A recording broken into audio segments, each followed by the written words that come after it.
Well, hello everyone, and welcome to One Civil Law. So, some people asked me to start covering the Karen Reed trial.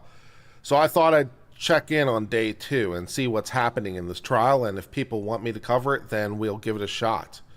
And right now, we have Ceiling Fan, who is another entrant into a courtroom drama, I'm sure.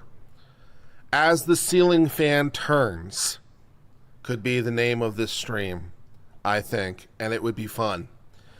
So Karen Reed is accused of killing her boyfriend, a police officer, with her car during a night of drunken driving. But the evidence against her is questionable, including that the medical examiner could not determine a cause of death. Which, yeah. And also some of the other evidence against her seems really, really questionable. And so there's quite a bit of controversy around this case because, things are not quite adding up here in the state's case about what things are looking like.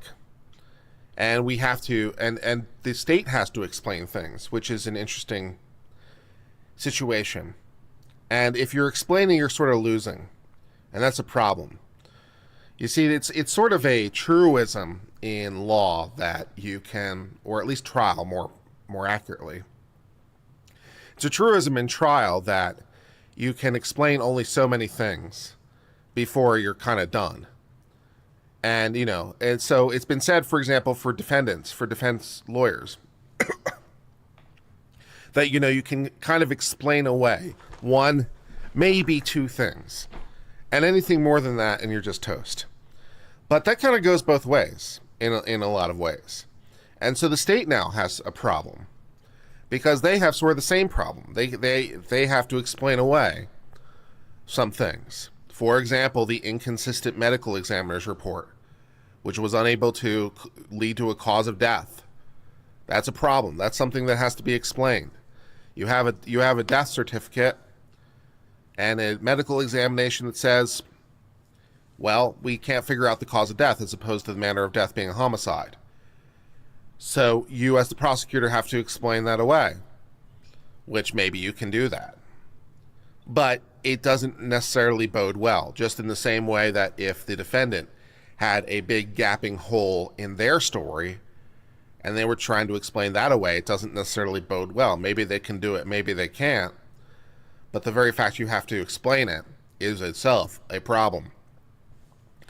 So we're going to try to figure out a little bit about what's going on in this case, because things are looking weird in this situation about how things are adding up. Karen Reed, of course, for her part, has pled not guilty to the second-degree murder of hitting her boyfriend, who, as I mentioned, happens to be a police officer, which might be the reason that the state is so interested in this case, with her vehicle outside of Canton during a snowstorm following drinking. So our essential claim here is recklessness, right? Recklessness leading to death. The prosecution's theory, the prosecutor said, quote, the defendant, Karen Reed, is guilty of murder in the second degree, striking of the victim, Mr. O'Keefe, with a car, knocking him back on the ground, striking his head on the ground, causing bleeding in his brain, swallowing, and then leaving them there. So, and the defense says her car never struck the defendant, and is also centered on cover-ups involving several members of the law enforcement. So, there's a whole kind of allegations here about what is happening and what is not happening in this particular trial. So, it is definitely something to hear.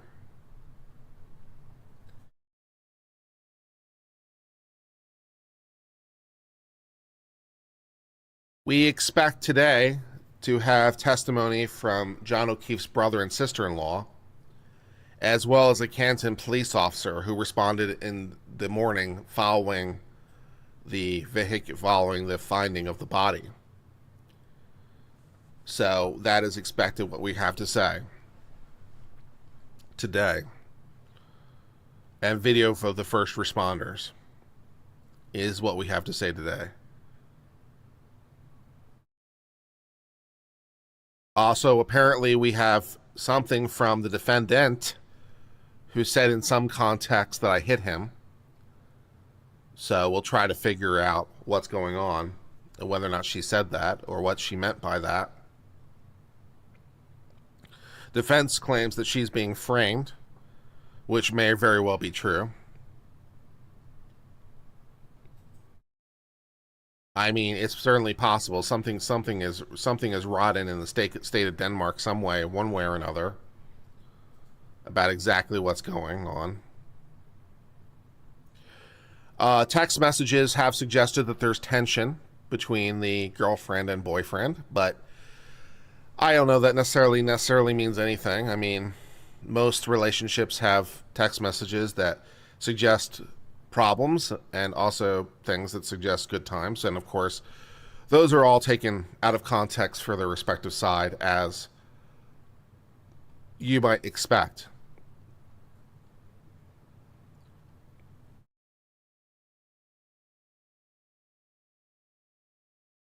The prosecution has also suggested that Karen Reed had accused O'Keefe of flirting with other women during a New Year's vacation that they had together in Aruba. Apparently, they alleged that they had engaged in a screaming match for 20 minutes during the trip, and that there were text messages that would affirm this, which I don't know that's necessarily indicative of anything, but of course they want to paint the worst possible picture. Yes, this is day 2. I'm just going to pop in on this and see what's happening.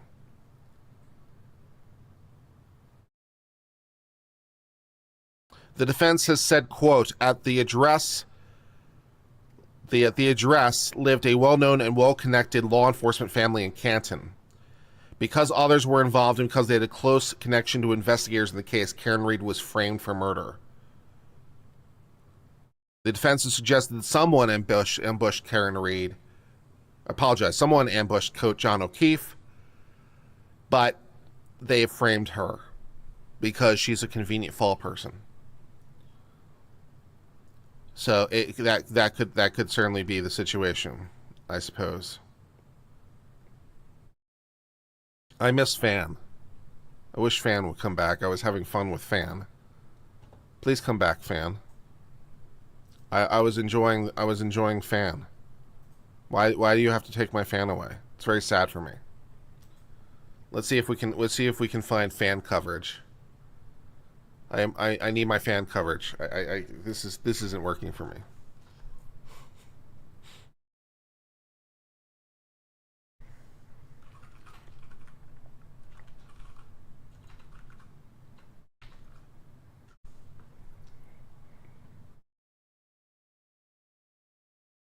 Come on, someone's got to have that beautiful footage. Everyone said yes and nodded affirmatively. Did anyone happen to see, hear, read anything about this case? Okay. All right, thank you very much. Could we have Officer Saraf, please?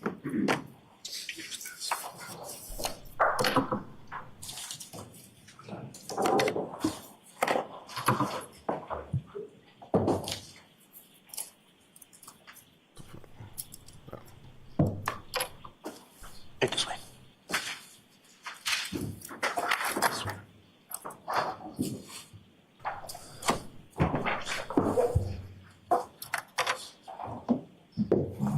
Morning. Morning, Your Honor.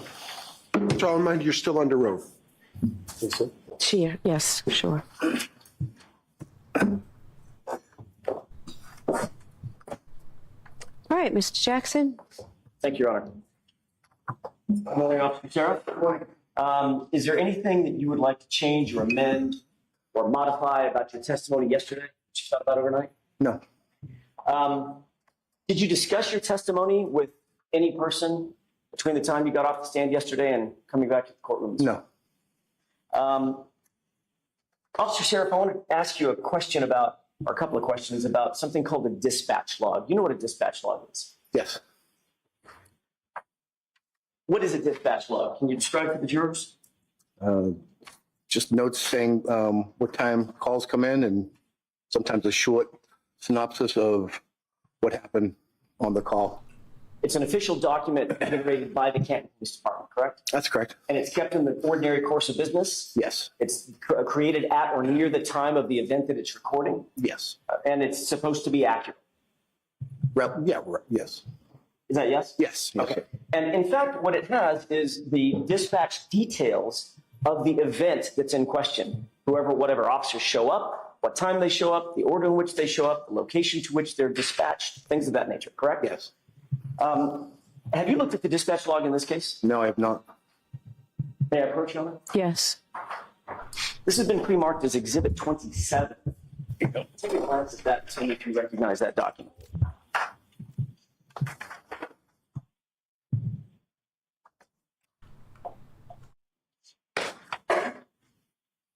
Yes, sir. How do you recognize it?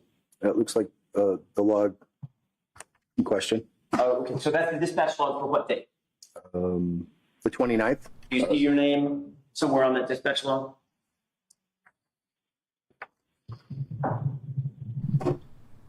Yes. To the right, one of the three officers that was called to the scene. Yes. And that looks like the dispatch log for the call out that you were testifying about yesterday. Is that right? That's correct. May I approach you on it? Yes. May I publish this as we Yes. discuss it? That is really small font. May I approach one more time? Yes. Yeah. This is not an eye contest. That I would not. Eye exam, I should say. Oh, look at that. The magic of technology. All right. You can either look up on the screen or look at the dispatch log that's in front of you. I'll try to put one on the screen. My eyes aren't that good either. If you look to the right, there appear to be 3 entries for the dispatch of the officers that were on the scene about which you testified yesterday, correct? Yes, sir. And in fact, it has this dispatch log shows that you and then Officer Mullaney and then Sergeant Good all arrived to 32 Fairview that morning within 7 seconds of each other, correct? That's what it says, yes. It actually has Officer Mullaney arriving first at 6:09:26. You see that? Yes. And you see that it also has 3 seconds later at 6:09:29, you arriving. Is that right? 6:29 it says. Excuse me. It's 6:09. Yes. 6:09 and 29 seconds. Yes. I'm sorry. Yep. That's okay. And then it has Sergeant Good arriving 4 seconds after you at 6:09 and 33 seconds, correct? Sure. Yep. So all 3 of you, according to the official document generated by Canton Police Department for this event, has Officer Mullaney arriving first, you arriving second, Sergeant Good arriving third, all within 7 seconds of each other, correct? Correct. That is completely false, isn't it? Yes. Yeah, you've looked at your dispatch, your dash cam, correct? And clearly, we saw it yesterday. You arrive and there's nobody else on scene. Correct. That was at about, in So the fact, dispatch about log is wrong? 6:10 a.m. that you arrived, That's good correct? news. About that. Yes. And then Officer Mullaney actually arrives after you about 6:11 a.m. Is that right? Yes. And Sergeant Good did not arrive, according to your own dash cam, until about 6:16, a little after 6:15. Yep. All right. So right off the bat, the official Canton Police Department dispatch log, one of the first documents generated in any investigative event, that's completely wrong, right? The times are yes. Well, the times and the orders, right? I mean, not only did Officer Mullaney not arrive first, you arrived first. That's and correct. then he arrived. Sure. So that's 2 things that are wrong about just that, correct? Sure. And then it has Sergeant Good arriving 4 seconds after you, which is also incorrect. Yep. He didn't arrive until about 6 or 7 minutes after you, right? Sure. All right. Have you reviewed this document in the past? Yeah. No. You've never seen the dispatch log? No. Did you ever seek to make sure that the dispatch log that's so important and so vital in an investigation was actually accurate before it was turned over to the defense, for instance? No, I didn't. All right, but without that dispatch log, without your dash cam, we would be relying on your dispatch log to be true and accurate. Is that right? Other than what I'm saying that what happened, correct. And do you think it's accurate otherwise? Yeah. Not in order, no, it's not. Not in order, no. Other than In the time. order and the time that the officer's responding, is it correct in all other respects in your mind? Can you rephrase? Sure. Say it one more time. Let's take away the order and the time that the officers responded. Ignore that. Is the dispatch log otherwise accurate? Yes. Take a Can you look find another flaw? I at the bet you left-hand can. column where it's highlighted in green. What's that address? Highlighted in green? On the screen, it's highlighted. I'm sorry. I'm like, I didn't see it. I don't have the document. That's okay. Mr. Holt. It says 32 Fairview. Did you arrive to 32 Fairview Road? No, You arrived to 34 Fairview Road, that's correct. Yep, So that even the location on the dispatch log is faulty, is that right? sure, yep. May I approach you on it? Yes. So you found another contradiction in the thing. You asked him, is it correct in all other respects? He says yes. And there's another problem. Tisk, tisk, tisk, man. Tisk, tisk, tisk. You testified at a grand jury in April of 2022, correct? I did. At that grand jury, do you remember telling the grand jurors what address you actually responded to? The lights, please. Don't recall. Probably what I said in the grand To jury. refresh your recollection, if you took a quick glance Sure. at a copy of your grand jury testimony. May I approach you on it? Yes.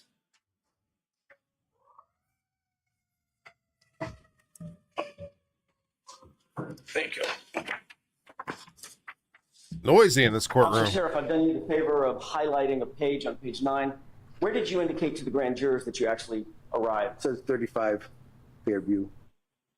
I know what it says. I'm asking if it refreshes your recollection that you actually testified under oath that you responded to 35 Fairview Road. Yes. And that is incorrect as well. May I approach on? Yes.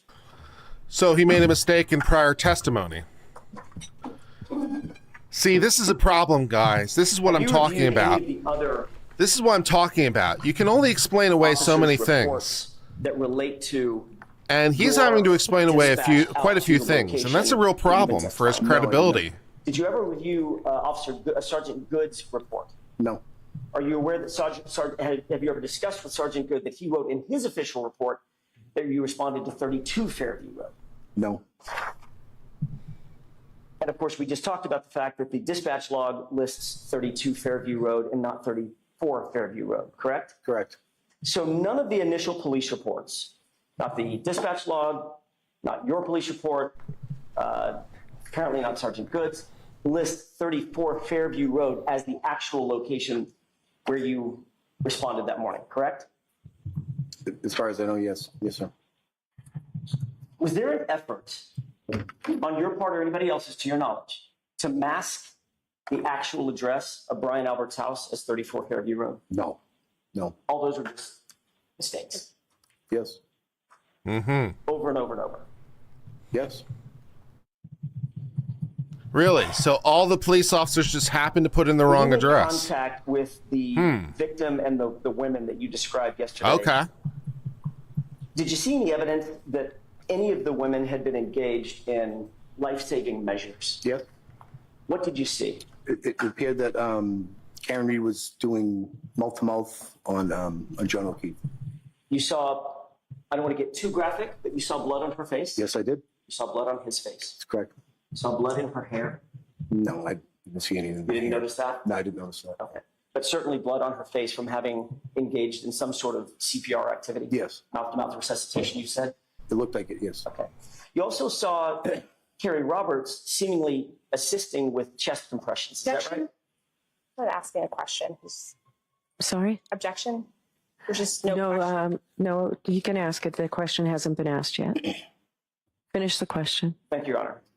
Did you also see Carrie Roberts seemingly assisting in chest compression? I don't remember who exactly it was, but it appeared that somebody was doing What about purchase. the third woman, Jennifer McCabe? They were all around the body. Did you see Jennifer McCabe ever engage with John O'Keefe as he lay on the ground and assist in any life-saving measures? Did you witness that? I don't recall. But you do recall my client engaged. Yes. Mm-hmm.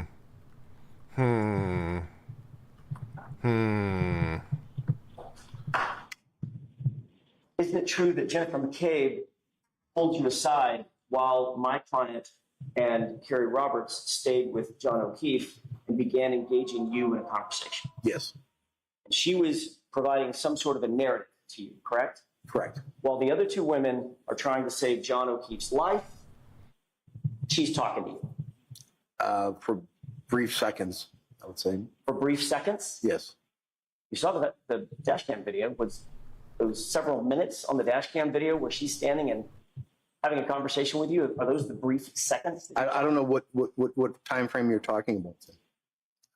I'm talking about right after you got there. Right after I got there. Correct.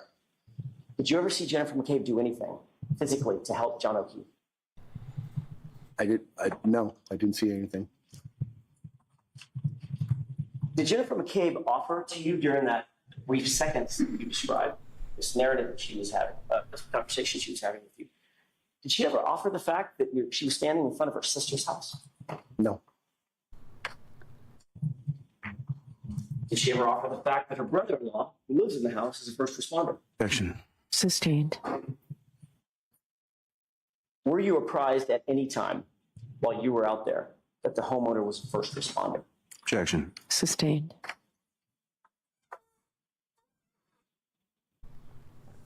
I'm not sure what the basis for the sustained is here, but I'm sure there's pre-trial Based on stuff your dealing with these observations, issues. between Karen Reed and Jennifer McCabe, which one of those women appeared to be more focused on trying to save John's life in the moment? Objection. I'll allow it. Can you repeat the question, sir?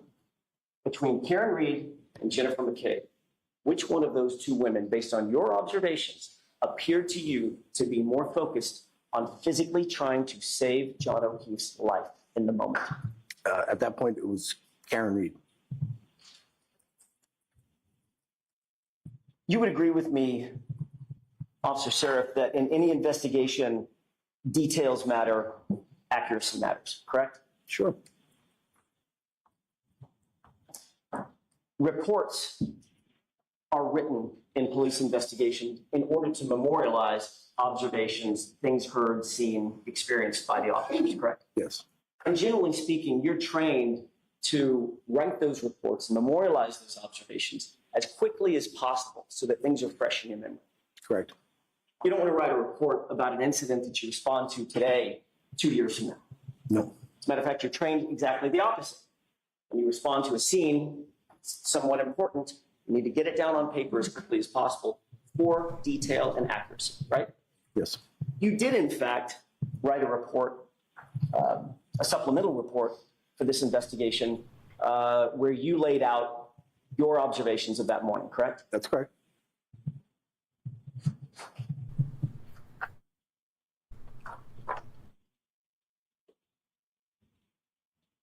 These are called incident reports, correct? Yes.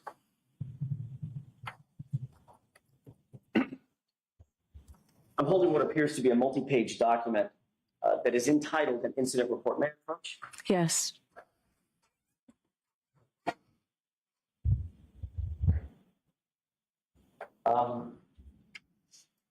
Take a look at the tab page Mhm. and tell me if you recognize what's on that page.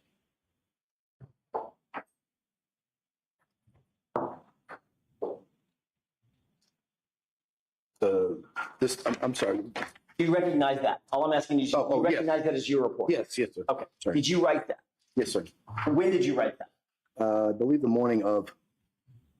So that would be January 29th, That's correct. a little bit later in the morning after you left the scene. Yes. And you were reflecting back on what had just happened minutes or hours before, correct? Yep. And you were trying to be as truthful as possible, correct? Yes. You were trying to be as accurate as possible, Yes. as comprehensive as possible, Yes. and as thorough as possible. Yes. You wrote in that report, quote, Karen Reed kept screaming, "Is he dead? Is he dead?" She was severely distraught and not able to tell me what happened. Correct? That's correct. May I approach? Yes.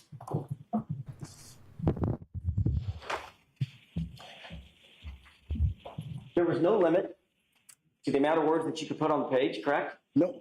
Matter of fact, there's a ton of white space. It's left unutilized, right? That's correct. You could have taken as much time as you wanted to in writing this report. Is that right? Sure.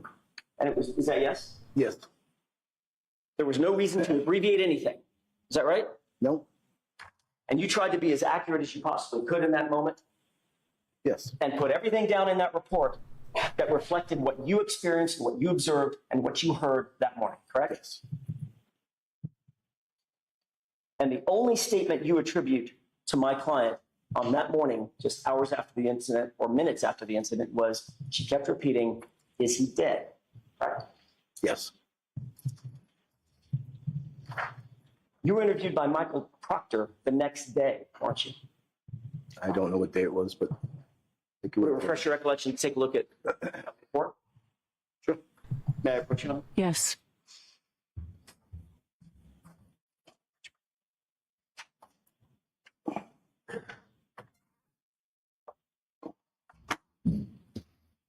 Take a look at that report that's dated March 15, but reflects an interview on January 30, and then tell me if you recognize it.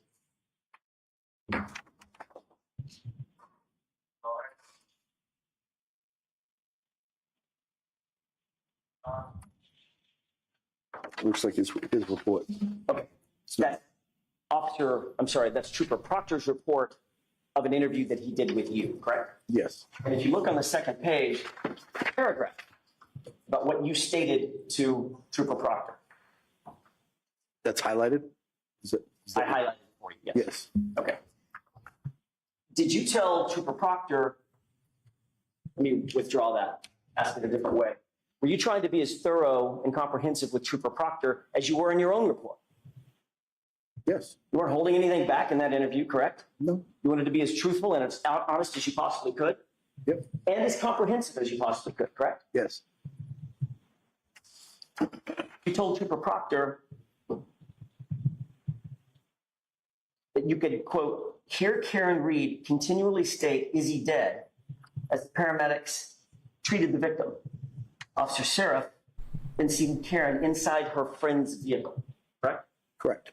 So the only statement you attributed to my client the day after this incident was those three words, "Is he dead?" that she continually repeated. Is that right? Yes. Thank you. May I approach? Yes.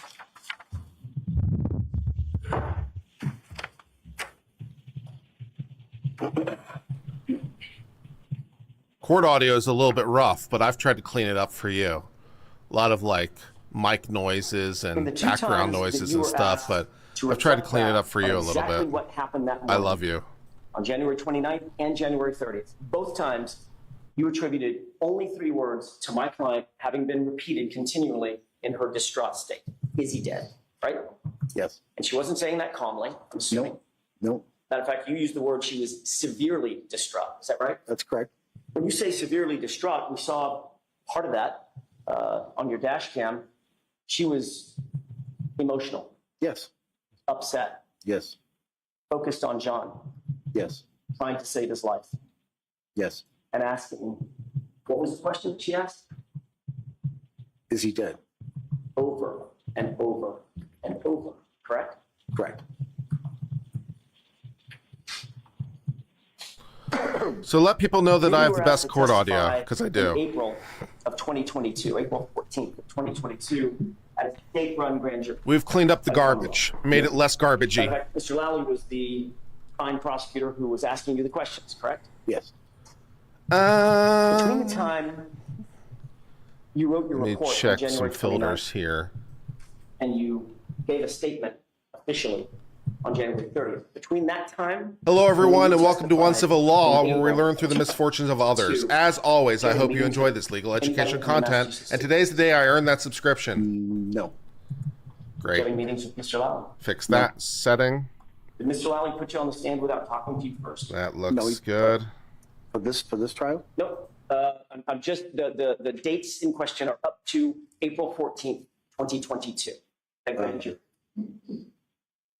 I don't recall. You don't recall if you met with either Mr. Lally or any of his contemporaries to discuss your potential testimony?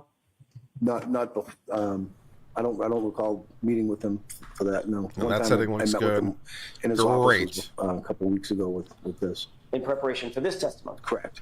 But your testimony now is that he didn't meet with you or you did not connect with him to discuss your testimony before the April grand jury? I don't recall. When you did testify in that grand jury,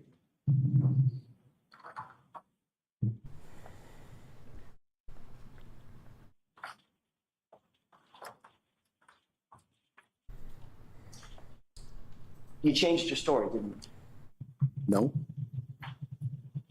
You believe you testified completely consistently at that grand jury as you had in your report? I testified for what I remember what happened, sir. I see. Was your memory better in April than it was minutes or hours after the event? Was it better? Was it better or worse? I don't know. I don't know. Do you think your memory gets better as time goes on? Not usually, no. No. No. Usually it's the opposite, isn't it? Yes. Memories get foggy, they fade. Yes. Which is why you write reports the day of the incident, if you can, correct? Yes. Do you remember what you testified to at the grand jury in April of 2022? The whole thing? No, Oh, sorry. That was a bad question on my part. Just as it relates to statements attributed to my client, Yes. what was your exact testimony in April of 2022? I'd have to look at my. Would it refresh your recollection if you saw a copy of your Sure. grand jury transcript? May I approach? Yes. Look at page 18. Let me know once you remember, once you review that, and tell me if that refreshes your recollection. Yes, it does.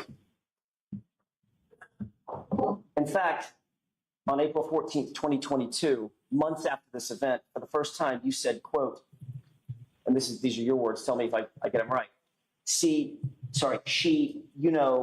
this is Can my you guys fault. hear that? Any of that I don't mic know. noise? I don't know. Because I can She hear it said, because I have the you know, unfiltered I audio. I'm can't just believe curious this what happened. you can hear and not hear. I mean, she kept Because asking there's all me this if he was like going to tapping die. the mic and stuff where If it's he's just dead. obvious mic And, interference. I Are you just getting any of that, or is it all basically cleaned said, up for you? We're doing the best that we could. End quote. That's Just correct. barely? May I approach? Yes. All right. Well, hopefully it's getting reduced a little.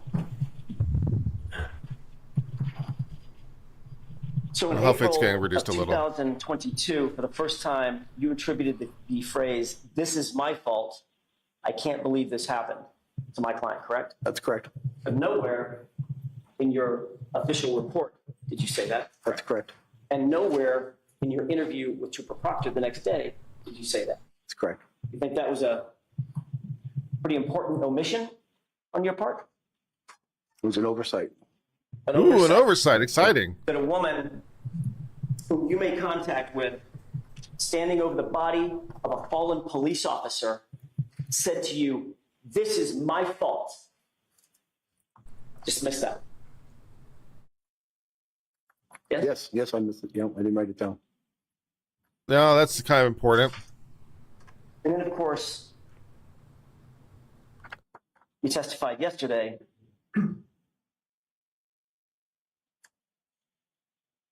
and your statement changed again, right?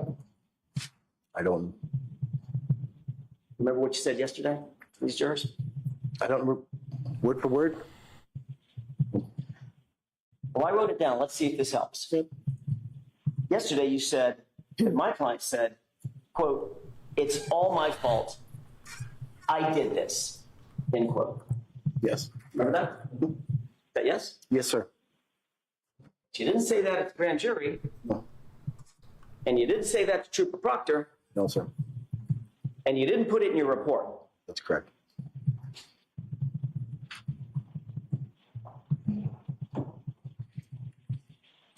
If you were to testify in another 2 or 3 weeks, I think her statement would just keep evolving.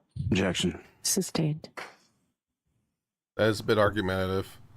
Yeah, that one I'd sustain too. That's kind of argumentative, counselor. Now I want to shift gears for a second and talk about what Ms. Reed actually said that morning. You said that you reviewed your dash cam video, correct? Once. Do you remember when you arrived, one of the first things out of your mouth was the question, what happened? Yes, That would be a natural question. sure. Yep. Right? You assess the scene and assess the situation. Absolutely. And you would want to listen closely to what that answer was, correct? Sure. Ms. Reed did in fact answer you, didn't she? I don't recall what she said. She said, quote, my boyfriend, I left him and he never came home, end quote. Correct? I don't know. I don't recall. You agree? I don't we've already recall. agreed Exciting. that details matter in any investigation. They Absolutely. certainly matter in this investigation, correct? Yes, sir.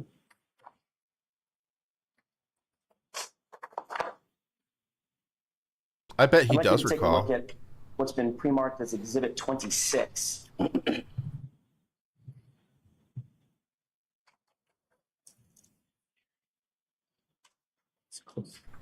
I think he might recall. I think he might be lying about the recall. Grounds for the not recall? I think he might be lying. This is about the 3:50 runtime. I'm not looking at the actual. I'm not looking at the actual time of day. Over here, I'm looking at the runtime, which is down at the bottom. So, if Mr. Bates, you could put this up. Pause it. Just to orient everybody, does this appear to be your dash cam? Yes, sir. Same dash cam you were looking at yesterday? Yes. Okay, let's go ahead and play it, Mr. Bates.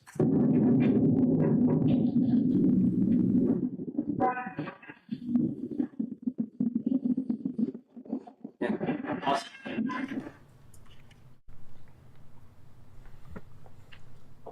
Officer Seraph, just like it's not an eye exam, it's not a hearing exam either. I'm going to do the best I can to raise the volume. And Officer Seraph, I want to focus your attention, if you wouldn't mind, on 9 seconds after you say what happened. Just count in your head and listen very, very carefully to the woman's voice that responds to what she says. Go ahead.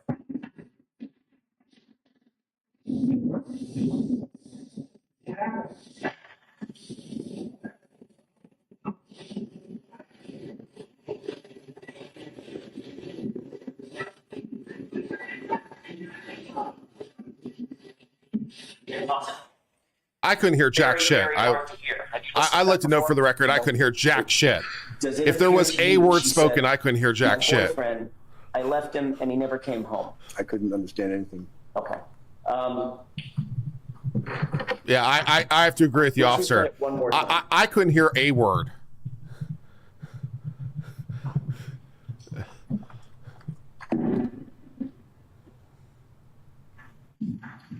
Turn the volume up one more time right at that moment. Listen for a woman's voice just Sorry, I was asking Officer Seraph, please listen to, there's a din of noise, obviously, road noise, wind noise, etc. Yeah, the din of Your dash cam, the din of noise is the audio problem. from your dash cam. Once you close the door, listen very carefully, about 9 seconds after you say what happened. Or a I woman's understand voice the to see idea if of you can make priming, out what that voice but I is. can't hear jack shit.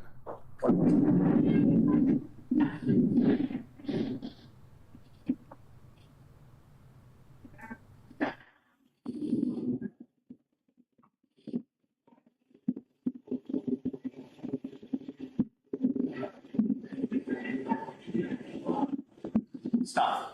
I can barely hear that there's a woman left speaking, him and that's and all never I came got. home. That's all I got. I couldn't understand what they were saying. You couldn't understand that? No, No, I Can you can't hear it one understand more it either. time? No, I don't think it. no. Turn the lights on, please. I agree with the judge. Yeah, no, we've asked twice. Move on, counselor. Now- Asked and answer. Move on. I can't hear it. If my client had said, my boyfriend, I left him and he never came home, would that be something that you would find important to put in your report? Objection. Sustained. Speculative? Maybe, I guess. Let's move to another area of the dash cam video. I want to keep playing it at the 28-minute mark, 28-minute and 20-second mark or so. So can I see counsel at sidebar for just a minute, please? Uh-oh. The judge want to reprimand somebody? Did someone kind of skirt a rule? Sounds like someone might have skirted a rule a little bit. Did you do a bad, counselor?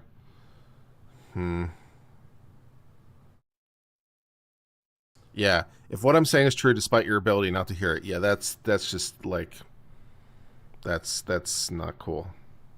That's not cool.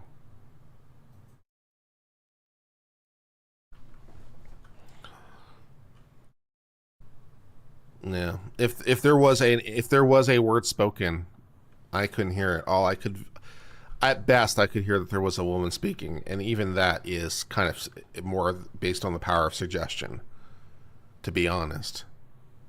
I mean, you know, if you're listening to it and you ask me if anyone was speaking, I don't know, man. You tell me a woman speaking, okay, maybe I can get a woman speaking. That's about as far as that goes.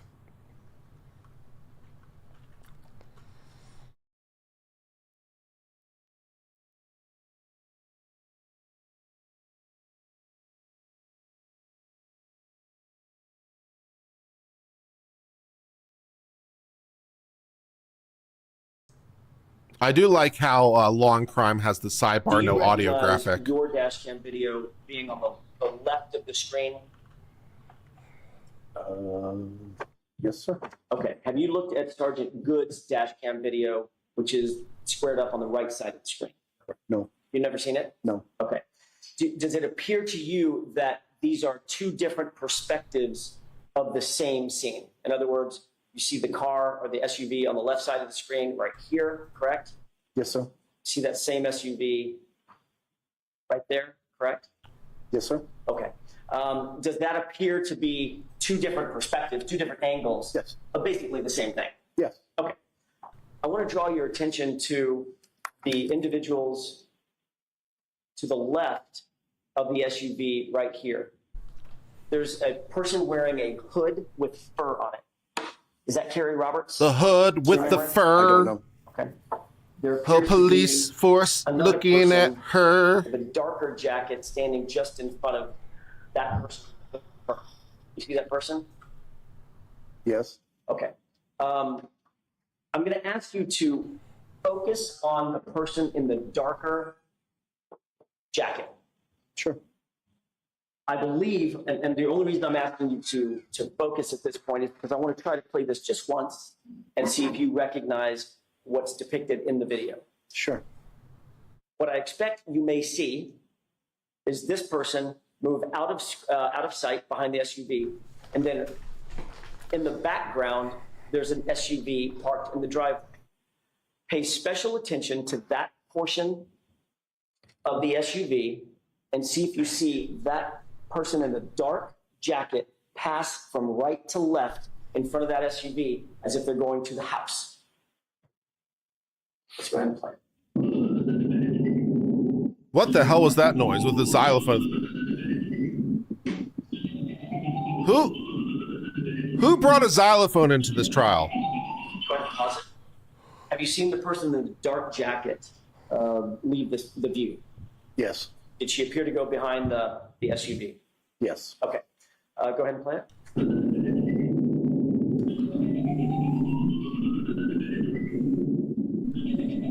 Go ahead and stop track. And now I'm going to ask to draw your attention to that car with snow on it. Pay special attention to that car as the film continues to run. Go ahead.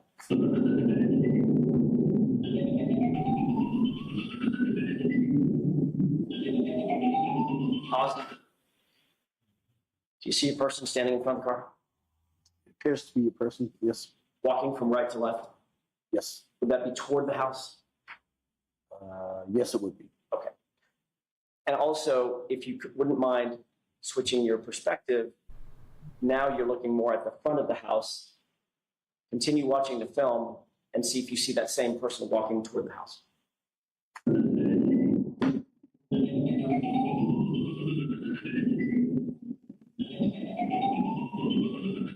stop? Did you see that? No, I didn't see. Oh, yeah, yes, I saw the shadow, yes. Right. Yeah. Yes. Walking toward the front of the house. That was Jennifer McCabe going into the house, wasn't it? I have no idea. Was it a person going into the house? It was a person, yes. Did you give anybody any permission to go into the house? No, not my own.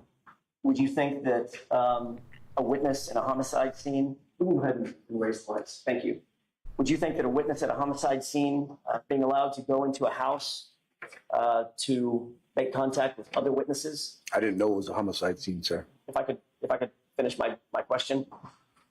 Do you think it's appropriate for a witness at a potential homicide scene, an unconscious person scene, whatever crime, Yes. to make contact with other witnesses and begin discussing the situation unsupervised?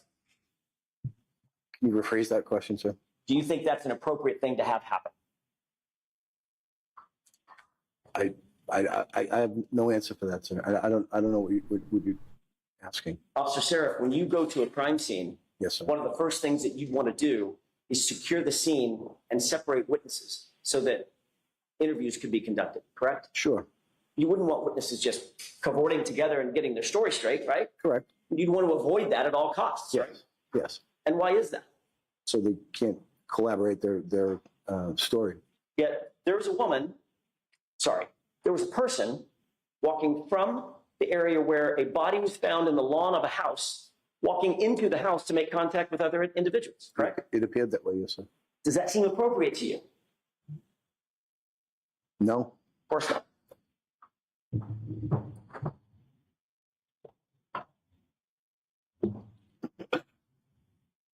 We've talked a bit about what you did and didn't hear at the scene from my client. At any point when you were at that location, did you hear my client repeating the phrase, I hit him, I hit him, I hit him, I hit him? She said, I hit him? No, I didn't hear that. You never heard her whisper it, yell it, say it, or otherwise? Not that I recall. If you had heard that statement, you likely would have written it down, wouldn't you? Yes. You likely would have reported that to Trooper Proctor the next day, wouldn't you? Yes. You likely would have mentioned it in your grand jury testimony, correct? Yes. And you did none of those things because you did not hear that statement, correct? I did not hear that, no. Sir, you were at 34 Fairview for more than an hour before you cleared the scene, right? Yes, sir. You were at the location of the body of John O'Keefe. Yes. In other words, you just didn't stay in your cruiser. You walked out to where John O'Keefe was. No, I was in my cruiser at different times.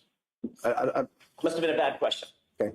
You didn't just stay in your cruiser. At points, you got out of your cruiser, walked over, made contact with the women, and you were standing next to the body. Yes. And you were obviously looking around. You noticed some footprints, Yes. and you even noticed some lack of footprints. That's correct. So you were being observant at the area of the body Yes. and the area adjacent to the body. Yes. You were looking for anything that might have been out of place, Yes. anything of any evidentiary value, correct? Yes. You never saw or otherwise observed, located a single piece of taillight material, did you? No. You certainly didn't see 45 pieces of broken plastic or taillight material, did you? No. You never located or otherwise observed John O'Keefe's missing shoe No. or any other clothing of his. I didn't. No. Officer Sharaf, did you ever think to look inside the house for No. that missing shoe? No. That never crossed your mind? No. You think that might have been a smart thing to do at the time? Objection, Your Honor. Rephrase the question. Sure. Do you think that would have been appropriate protocol when dealing with a body laying Thank on you. a lawn that is partially unclothed to look Thank you, inside Chad. the house? Appreciate the of the compliment. lawn? No. You didn't think that would have been an appropriate protocol No. for you or anybody else? No. Obviously, you did not conduct a search of that house, did you? Nope. And you're aware that to this day, no law enforcement officer ever conducted a search of that house. I'm not aware of that. Just a moment, Your Honor. Yes. No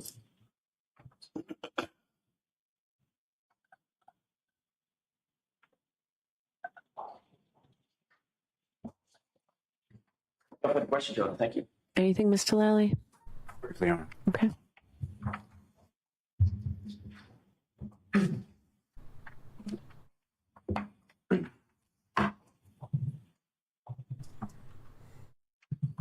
Morning, sir. Morning.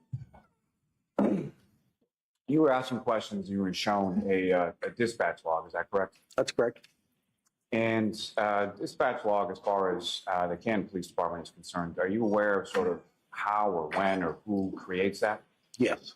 And can you explain to the jury sort of how that document sort of comes into being? So when a call comes in, an officer is at the desk, and usually the first thing they would do is dispatch, get people going to the scene, and get everybody rolling as far as if they need FD, police, whatever resources they need, and basically then type in what the call is and who's going. So fair to say it's more important to get assets allocated to a scene, especially in the case of an emergency, which is why someone's calling 911, than to ensure that the dispatch time is correct down to the second. Absolutely. Now,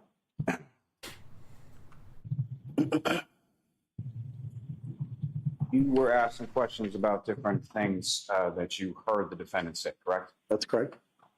And you were shown specifically some grand jury testimony from April of 2022 in which you indicated during that testimony that the defendant stated, "This is my fault." Yes. And is that based on your memory of what she said? Yes. And you also testified yesterday along the same lines, correct? Correct. What you testified to before this jury, as far as your memory, is that accurate as to what happened on that scene, January 29th, 2022? Yes. Now, prior to this call, did you know Kerry Roberts? No. Did you know Karen Reed? No. Did you know John O'Keefe? No. Did you know Jennifer McCabe? No. Based on what you've seen as far as the dash camera, would you be able to differentiate between Jennifer McCabe or Kerry Roberts from that dash camera footage? No. Now, while you were on scene, did you see anybody from 34 Fairview Road, from that address, come outside? No. Did you see anybody from any address on that entire street for the entire 90 minutes that you were there come outside? No. Now, you were asking questions about some different addresses on Fairview, whether they be 32 or 35. Do you know where either 32 or 35 is located in relation to 34? It would be next to each other in sequential order. Presumably. Nothing further. Okay. Nothing, Your Honor. Thank you. All right, you're all set, officer. Thank you. Thank you. Yeah. Mr. Lally, who is your next witness? Your Honor, the call to call Officer Stephen Mullaney to the stand. Okay. Stephen Mullaney.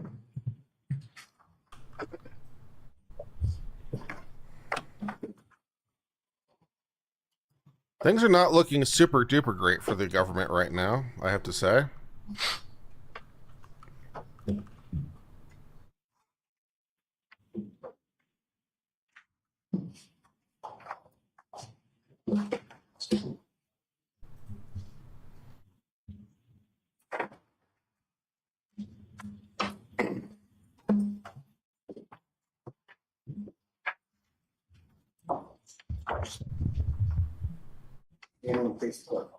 Raise your right hand. Do you solemnly swear the evidence you give to the court and jury in the case now and hearing should be truth, the whole truth, and nothing but the truth, so help you God? Yes. You can stand or sit, sir, whatever is more comfortable. Just make sure you speak into the microphone, please. Okay, whenever you're ready, Mr. Lally. Thank you. Morning, sir. Morning. Could you please state your name and spell your last name? Stephen Mullaney, Mullaney. And how are you employed, sir? I am employed by the Canton Police Department as a patrolman. How long have you been a patrolman for the Canton Police? Since July 2020 and a full-time officer since August 2021. And if I could call your attention to the evening of January 28th, 2022 into the morning of January 29th, 2022. Were you working on that occasion? Yes, I was working the 11:45 p.m. to 7:45 a.m. patrol shift. And were you dispatched to a call shortly after 6 a.m. on the 29th? Yes, I was. And where were you dispatched to, and what was that in regards? 34 Fairview Road for a unresponsive party. Now, if I could turn back just for a second, as far as when you're assigned as far as a patrolman with Canton Police, are there different sort of geographic sectors within the town to which you're assigned? Yep, I was assigned to the east sector. And it's Fairview Road within that east sector? It's the west sector. So you were assigned to the east sector, but dispatched to a call in the west sector. Is that correct? Correct. Do you know why that was? Yes, east. The east sector backs up the west sector.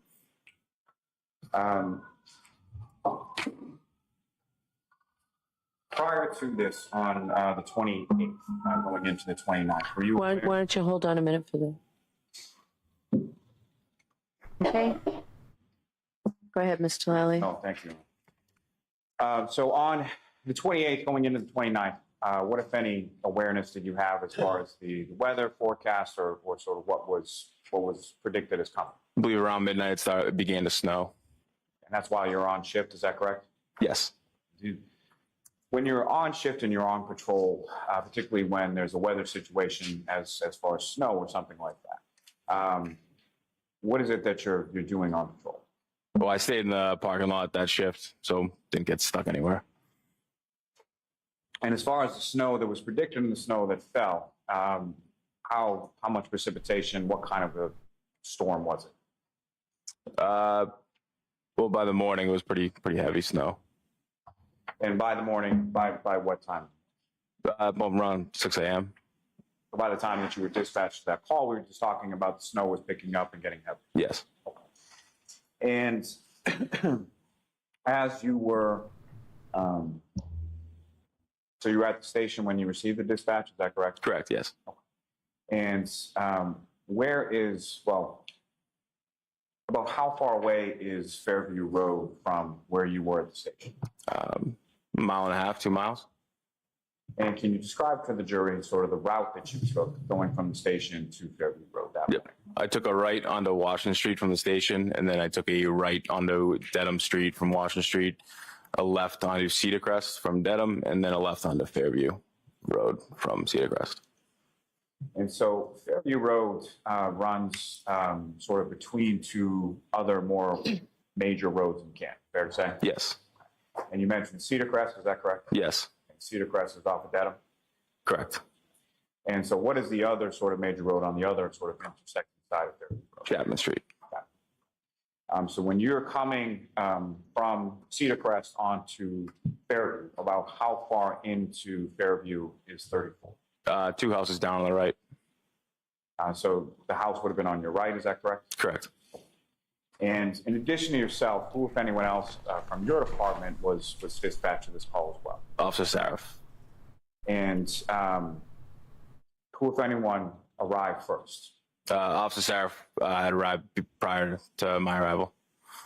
And Officer Saraf, as far as which direction was his cruiser facing? Same as yours, directly at yours, or something else? I don't recall. You recall seeing Officer Saraf during your en route time, sort of between the station and arriving on the scene? I do not know. Now, as far as when you're driving from the station to the scene, what, if anything, do you recall about sort of road conditions, visibility, anything? Visibility was difficult. I don't exactly recall how far you could see, but it was definitely coming down. And at this point in time, on January 29th, just after 6 a.m., what are sort of the lighting conditions? Has the sun come up yet? Is it dark out, or what's going on? It was still dark out. And if you recall, what was sort of the vehicular traffic on the roadway between the station and your arrival on Fairview Road? I don't recall there being any traffic.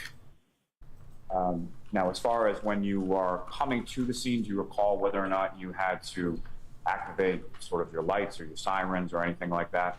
I believe I would have used the blue lights. You recall using sirens? I do not recall whether or not I used sirens.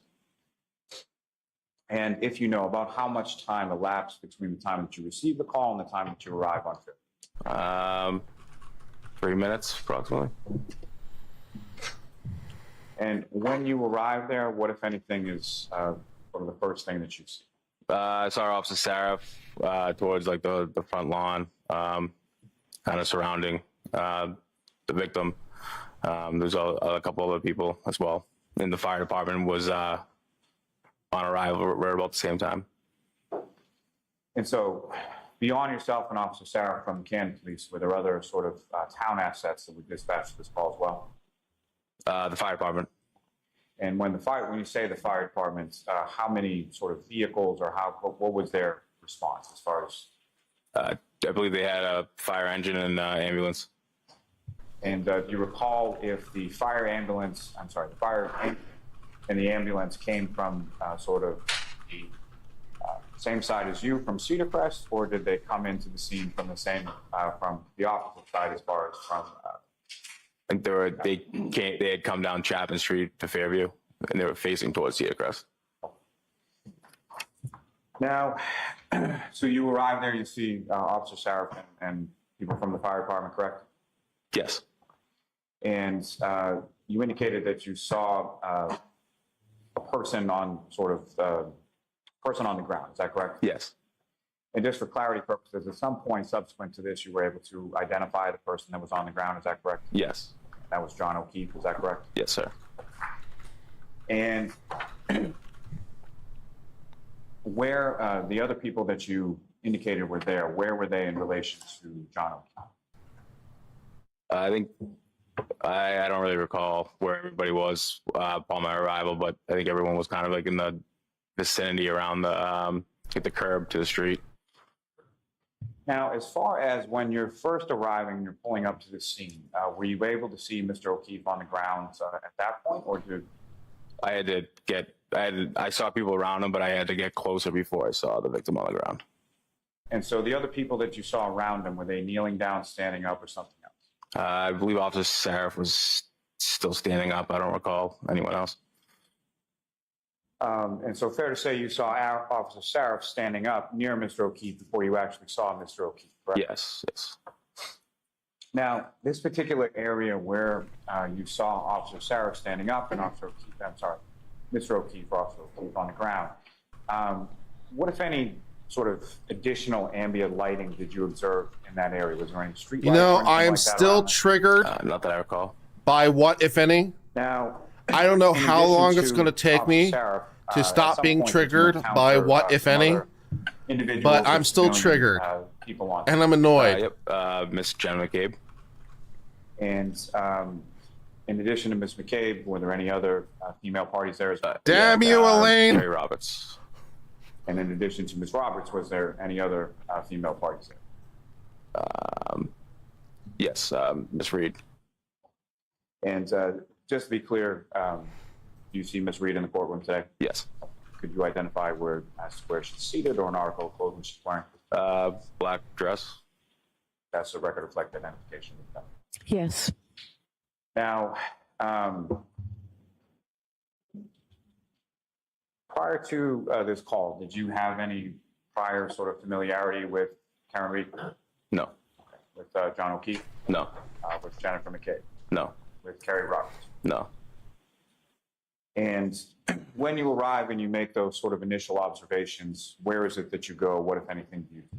The fire department began their life-saving measures, and at one point we were able to get him onto the stretcher, or onto a backboard, I believe it's called, and then onto a stretcher.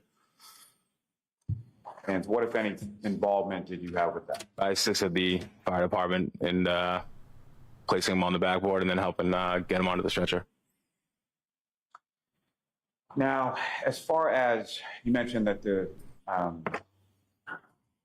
where you came and located Mr. O'Keefe, you recall sort of what position his body was in when you first observed him? He was lying face up, as was back on the ground.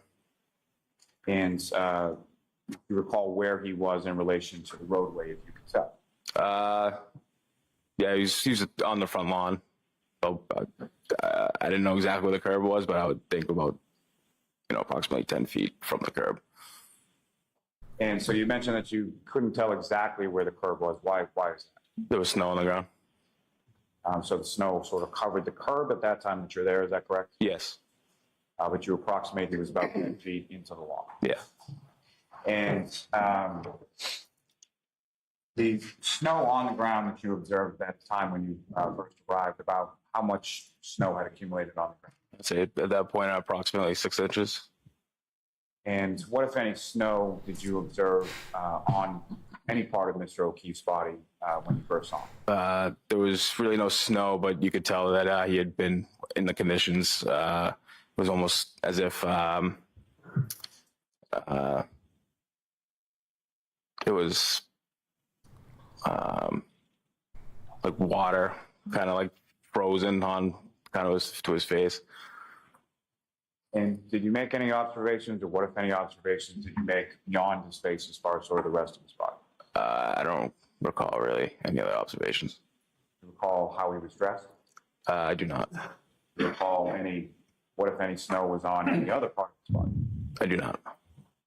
Now, as far as Mr. O'Keefe was concerned, what, if any, observations did you make as far as any injuries to Mr. O'Keefe at that initial time? I did not recall any injuries. So nothing stood out to you, is that correct? No, correct. And you assist the fire department getting onto a backboard, correct? Yes. And where did Mr. O'Keefe go from there? To the ambulance. Did you go to the ambulance as well? Not that I recall, no. So fire department sort of takes over care of Mr. O'Keefe at that point. Yes. So after Mr. O'Keefe is lifted up, when he's lifted up, what, if anything, did you observe as God damn it. grounds that had been underneath Mr. O'Keefe from where he was? Stop saying it. Anything? Observe anything? No. No. You recall even looking sort of in that area? No, I think he was in front of me, so I wouldn't have seen what was under him. And so after Mr. O'Keefe is taken by members of the fire department over to the ambulance, what is it that you did? Officer Sarif, at that point, we were trying to identify the victim, so I spoke to Miss McCabe. And without sort of anything that Ms. McCabe told you, about how long period of time did you talk to Ms. McCabe gathering information? Approximately 2 minutes. And who, if anyone else, did you speak with attempting to gather information regarding Mr. O'Keefe? Miss McCabe's the only one I recall speaking to. Now, as far as the defendant, Ms. Reed,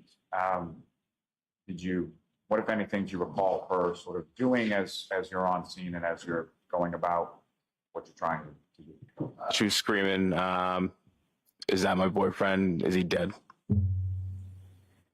When you say screaming in a fairly loud voice, correct? Very, very loud, yes.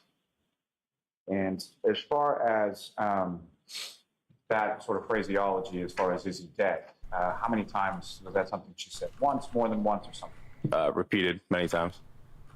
And with the same sort of volume that she had said it with, as you described the first time? Yes.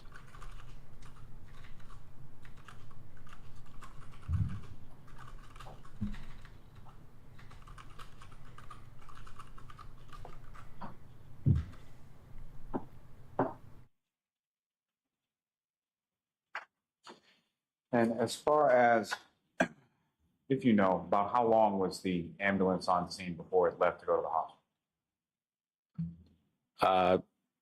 10 minutes, approximately. Do you know what hospital it went to? Good Samaritan. And after the ambulance left and went to the hospital, where did the three women that you're talking about, being the defendant, Ms. McCabe, Ms. Roberts, where did they go? I believe they left the scene. So did you have any, or what, if any, conversations did you have with any of them following that? None. Now, as far as Ms. Reed, the defendant, is concerned, what, if anything else, did you observe as far as her saying or her demeanor or anything like that? Just the screams and she was very distraught. I have now updated the thumbnail for this video Now, at and some the video point, description to make did it Miss a little Reed bit more sort of stay in informative. one place, or where did Miss Reed go sort of around the cruisers and the ambulance and all of that? I think I need to move the believe, text to center, though. She went into one of the vehicles. I don't know if it was a cruiser or one of the cars. Just stay warm. And the other two women that were with her, as far as Miss McCabe, Miss Roberts, were they in the same general vicinity as the defendant, or were they separated, if you recall? I don't recall.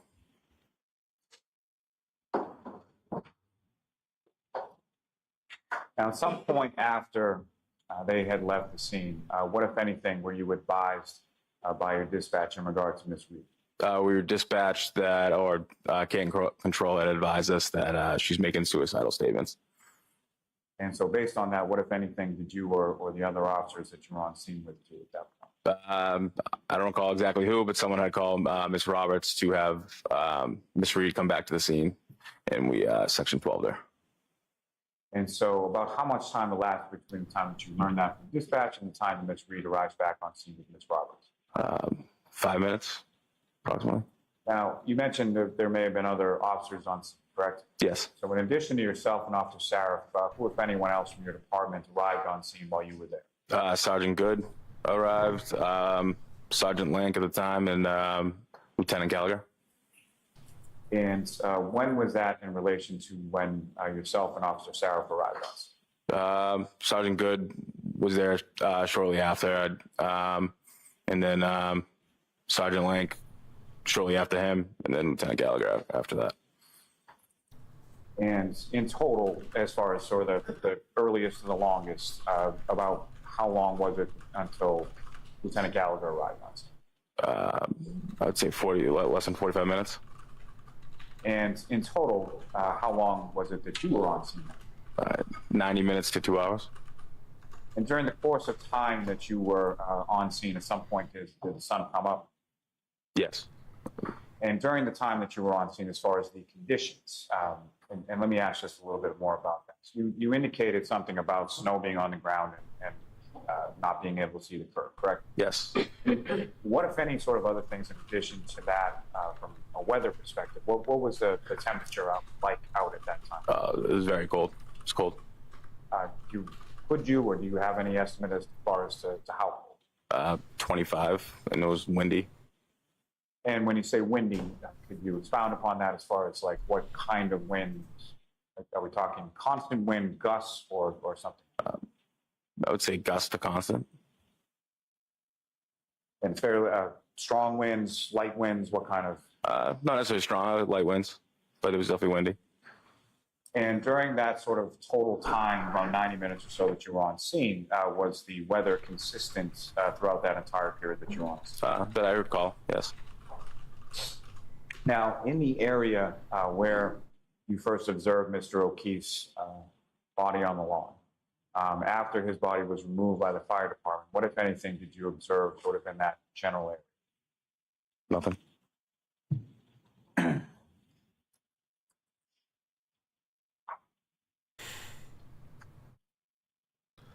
What, if any, was a perfectly good thing? It was perfectly fine. Now, again, And you then, said Miss Reed was, Elaine brought back Bredehoff, to who didn't know how the to scene ask around a Fairview question, Road, same had to time, use it as a back to crutch Roberts, correct? Correct. for every Where question. she went. And now it haunts She was me. transported to Good Samaritan. She ruined it for me. Different ambulance than had taken Mr. O'Keefe. Correct. Different ambulance, yep. Jerk.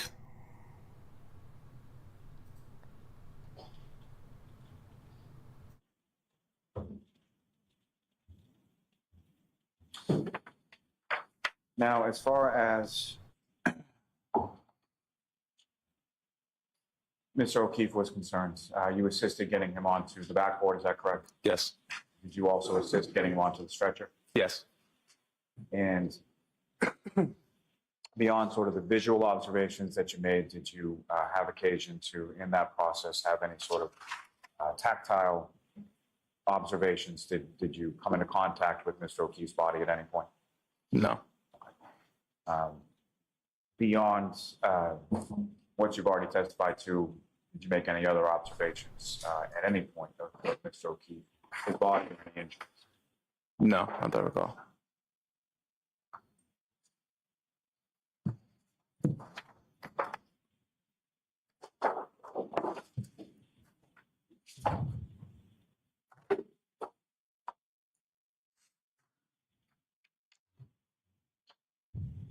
I'm gonna direct your attention up to the screen over here. Ms. Gilman, if you could just put up Exhibit 25 and just sort of pause it as soon as it comes up.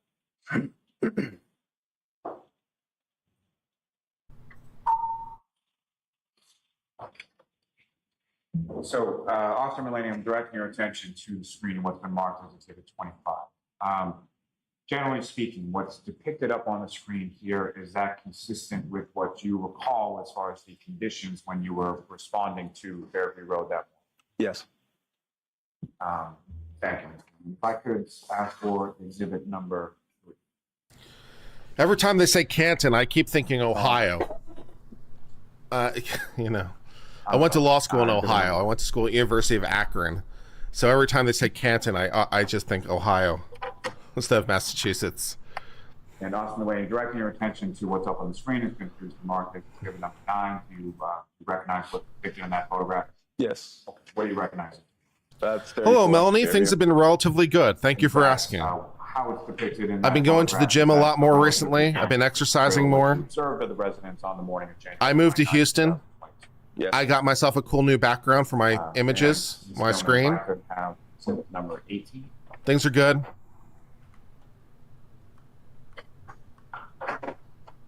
We have been having some audio issues recently, which has been Again, annoying. Officer Mulaney, We what's up on think the screen, maybe, do you possibly, recognize we what's solved depicted in them. exhibit 8? Knock on wood. What do you recognize? That's 34 Fairview. That's sort of a different, is that correct? Yes. Now, with regard to the residents, if I'm standing on the street and I'm facing the residents at the previous photograph, the area of the lawn where you Thank you for first saying it looks observed like I've lost some weight. laying on his I back appreciate with his that. face up, would that be to I have a the left long of way the to go, residents, the right of the residents, but I or appreciate the dead center or support. something else? Left. And what, if anything, did you observe sort of in that general area as far as any sort of landmarks or things that were in that area? A fire hydrant and a flagpole. May I approach the Yeah, I witness? think the background Yes. turned out pretty well. Simplistic, but, you know, fun. Sir. If I get some money, though, I think I'd like to replace the glass on the portrait on the left, so that's not so reflective. You could direct But you know, I need like, I don't know, attention to where in that $100 or something anywhere, probably to replace you the recall, glass. Mr. O'Keefe's body being located when you first. Right in this area. Thanks. If I may have one moment, Your Honor. Yes. And officer, you can. Thanks.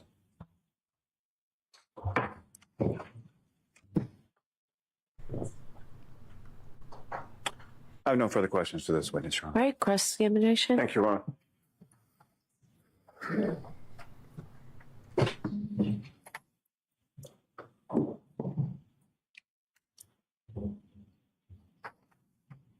Good morning, officer. Morning. Teardrop quads and Officer diamond Mulaney, cows you and around I the have corner. Never met before, correct? Nice. Correct. We've never spoken about this case. No. Is it fair to say that when you were dispatched to 34 Fairview Road on January 29th of 2022, you were a part-time officer at that point? No, it's full time. When did you start at the Canton Police Department? July 2020. Did you start as a part-time officer? I did. The New York judge is threatening Trump with jail for contempt. Yeah, he's been threatening that for a I while. misunderstood your testimony. You actually became full-time. I'm on pretty August- sure that Trump is going to in get August contempt of before this is 2021. over. Correct, sir. Yeah. All right, so you had been full-time at that point for about 6 months when you received this call, correct? Yes, sir. And it's fair to say that you were the junior officer on scene? Yes, it is.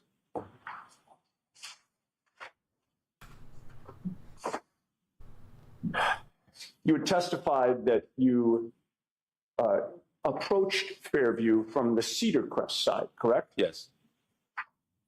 34 Fairview Road is much closer to the Cedar Crest side than it is to the Chapman side, correct? And when you take a left on Cedar Crest to enter Fairview Road, 34 Fairview is the second house on the right. Does that make sense? From Cedar Crest, yes. Yes. You know what I should have done at the gym? You were quickly. Now that I'm thinking about it, when I wasn't having a good day, I should have just gone for like 20 minutes and gone to like the sauna. Was taking place on That the would have been front good. lawn of Instead of 34th going Street, home. I should have just correct? spent. I should have just gone to the sauna. Lame. And one of the first things that you saw was there appeared to be a woman giving CPR to somebody on the ground. Yeah, yes. You didn't know who that woman was at the time, correct? No, sir. But you later learned. Yeah, her plexiglass would work. Yes, I And don't recall which but I'm not sure what female it plexi was for was that given size CPR, would be. So you don't recall that it was. I mean, I Karen Reed I who was think giving plexi for CPR that to size John would O'Keefe? still be like $70 I don't know or who it something. was. At some point in time, you But, came in contact yeah, with plexi Karen would be Reed, fine. correct, while you were on scene? Not direct contact, but I was on scene when she was there. I mean, you were there until about 8 a.m., Yeah, correct? yes, And you were dispatched shortly after 6 a.m., yeah, correct? yes, sir. You were there for approximately 2 hours, correct? Yes, You were there when Karen Reed was there when you showed up, correct? yes, She left and she came back to the scene, correct? yes, And you were there when she came back, correct? yes, sir. So with regard to your contact with her, she certainly was within eye shot, correct? Yes, sir. And you actually at some points were closer to her than you are to me right now, correct? Yeah. How close did you get to her? 10 feet. All right. With the court's permission, I'd like to walk toward you and have you stop me when I'm at the point when you were at your closest to Karen Reed. Can I do that, Your Honor? Okay, go ahead. Thank you. Right there. Okay. And when you were this close to her, and you're estimating this to be about 10 feet, correct? Sure. When you were this close to her, was there anything blocking your view of her face? Not that I recall. All right. You noticed, obviously, that she had blood on her face, correct? I did not notice that. You didn't notice that she had blood in her hair. I did not notice that. You did notice that she was absolutely hysterical. Yes. She was completely distraught. Yes. She appeared to be in shock. Yes.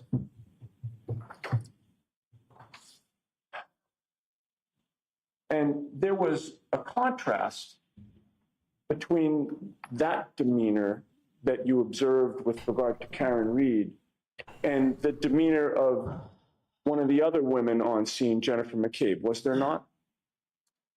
Perimenopause Can you does it kind of explain naturally. further? Sure. That's funny. Karen Reed was screaming, correct?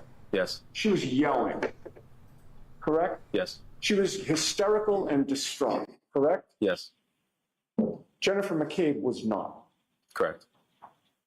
And you actually had more contact, direct contact with Jennifer McCabe that morning, correct? Yes. And you spoke to Jennifer McCabe for a good 2 minutes, correct? Yes, sir. Face to face. Yes, sir. You were closer to Jennifer McCabe than you ever got to Karen Reed, correct? Yes. You were able to observe her demeanor. Yes. You were able to hear her tone of voice. Yes. You were able to hear how loudly she was speaking, correct? Yes. You were able to hear how quickly she was speaking. Yes. During those 2 minutes that you were face to face closer to Jennifer McCabe, she wasn't My on thoughts so screen, far is correct? that the state's case seems like it's in a lot of trouble. Is my thought so far? She was not hysterical. Correct. She was not distraught. Yes. She was calm. Correct. Objection, Your Honor. I'll allow it, but let's move on. Jennifer McCabe didn't have any blood on her face, correct? No. And you didn't see any blood in Jennifer McCabe's hair, correct? No. Now, with regard to what you heard Karen Reed scream that morning, I just want to make sure I get your testimony correct. I believe on direct examination, you stated that she kept repeating two phrases, one being, "Is he dead?"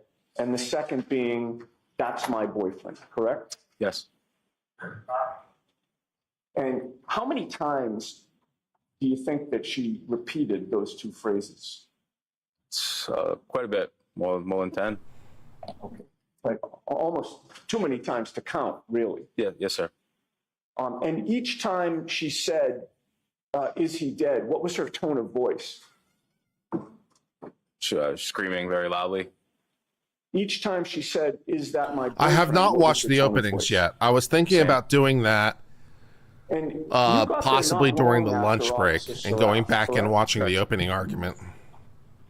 In any of during the time, let me strike that. During the time 'Cause I've that heard you good were on things. scene and you heard Karen Reed screaming and yelling in this distraught and hysterical manner, you never once heard her say, I did it, Yeah. correct? I did not. Lots of lawyers want their success You never stories and once certificates heard her framed. say, it's my fault, correct? My Supreme Court certificate You is never literally once just in a heard her frame say, off the shelf "I hit at him, I hit Michael's. him, I hit him," I think the correct? frame did cost not. $15. If you had It heard works any great. It holds of the those paper in statements, place and makes it you look would have somewhat pretty. recognized Mission that accomplished. Those would have been important to note, correct? Sir. And you would have noted those in your police report, obviously, correct? Yes. Because you know that when you're drafting a police report, you want to include all the important details, correct? Yes, sir. And you want to be precise. All right, if it's a half day, that's even Yes. better. And So after, I suppose, the you conclusion didn't of the trial for put today, those we'll go and statements watch the in opening your arguments report then. because you never La-di-da. heard those statements come out of Karen Reed's mouth. All right, fine. Yes, sir. Now, Then we'll do it at the end of the day. day. At some point in time, you were asked to participate in a search for evidence on that front. Were you not? I was standing by. I didn't directly search for anything that I recall. All right. And when you say you were standing by the area where John O'Keefe's body had been, Yes. correct? And how close were you to that area? I was like right off the curb at that point on the street, How many feet from where the body had been? 10 to 12 feet.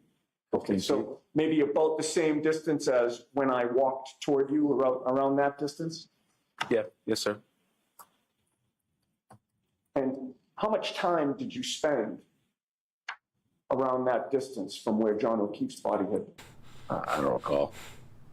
You were there for 2 hours, You guys, correct? you guys are painting a really attractive picture So for the is it state's fair to opening, I have to that say. You were sort of in and around that area multiple times during that 2 hours? Yes. Did you ever see anybody put up any crime scene tape at all? I don't recall that. You recall other officers sort of searching that area, correct? Yes. And while you were near that area, you were certainly paying attention to it, correct? Yes. Did you see officers use any equipment to clear some of the snow in that area? Yes, sir. What did you see? There was a leaf blower. Where did that leaf blower come from? I don't know. Who had the leaf blower? I believe it was Lieutenant Gallagher. When did Lieutenant Gallagher arrive on scene? 45 minutes after I did, approximately. I don't recall the exact time. And how big was that leaf blower? Not too big. It was Was it handheld or? It's roughly the size of a leaf blower. handheld. And who used the leaf blower? Who Lieutenant Gallagher. cares? At what area or on what area did he use that leaf blower?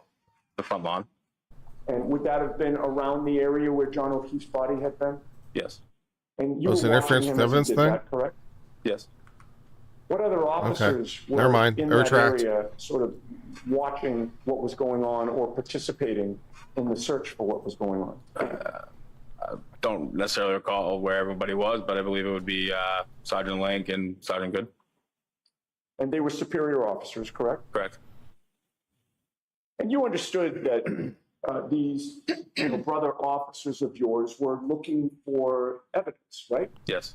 They were looking for clues about potentially what had happened. The to lead John, investigators under correct? federal investigation for taking Reed's phone, looking You for were paying nudes. attention too as they were doing their work, correct?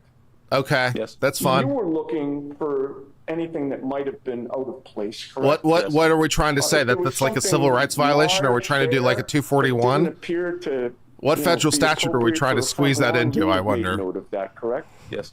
And if there was something small there, you would have. Are we trying to still squeeze that made into like note of that 241 for because it violation of didn't civil belong rights? on a front lawn, correct? Yes.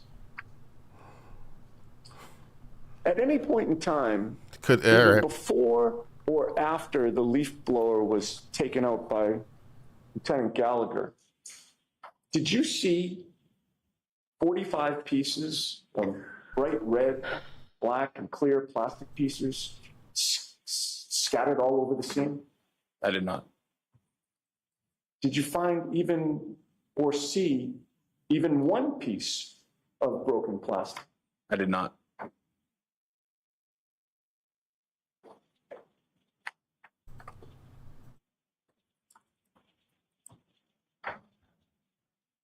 Now, when you came to the scene, John O'Keefe was still lying on the ground, correct? Yes. Did you see whether or not there were any blankets on scene? No. She's a smoke show. I'd be looking for nudes too. Did you I mean, know I saw her picture. She's quite that one of attractive. the woman on scene, that sister who lived in that very house? I did not.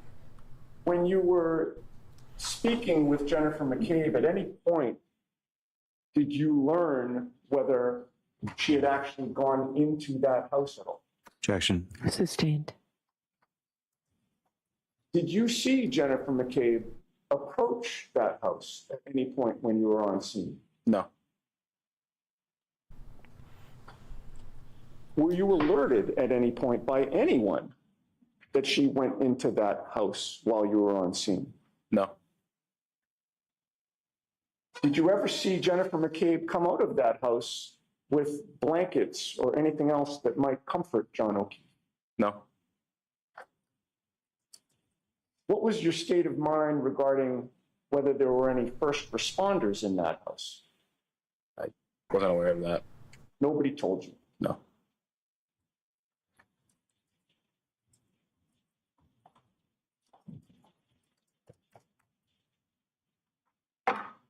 You had testified that at one point you saw Karen Reed being escorted into a motor vehicle, Yes. and that was one of the women on scene, her motor vehicle? Yes, it was either that or a cruiser. All right. Both kind of in the same area. But you'll agree with me, at no point in time did you see Karen Reed and Jennifer McCabe in a vehicle together? Not that I recall, no. And at no point in time did you ever hear Karen Reed ask Jennifer McCabe to Google anything? No. I may have a moment, Your Honor. Yes.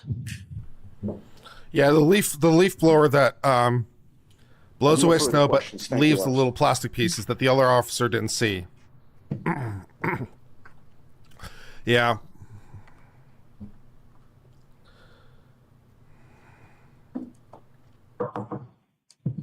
Officer Mulaney,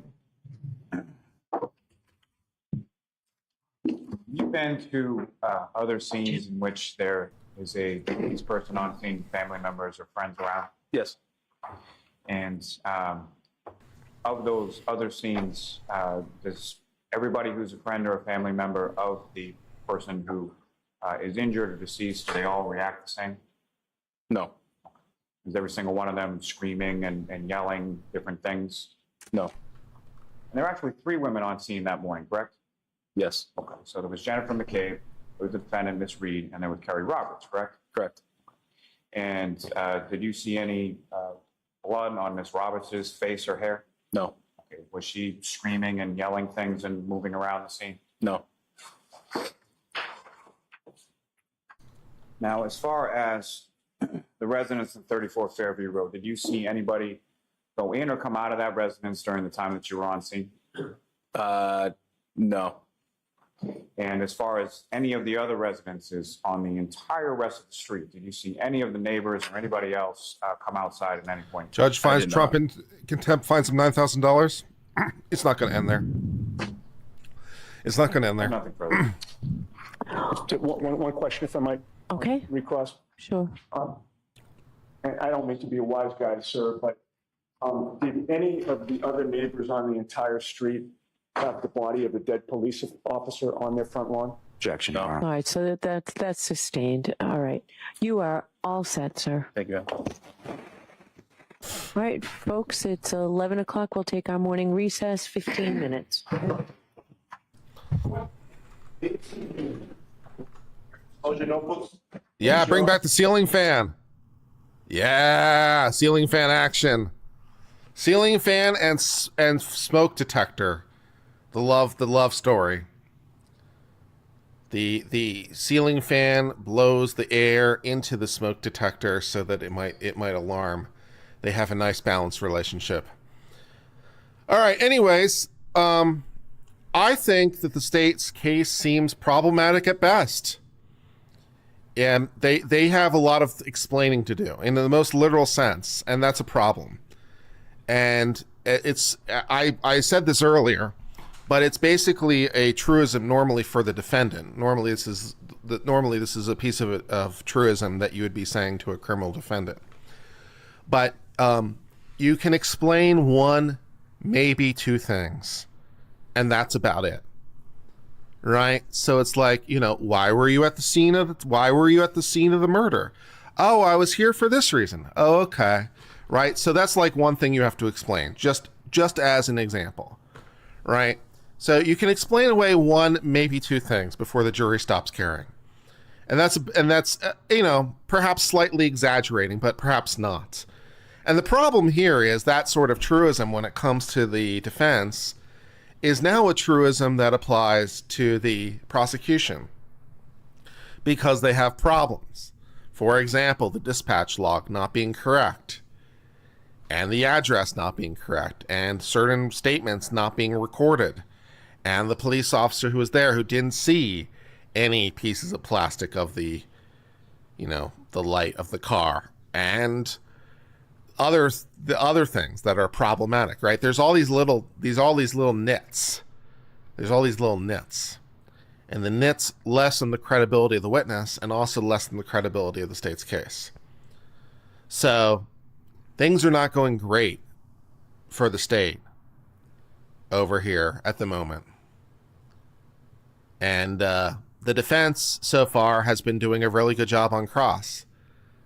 Mostly because it seems like they have the facts in support of them. But still, hey, I've seen defense lawyers screw up cases that they had handed to them before too. So this seems like it's going reasonably well for the defense.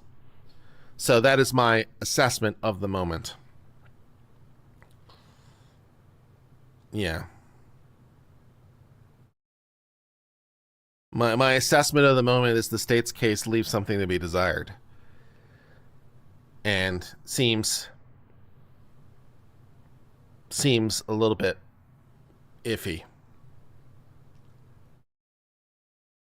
And then all they have is this confession, which even that was not really recorded, and other people's statements weren't recorded, and other things like that. So there's problems.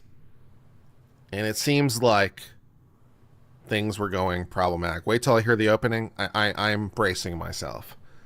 I am attempting to brace myself for this joy that you apparently want me to enjoy of the opening. Oh, they brought back Fan. Yeah, bring back Fan. I like Fan. Fan is having a whirling relationship with Smoke Alarm there in the background. Smoke Alarm is red with fire for the Fan. Are you appreciating all these puns? Because I'm trying real hard. The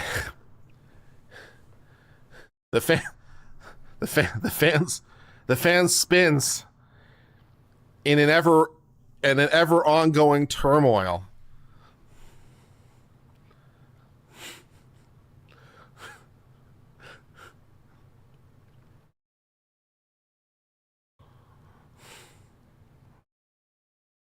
Bring back Fan. I'm trying to write a slash fic over here. Bring back Fan so I can be inspired in my slash fic writing. Damn it.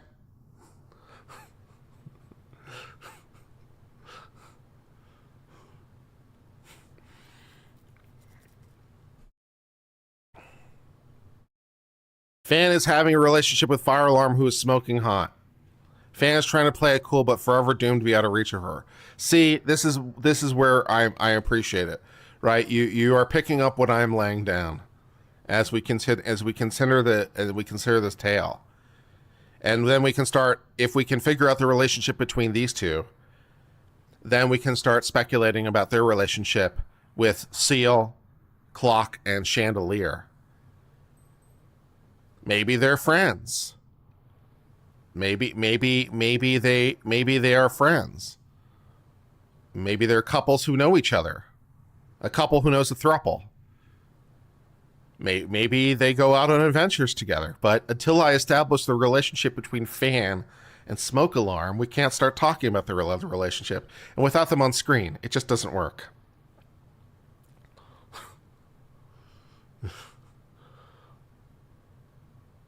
Yeah. Tale as old as time. The Fan is continuously changing its face.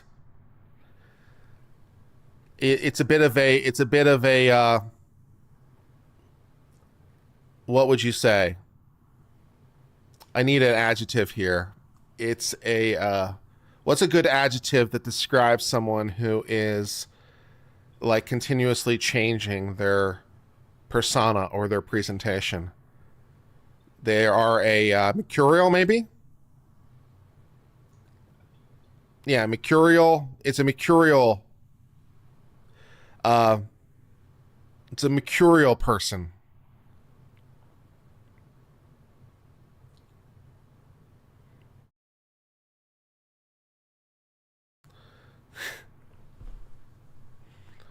But even though it tries to change its face, in the end, it always comes back to where it was before.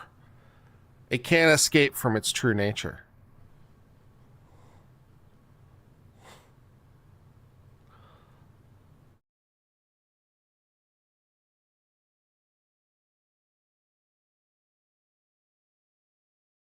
Yeah. So what else can we talk about as it relates to this case? I'm not sure. But if there's strong interest in this, I might try to start covering it.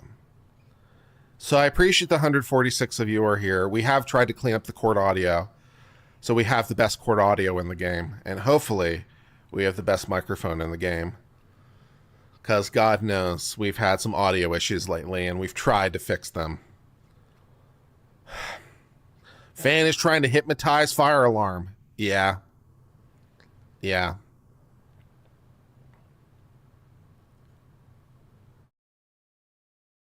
So we'll see. We'll see. We'll see what the interest level is on this case. Trials are a huge commitment of time. They're a huge commitment of time. And that's, problematic. So, it's a question of, is it worth it? And so if we have more people join, then it'll become more worth it, and that'll be great. Fan is just high. Very good. That could go two ways too. It's high because it's, off the ground, and also high because it's on a high setting because it was spinning fast. So I'm not sure if you intended like both those meanings, but either way, I appreciate it. Very good. Very good.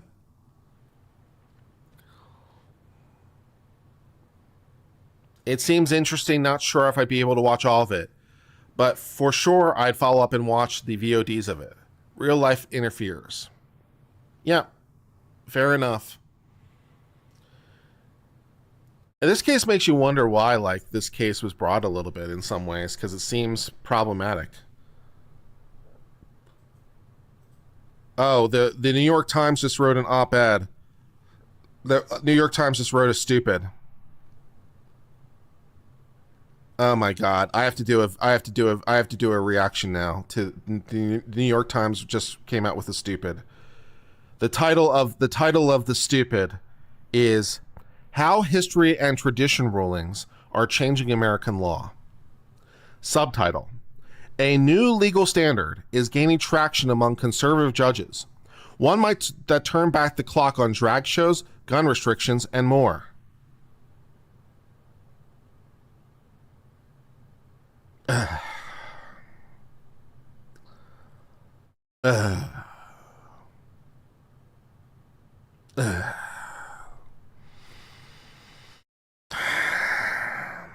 Yeah. So I have to respond to that stupid today. I have to do a video this evening responding to that stupid.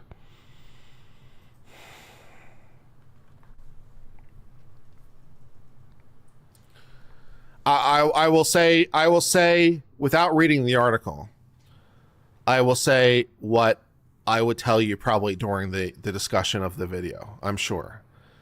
Yes, the conservatives are trying to use history and tradition as a way of interpreting, for example, the Second Amendment. And for that matter, I would argue all the amendments. Which incidentally, by the way, is not like an inherently novel concept. So, in legal theory, all right, in interpretive theory, let's say, in interpretive theory, you have a statute or a regulation or a constitutional provision in front of you, because I don't really think it changes. I don't think the analysis changes. The relative importance of them change, right? The Constitution is more important than the statute. But at least to my mind, the interpretive tool is the same. There's no difference, okay? So you have a couple of interpretive tools, and these are like well established, all right? You have history, which is, so you're looking at a constitutional provision, and you want to interpret it. All right, so how do you go about doing that? Well, first of all, you have the text, which, is always a good place to start. So what do the words say? You have the history, which is how did it come to be, right? How did this thing come to be? Because how it came to be probably informs somewhat to the degree of what it is, right? You have the intent or purpose. Okay, what were they trying to do? What is this aiming at? What is it looking for? You have precedent, which is legal interpretive history, if you like. So you look at the precedent of cases, because we have a common law tradition. And then you also have policy, which is sort of a modern view of what are we trying to do, as opposed to the intent, which is what were they trying to do in the statute or the bill or whatever. You have policy, which is more of a broad view, not limited to the thing in front of you. It's a more global view, right? So intent, purpose speaks to the purpose behind the constitutional provision or whatever, as opposed to policy, which is a broader global application. Okay, so these tools have been well established for like forever. These are sort of the tools you use.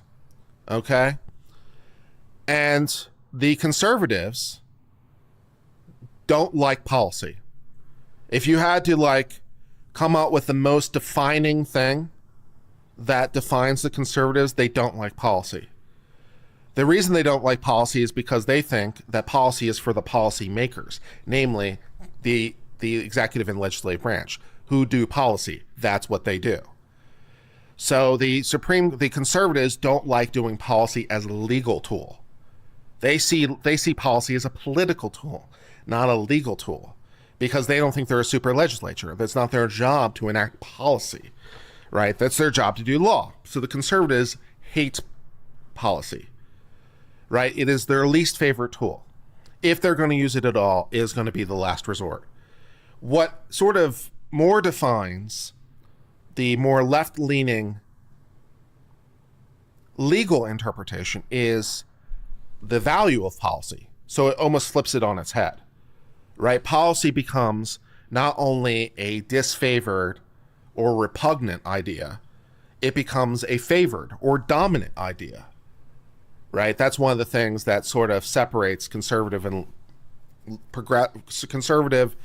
left-leaning legal thinking. But the idea of looking to history as a tool, history and tradition, which is kind of the same thing, to be honest, at least to me. I wouldn't separate history and tradition. I mean, I think it's the same thing. So I wouldn't view it as two separate things, although the phrase is history and tradition these days. But I just see that as one thing. So yes, looking to history is a dominant tool for interpretation, for conservatives. Big surprise. Because, okay, you have a provision like the freedom of speech, the freedom of speech, the freedom of speech. So how do you understand the freedom of speech? And I've talked about this before. The is a definite article, refers to a specific antecedent. It's like saying I want the apple as opposed to I want a apple. If I say I want a apple, just give me an apple. If I say I want the apple, I'm referring to a specific thing. It's the apple, and only the apple will do because that's what I asked for. So the freedom of speech is not freedom of speech, it's the freedom of speech. The word the becomes very important. Because that's, for example, like why defamation, for example, is not included in the freedom of speech. Some might call it an exception to freedom of speech. For my money, it's not an exception. It's just never within the boundaries in the first place. In the same way of saying the piece of land. If I say the piece of land, just because you show me some land doesn't mean it's within the boundaries of the piece of land. There's land lots of places. But if it's not part of the boundaries, it's not part of the piece of land.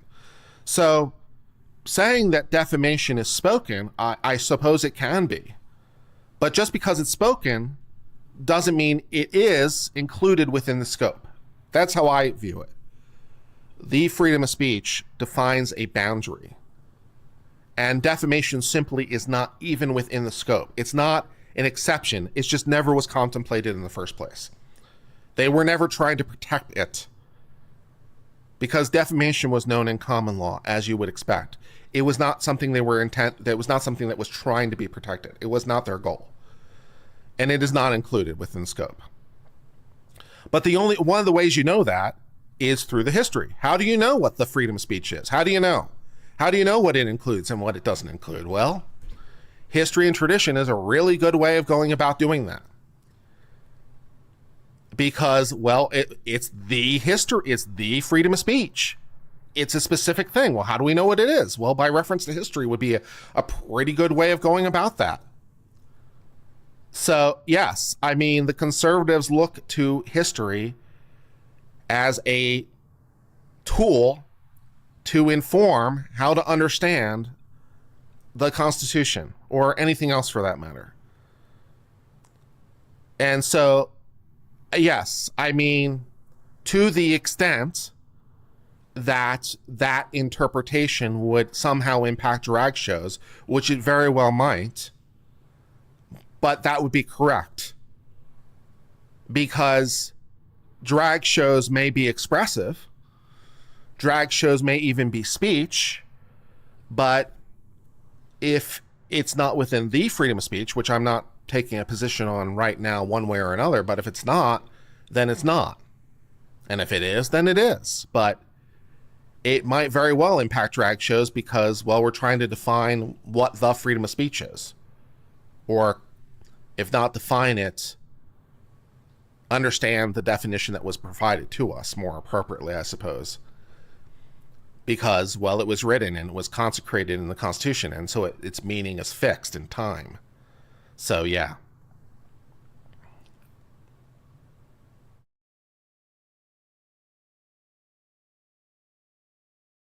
So, that's the stupid. So their problem the New York Times' problem is exactly the fact that the Constitution freezes things in time. That is exactly their problem, right? Because they say this new legal standard, which by the way is not new. It is not a new legal standard. It's been around a hot minute. Its importance and the analysis may have changed, so I'll give them that, but it's not new. This new legal standard is gaining traction among conservative judges, one that might turn back the clock on drag shows, gun restrictions, and more. But yes, it would turn back the clock, quite literally, because that's the whole point of the Constitution from the conservative perspective. It's to freeze certain fundamental concepts in place, in stone, as it were. So yes, it does turn back the clock. It turns back the clock to 1791. But that was the point. That was the point. So the very thing they say is the problem is the very thing that is actually the goal. It is literally not a bug. It is literally a feature. But they see it as a bug. And that's sort of where but that's the stupid. That's the stupid. So, yeah. You know, one of these reasons I love your channel is because you come out with these golden nuggets out of nowhere. And for someone who lives in Denmark, these golden nuggets are incredibly interesting. Yes. And I would imagine that most countries in the world, especially most European countries, could be said to have something that would resemble a similar, what would you say? How you got here informs where you are. I mean, duh, right? I mean, I don't know the laws of Denmark incredibly well, but the history, tradition, precedent, how things have been done up to this point, I would imagine are somewhat informative of how things go today because, well, you know, we've done it that way in the past, so we continue to do it that way unless, you know, we have a reason to change. But yes, it's like, yeah, but I'm glad I could help explain this. Yeah, the entire point of the Constitution was to create a set of rules that would codify, I suppose, although strictly speaking, codify we normally mean for code, which we normally mean statute. So, whatever. Codify certain principles that are so important that they can only be changed through extraordinary process. The entire point was to take certain decisions away from the legislature. That was the idea. That was the idea. The Americans were concerned about the tyranny of government.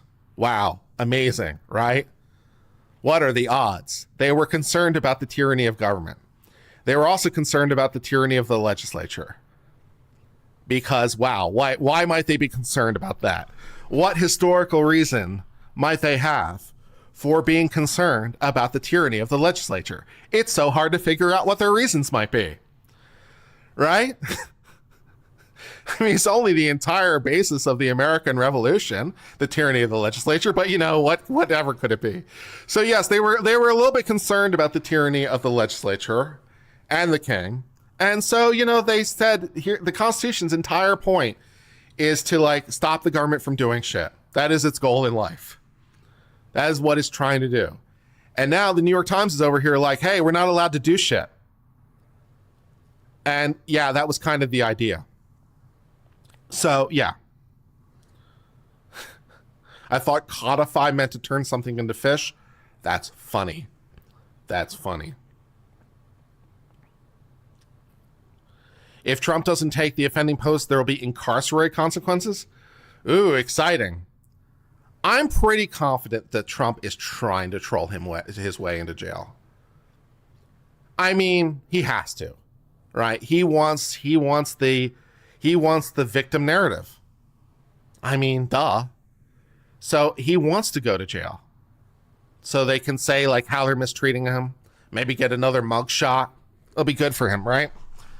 So yeah, I mean, he's obviously trying to troll himself into contempt. I mean, so yeah, I mean, he's going to go to jail. There's just no two ways about it. He's going to go to jail. I can see the future. I can see the future. It's very foreseeable. Yeah, a martyr status kind of thing. You got it. Yeah. Can the president pardon himself with respect to federal crimes? My answer is yes, he can. With respect to federal crimes, yes. In my humble opinion. Of course, I would like to point out that applies to any president, including the current one.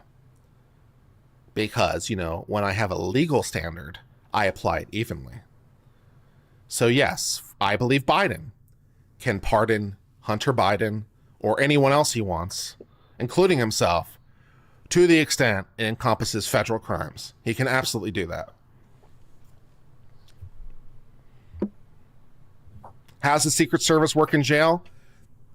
I don't know. I'm sure the Secret Service is having some fun discussions among themselves on that very issue. I'm sure the Secret Service is having all kinds of fun and interesting discussions on that point. We're back in session. You may be seated. Your next witness, please, Mr. Lally. Yes, Your Honor. The Commonwealth to call Mr. Timothy Nuttall to the stand. I'll answer this question while we're waiting for Timothy over here. If he pardons himself, if he gets reelected and he's in jail, could he pardon himself? Only to the extent there are federal crimes. These are not federal crimes. However, so he can't pardon himself out of the state conviction. However, if he's elected president, him being in prison would substantially interfere with him being the president, which he was just elected to, and there's a federal supremacy clause. So I think the executive branch would be able to file, and I think they would win. Basically, I don't know what the legal principle would be, but you can't have him in jail because it unduly interferes with the powers of the president. So yeah, the U.S. federal government will have to get him out of prison, and they'll win. So if he's reelected, he can't pardon himself, but he'll get out of prison because supremacy clause, because there's basically no alternative. So yeah. Being a paramedic. To back up significantly, I got my EMT certification when I was still in high school through CMTI out of Weymouth. They're now owned by Brewster Ambulance. From there, I was employed by Cataldo Ambulance. I worked primarily in the city of Chelsea, running BLS transfers and eventually 911 shifts in that city, in that area of the world, if you will. From there, I decided I liked it. I decided to enroll in paramedic school. I went to the same school I went for my BLS certification, back to CMTI. I obtained my paramedic right before I turned 21. I stayed in the same area, primarily in Chelsea, and eventually edged my way into Everett a little bit and worked up there for about 7 years.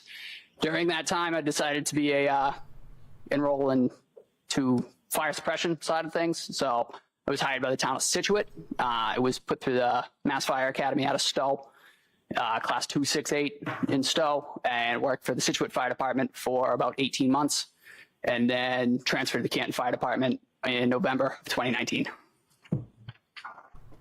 Just a couple questions about what you had just spoken about. So when you use the term sort of BLS, what is that? So in EMS, there's two kind of branches. BLS is basic life support, which is EMT basic. Smaller skill set, if you will. Still running 911 emergencies, but that was kind of the stepping stone to see if you could do the job, if you like the job, and then you can advance on to ALS, advanced life support, which is the paramedic side of things. That's a broader skill set, many more medications, many more interventions that we can perform in the field.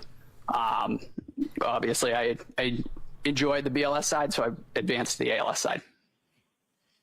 Now, as far as starting with becoming an EMT, what, if any, I mentioned you went to a CMTI school, but what type of education you require prior to getting any sort of graduating or certification or something like that? What are the classes like?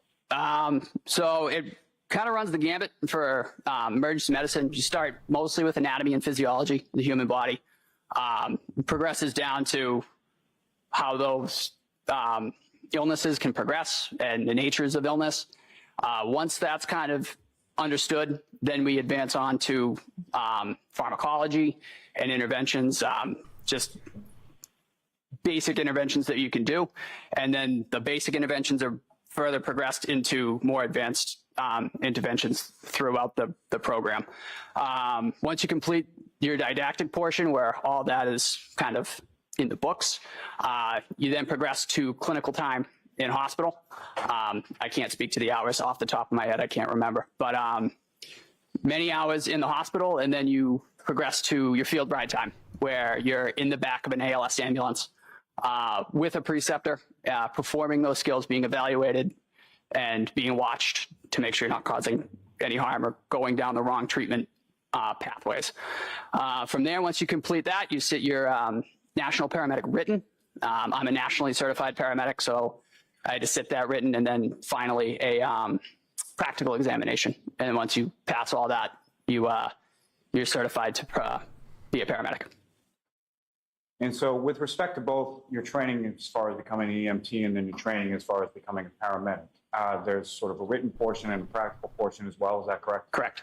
Can you use the term in there as far as a preceptor? What exactly does that mean within your field? So a preceptor is a senior paramedic who's been practicing for, it varies from place to place, but the standard is usually 3 to 5 years, who will watch you to make sure that you're not, like I said, drifting down the wrong path in terms of treatment, making sure that your care is adequate and not doing any harm. My preceptors that I was with, they were medics in the city of Brockton, so they had been around for a little while, and they were excellent at what they did, and they taught me quite a bit. I learned quite a bit in my ride time from them. And in your role, post getting your certification in regard to those, have you acted as a preceptor for other sort of younger, less experienced? Yeah, so I was a field training officer for the Cataldo for a brief stint right before I left the company. And I am currently a field training officer for the town of Canton. And with respect to those certifications, is that sort of like a one-time blessing in perpetuity, or is there a continuing educational recertification process? Right now for the town of Canton, that's a bidded position. I submitted an application writing, and I was selected. So I am currently on my group. I am our field training officer for my group, Group 2. Okay, and my apologies, poor question on my part. I was asking sort of more in general. So beyond the sort of preceptor sort of faction of that, just in regard to, in general, being an EMT and a paramedic, as far as your certifications are concerned, is that something that you have to continue? Is there any sort of recertification process, and how often is that? Oh, I apologize. Okay, yes. So every 2 years, we're required, both by the national component and the state component, to complete a certain amount of hours per year for your recertification. I actually just recently recertified in March. I can't speak to the exact number of hours, but there's a national component, state component, and a local component, and the trainings are quite in-depth. Now, turning your attention to your work with the Canton Fire Department, how many fire stations are there within the town of Canton? We have 2 fire stations. Okay. Where are they located? Station 1 is 99 Revere Street, and Station 2 is 7 Sassamon Street. And when you're working with the Canton Fire Department, is there a typical kind of schedule or shift schedule that you're working on? So my work schedule is I work 1 24-hour shift, 1 24-hour off, 1 24-hour shift on, and then 5 consecutive 24s off. And as far as a 24-hour shift, what time to what time does that run with the Canton Fire? For us, we report at 0800 to 0800. So 8 a.m. to 8 a.m.? Yes. And within both of those station houses, how much sort of apparatus, or how many different sort of vehicles and apparatus do you have within each of those station houses? For Station 1, 99 Revere Street, we have Car 5 staffed with a captain. We have Engine 3 staffed with 1 lieutenant, 2 firefighters. And ambulance 1, who is staffed with two firefighters. We do have a PB waiver, so we will run paramedic basic on ambulance 1. However, that is primarily a double medic ambulance. And for station 2, it's a very similar setup. It is engine 4 with 2 firefighters and a lieutenant, and ambulance 2 with the same setup as ambulance 1. Both those stations also have ladders that run out of them, ladder 1 and ladder 2 respectively. And the crews from ambulance 1 or ambulance 2 will crossband those ladders as needed. Now, with respect, if I could turn your attention to January 28th into January 29th, sort of Friday into a Saturday. You recall 2022? You recall those days? Were you working one of those 2 days? I was scheduled to work the morning of the 29th, I believe. So you were scheduled to work essentially the morning, 8 a.m. on the 29th until 8 a.m. on the 30th. And prior to where the 28th sort of going into the 29th, what, if anything, were you aware of as far as weather that had been forecasted or that was reportedly coming?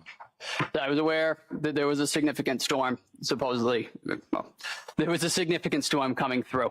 I woke up very early that morning just to check. I took a peek outside at my house. I live in the city of Brockton. I noticed that the conditions it was starting to snow a little bit.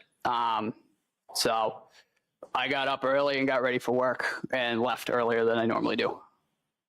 And about what time, which station were you assigned to on that? I was at Station 1, 99 Revere Street, and I was on Ambulance 1 for the day.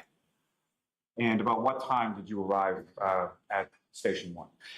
Due to the inclement weather, I believe I arrived several hours early. I showed up to the station around 5:45, 5:50 that morning. And around the time that you were driving from your home to Station 1 in Canton, what, if anything, did you note as far as sort of the driving conditions, visibility, anything else? The snow was starting to accumulate. The roads, I drove through several towns, but the roads were starting to be treated, but they weren't pristine. There was obviously a buildup of snow starting on my ride, which was part of the reason I left early, just either to relieve people if they needed to get out before the storm really hit, or just to help them with snow removal. And to that point, when it comes to sort of snow removal at the fire station, what, if any, sort of duties and responsibilities do yourself and the other firefighters have to in relation to snow removal around the station? So we're responsible around the station to keep what we refer to as the apron clear of snow. The apron is where we back our fire trucks into and out of the station. So we remove all that ourselves. We have a plow truck. However, we'll also shovel walkways and stuff for the public if they need to get in. So that was one of the primary. The crew was actually outside removing snow when I pulled in to the station that morning. And it may be pretty self-explanatory, but as far as the apron itself, why is it so necessary that the apron remain clear as far as snow is concerned? Just to maintain a path for the emergency apparatus to get in and out in a timely manner. Now,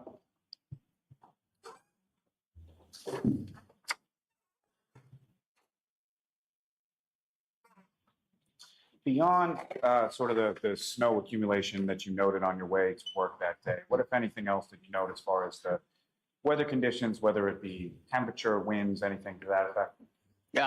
They were approaching blizzard conditions. It was windy. It was still very early in the morning, so it was quite dark, and it was windy and snowy. So we were approaching blizzard conditions, like I said. And when you arrived there, did a call come into your station sometime around or shortly after 6 o'clock in the morning on the 29th? Yeah, I arrived, as I previously stated, around 5:50. I had put my gear, my firefighting structural gear, out with Ambulance 1, just in the event that there was an emergency. And as I was doing that, the emergency tones went off for a medical. Do you recall what was the report in regard to, what was dispatch in regard to as far as the medical was concerned? The overhead dispatch came in as a unresponsive male in a snowbank at 34 Fairview Road, outside. Unclear any further information. So when that came on, we had one of the paramedics that morning, and one of the firefighters, who was a relatively new firefighter, I made the decision to step onto the ambulance to provide an extra set of hands as one of the more senior paramedics in the station at the time. And correct me if I'm wrong, when you step onto the ambulance, you're essentially still sort of getting your gear on and getting dressed, right? Correct. I was, as the tones were going off, and because I came in so early, I was still in civilian clothing. I had a Canton Fire t-shirt on. So I actually donned my turnout gear for that call. And as far as the other individuals on that ambulance one that were going to that call as well, who were they? So it was firefighter paramedic Anthony Flamati and firefighter EMT Matt Kelly. And Mr. Kelly, he was sort of the less experienced one at that time, is that correct? Correct. So you get into the back of the ambulance and start going to the scene. Now, as far as other sort of vehicles or apparatus, who, if anyone, or what, if any, other sort of vehicles were dispatched on this call as well? The initial dispatch was Canton Engine 3 and Canton Ambulance 1. Due to the severity of the call, depending on how it comes in, the shift commander, which is car 5, he will usually respond to any significant incident. So he also added himself to the call, just as a senior officer with us. So the final dispatch, I believe, was car 5, engine 3, and ambulance 1. You know who was on engine 3 and who was in car 5? Car 5 was Captain Robry. Engine 3 was Lieutenant Greg Woodbury, firefighter Frank Walsh, and firefighter Katie McLaughlin. As far as the ambulance 1 that you were in, obviously there's somebody driving and there's somebody in the front passenger seat, correct? Correct. Okay, so who was driving and who was in the front passenger seat? I don't want to speak out of turn. I honestly can't tell you who was driving. I was in the back. I was in the back patient compartment of the ambulance, just because there's only 2 seats up front. So I hopped in the back. And so when you're in the back of the ambulance and you're going to the call, what is it that you're doing in sort of preparation for arrival? So as I previously stated, I came in early, so I was donning my turnout gear. I had my boots and structural firefighting pants on. So I finished putting those on, and I put the rest of my gear in the back. And as we were driving to the scene of the incident, I started prepping the gear that we were going to need off the initial dispatch and unresponsive mail in the snow. So I grabbed our first in bag, which has miscellaneous medical supplies, some IV supplies, and interosseous drill kit. The airway bag, which has just a bottle of oxygen, and then quite a bit of airway management supplies, and our cardiac monitor. So I had all of those prepped out and ready to go. So as soon as the ambulance was in park, we could step right out, ascertain what we had, and go from there. So when the ambulance arrived on scene, I had all 3 of those bags on my person, and we were able to, the entire ambulance crew was able to step out and provide patient care. And as far as, if you know, approximately how much time elapsed between the time that you hear sort of the sound go off and you get in the ambulance to the time that you arrive on scene on Fairview? I couldn't give you an accurate estimation of the time. Like I said, I was in the back. I was trying to prep everything and get myself kind of prepped just in terms of appropriate attire. So I couldn't give you a fair estimate. And as far as when you arrive on scene, you step out of the back of the ambulance, is that correct? Yes. And as far as the weather conditions where you were on Fairview, what, if any, difference was there between the weather conditions there versus the weather conditions when you were arriving at the station? I remember, as I previously stated, I remember it was still very dark. The sun was not up yet. I remember the wind. It was quite windy that morning. The wind had, in my opinion, had seemed to have picked up since my drive in, and the snow was increased. And so when you step out of the ambulance, can you describe for the jury sort of where you go and sort of what is it that you first see when you get out? So I stepped out of the ambulance and came around with all 3 bags. I could hear commotion. I could hear some screaming off in the distance. I couldn't really tell you where it was coming from because it was still quite dark.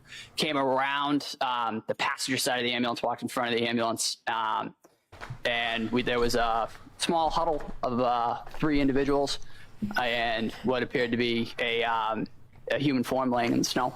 So we made our way over to that and went from there. And when you come around the passenger side of the ambulance and you observed that and started, are you sort of turning left or right, or how are you heading when you come around the ambulance? I came out of the ambulance on the passenger side and I took a left. And you make your way over to the patient on the ground, is that correct? Correct. And as far as the other people that you observed around the patient, how would you, or what, if any, description do you have of those? There were 3 individuals. I believe they were all 3 of them were female. My primary focus was the individual in the snow on the ground. I went right to him. I kind of bypassed everybody from there and went directly to that individual. Is that sort of typically how you approach a scene, is just sort of tunnel vision right to the patient? Typically on a call like that, where if somebody's unresponsive on the ground, you typically go directly to the patient and ascertain if they are breathing and if they have signs of life, because that is a time-sensitive matter. And as far as the individual, not then, but at some point subsequent, did you learn the identity of the person on the ground? It did. It was Officer O'Keefe, John O'Keefe. And how was Officer Mr. O'Keefe's body positioned in relation to the ground when you first approached him? So I found him supine, laying in the snow.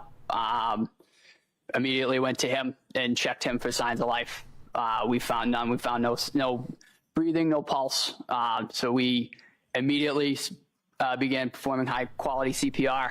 I was at the head of the individual, so I immediately grabbed out of our airway bag a bag valve mask and began ventilating the patient, trying to get some oxygen into him while the others on scene, like I said, began high quality CPR. And again, maybe pretty well. What exactly is you high use the quality term CPR? What exactly do you mean? He was laying on his back. Laying on his back, his head sort of facing up, is that correct? Correct.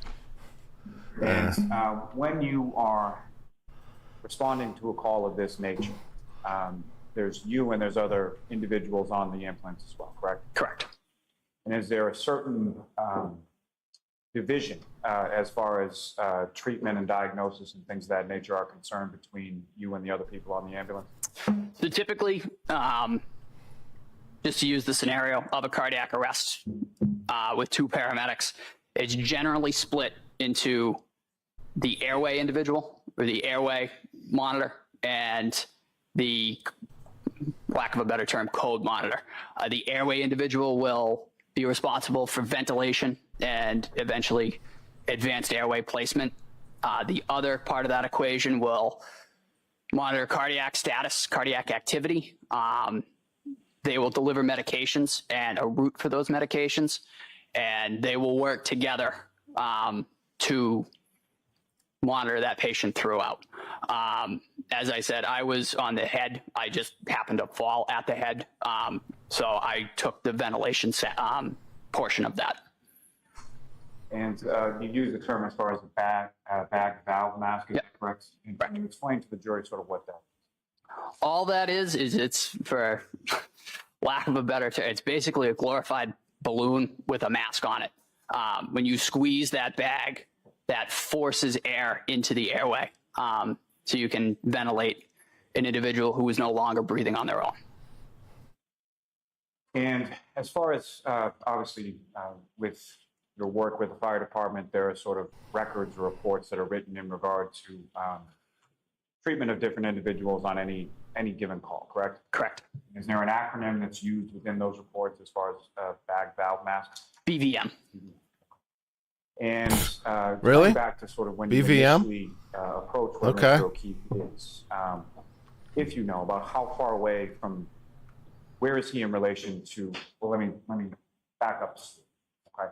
So you arrive at this residence at 34 Fairview, correct? Yep. Okay.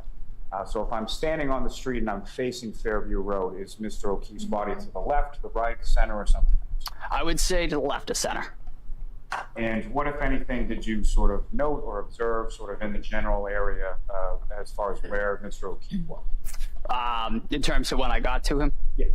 So when I first got to him, we checked for signs of life, and I was, as stated, at the head. There was a small pool of blood that seemed to be underneath him. It was hard to ascertain, again, because of the conditions. It was still very dark. It was snowing, and it was quite windy. So we were able to check the area as best we could with our handheld lights. But that was one of the things that I noted. There was a pool of blood. Now,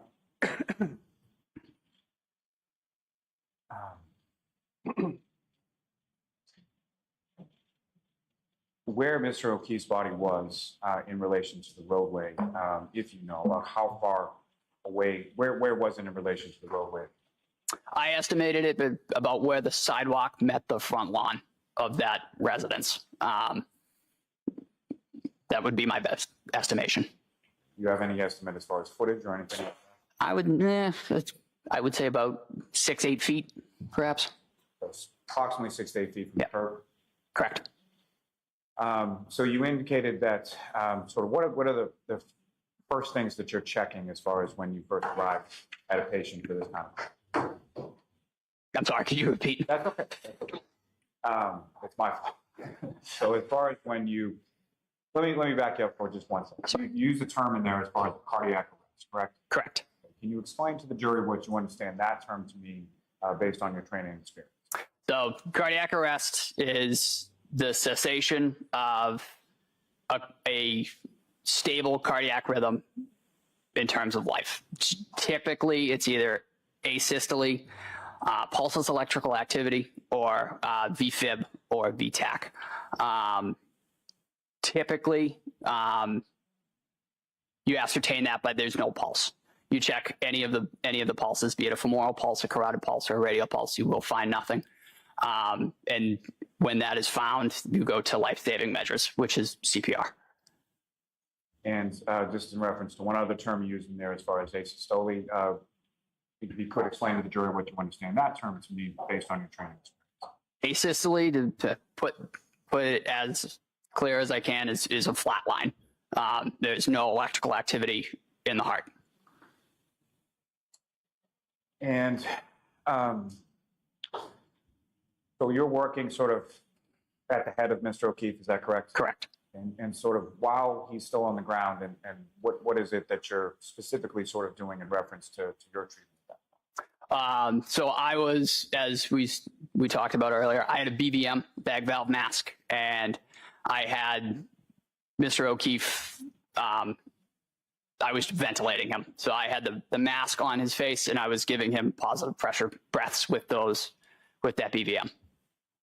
And as you're doing that, what, if anything else, did you observe beyond sort of the blood pooling you've already talked about, as far as any tactile observations you made of Mr. O'Keefe, any visual observations you made of Mr. O'Keefe at that point outside of the ambulance? He was dressed for the weather. He had several layers on. Other than that, our primary focus was kind of getting him extricated and out of the elements, just because it was, as stated, conditions were suboptimal, and we wanted to get him into an environment with better lighting and some heat, so we could further assess if he had any injuries and go from there. And so the other firefighters, paramedics, excuse me, that are on the ambulance with you, while you're doing sort of the bag valve mask at his head, what, if anything, are they doing?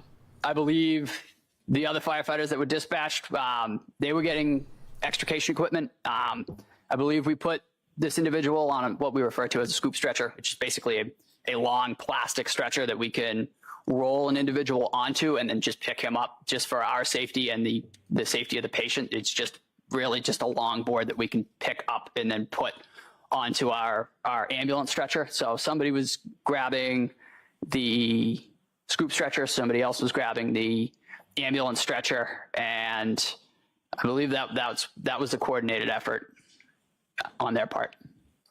And I apologize for keep going back and forth, but if I could take you back just one moment before that. So when you first sort of arrived to Mr. O'Keefe, you mentioned that there were 3 females sort of huddled around. Is that correct? Correct. What, if anything, did you observe any of those females doing with respect to Mr. O'Keefe when you first got there? That group seemed to be agitated. There was it was a scene of heightened emotions. As I stated, when I stepped out of the ambulance, I could hear screaming, I could hear people yelling. and it seemed just to be that group was just quite agitated. Now, at some points you are able to get him on the scoop stretcher and then over to the ambulance, correct? Correct. And when you get to the ambulance, what, if anything, did you note as far as what, if any, difference was there in the lighting in the back of the ambulance versus on the front lawn? The lighting was significantly better. All of our ambulances have fluorescent lighting in the ceiling of the ambulance, so those were on, and we were able to see that there was some more injuries once we were able to get him out of his winter clothing.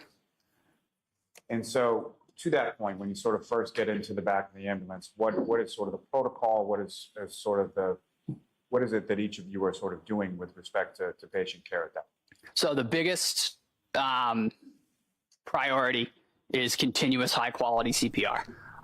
And that is the biggest thing with any cardiac arrest is uninterruption of compressions. So when we got him into the back of the ambulance, we continued CPR throughout. So while multiple people were performing CPR and eventually a mechanical CPR device was applied, those compressions were uninterrupted, and others were removing clothing, I honestly couldn't tell you the number of articles of clothing, but I believe a winter jacket and a sweatshirt were removed, and then eventually he was all the clothing was removed, and that's protocol for any cardiac arrest or any traumatic injury is usually all clothing is removed so we can have unfettered access to the individual to see if there are any other injuries. And why is that protocol? You mentioned earlier, sir, that there is tunnel vision. The absence of clothing kind of helps to remove that so you can see everything. You can assess everything. And you mentioned sort of a mechanical means of CPR. Is there a specific device that's used for that? Yes, we use a Lucas device manufactured by Stryker, and for lack of a better term, it's basically just a plunger that does CPR. It frees up a set of hands for us, and that can provide CPR uninterrupted as long as the batteries last. Now, at the time that you get him into Mr. O'Keefe into the back of the ambulance and you removing some of the clothing, what, if anything, did you note at that time or at any subsequent time in regard to footwear? To be candid, I wasn't really looking at the footwear. I believe it was brought to my attention when we eventually transferred patient care at Good Samaritan Medical Center that the individual was missing a shoe. However, that wasn't my primary focus at the time. And the items of clothing that were removed from within the ambulance, eventually when you transfer that patient care to the hospital, what, if anything, happens with that? In terms of the chain of custody of the clothing, that is typically brought in either with the individual or after, and that is usually deposited on the floor of the room where that patient is, and then the hospital takes custody of it. Occasionally we'll put it in bags. However, I could not speak to where that clothing went on this case. But fair to say whatever clothing was taken off in the ambulance left the ambulance at some point? Correct. And went to the hospital, is that correct? Yes. Now,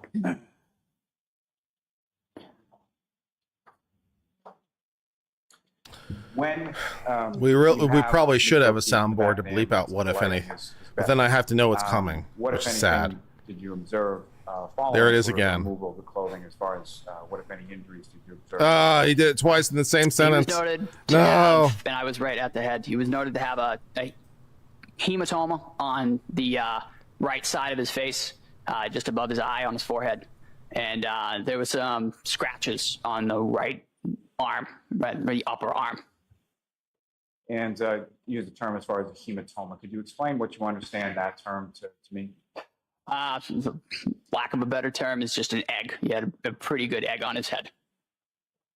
Okay. And as far as anything beyond that, did you What kind of egg? anything or note anything beyond the egg on the head and scratches on the right arm?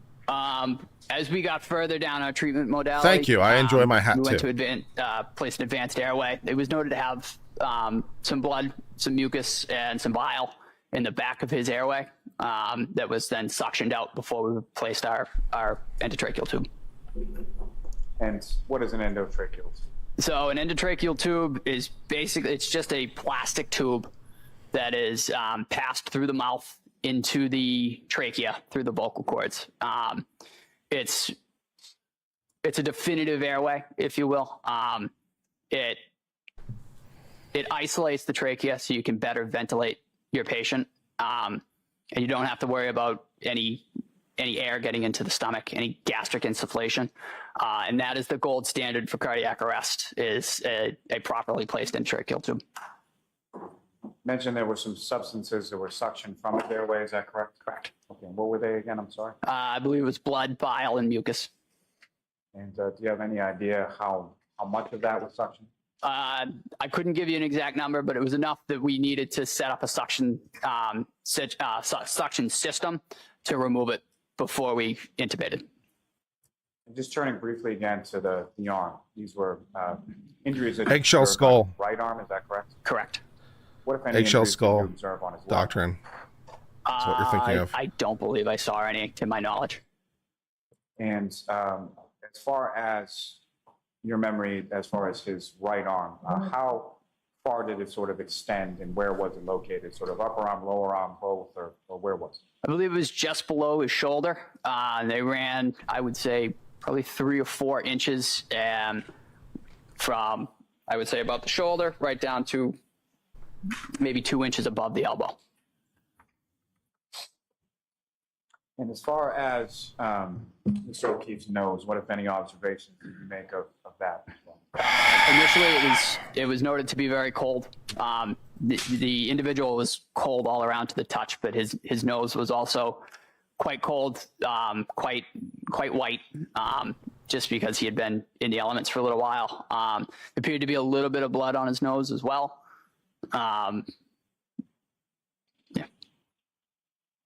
And through your training experience, are you familiar with a term or a device known as an OPA? Correct. Yes. Can you explain to the jury sort of what OPA stands for and what is that device? What does it do? So an OPA, or oral pharyngeal airway, is basically a small plastic device that is curved.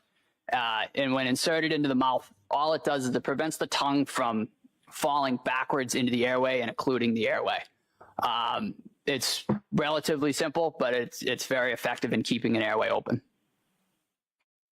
Just turning back for one moment to the injuries that you observed on Mr. O'Keefe's right arm, were those injuries that were actively bleeding at the time that you observed them? No. What, if anything, did you observe as to that in reference to those injuries on the arm? Those injuries seem to have been congealed. In my opinion, it looked like they had been cold, which could have aided in the clotting of those injuries. But when we observed them, they were not bleeding. And you mentioned a little bit about Mr. O'Keefe's nose. What, if any, observations did you make as far as any sort of digits, whether they be his hand, his feet, or something else? So all of his digits on the upper extremities were noted they were very cold. They were immobile. They were very stiff. I'm presuming due to the exposure, because when we got him onto the ambulance, when we were removing clothing, it was noted that all of his digits were very stiff. They were immobile, and it caused a little bit of problems just trying to get clothing off of him, just because they were so stiff. And taking you back outside of the ambulance just for a moment, when you're sort of initially there and you're doing your assessment and the 3 females are in your general area, correct? Correct. And at some point, you or any of the other paramedics or EMTs on scene asked them any questions about what had happened or anything like that? So as I was ventilating at the head, there was a small delay in just getting equipment, nothing significant, just enough time that as I was ventilating, I was able to ask, did anybody see anything? What happened? And there was one individual that replied several times, I hit him. And did you know that individual at that time? I did not. Can you describe the individual that said that? I would describe her as mid 40s, average build, average height. And the other two, very similar. And with reference to that statement of I hit him, is that something that she said once or more than once or something? It was several times. And as far as the tone or demeanor, how loudly was this being said? As previously stated, they seemed to be erratic. There was a lot going on in that scene. It did seem to be said over and over and at varying volumes.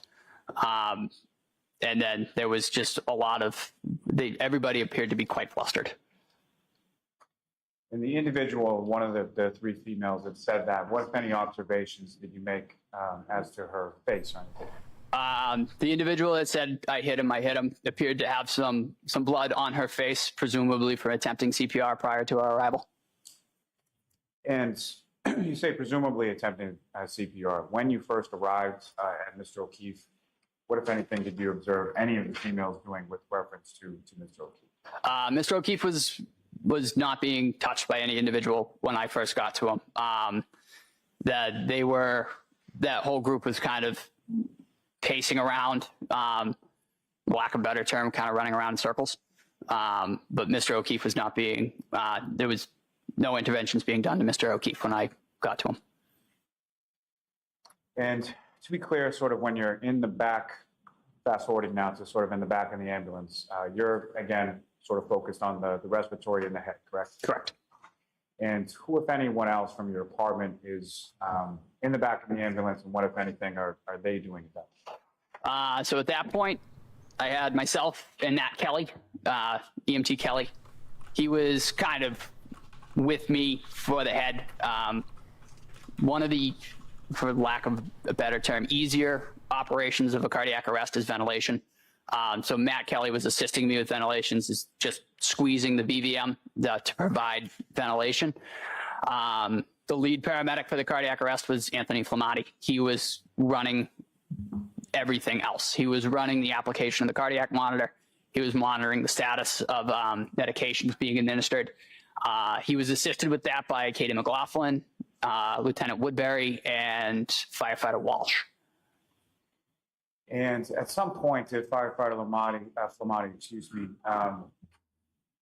at this point that you're in the back of the ambulance, you don't have any sort of demographic information in regard to your patient, correct? Correct. So what, if anything, did Firefighter Flamati ask anybody else to do in regard to obtain? I believe he asked Firefighter McLaughlin to exit the ambulance and gather some information from the bystanders in terms of name, date of birth, any significant medical history or medications, just so we could further treat the patient.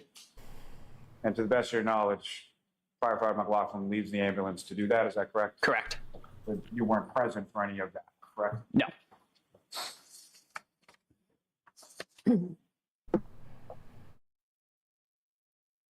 So there's some period of time in the back of the ambulance and then the transport to Good Samaritan happens, is that correct? Correct. Recall where different people from your department were in relation to that transport to the hospital? So the transport in the back in the patient compartment was myself, Firefighter Kelly, and Firefighter Flamati, with Firefighter McLaughlin driving ambulance 1.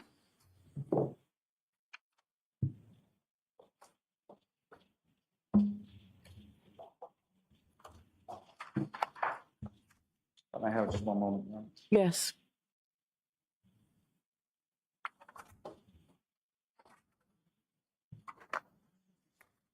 So when it comes to the report that you were testifying about before, there was a report generated in regard to this, is that correct? Correct. And who has the sort of duty and responsibility of compiling that? That would have been Anthony Flamati. And have you seen firefighter Flamati's report in relation to this incident? I have. May I approach the witness, John? Yes.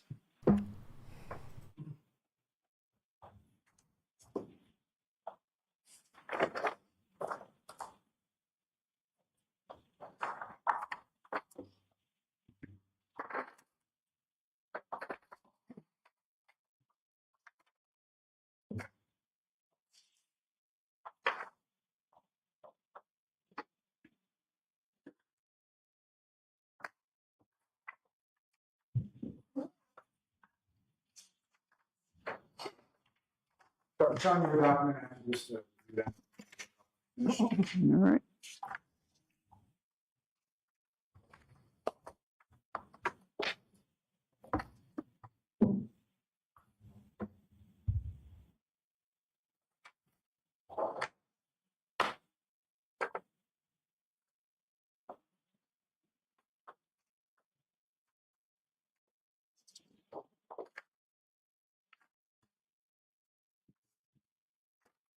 You recognize that, sir? I do. And what do you recognize that? This is what I believe to be the ENFERS report written by Captain Robbery and the patient care report written by firefighter Flamati. Thanks, sir. May I approach, John? Yes. I'm open to seek to introduce and admit as the next exhibit. It's already pre-marked, or you're moving to introduce it now? Is there an objection? May I have just one, Your Honor? Okay.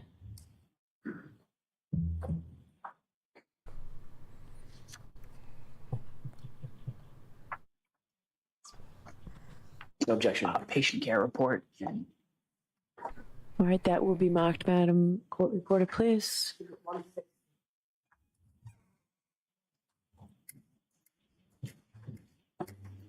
And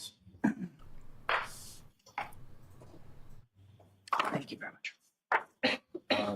Doctor, if I could ask for the lights in the little.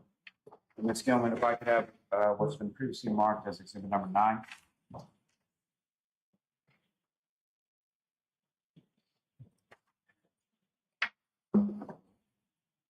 Mr. Nuttall, just directing your attention up to the screen there and what's been previously marked as exhibit number 9. Do you recognize what's depicted in that photograph? I do. What do you recognize that? I believe that to be 34 Fairview Road. Is that a relatively fair and accurate portrayal of what it looked like around the time that you arrived there, absent sort of lighting conditions and things of that nature? Yes. And Ms. Gilman, if I could have exhibit number 18.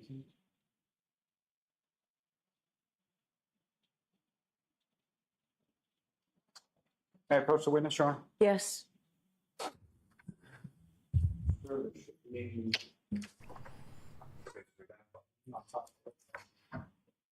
All right. And Mr. Nuttall, if I could ask you, using that laser pointer before you, well, first, let me ask you, recognize what's up on the screen as exhibit 18? Yeah. Again, 34 Fairview Road. And the area where you first observed Mr. O'Keefe supine on the lawn and the 3 females around him. You see that area in this photograph? I do. And if you could, using that laser pointer, just direct the jury's attention to where in this photograph you see that. Oh, so sorry. I would say right around this general area, right about here. And lastly, Ms. Gilman, if I could have exhibit number 14.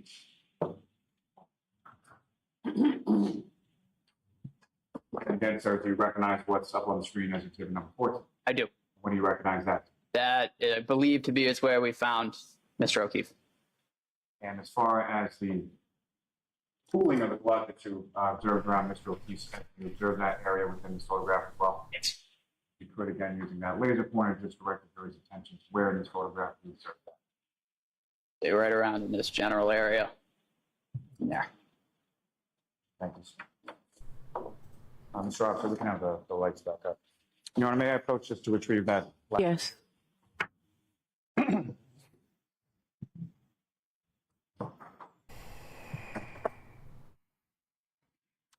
I have no further questions for this witness at this time, Your Honor.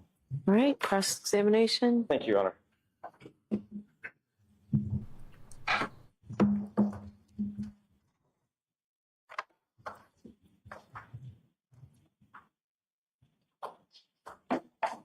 Afternoon, Firefighter Nuttall. Sir, how are you?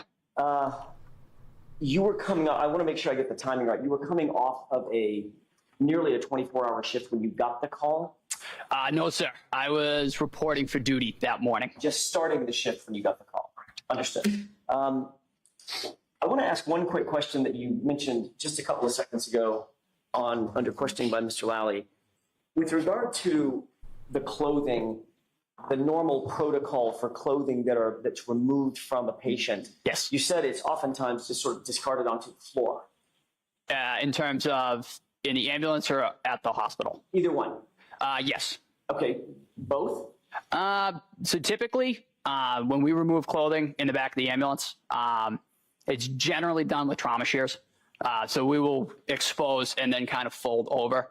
That clothing is then usually left in place.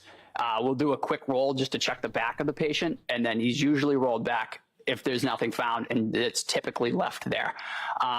In terms of like big puffy jackets, if you cut a puffy jacket, it just makes quite the mess. So yeah, exactly. It's a disaster. So typically those bigger jackets are just removed, and that is when we removed that type of article of clothing, that's when we noticed that his hands were quite rigid. So that's what happened in this case. Correct. You removed the big heavy jacket, discarded it, got it away from the body so you could better assess the injuries. Correct. And it was only then, after you removed this big heavy winter coat, that you could assess that his hands were stiff and cold. We noted the hands, but it came more into light, if you will, when we removed that coat. Got it. And you have as good a memory about that as you do the rest of the scene that morning. In terms of removing the article of clothing? Correct. I did not remove any article of clothing. I was ventilating. But you remember him having a big jacket on? Correct. Okay. And you remember that as well as you remember the other specifics of the incident? Yes. Okay.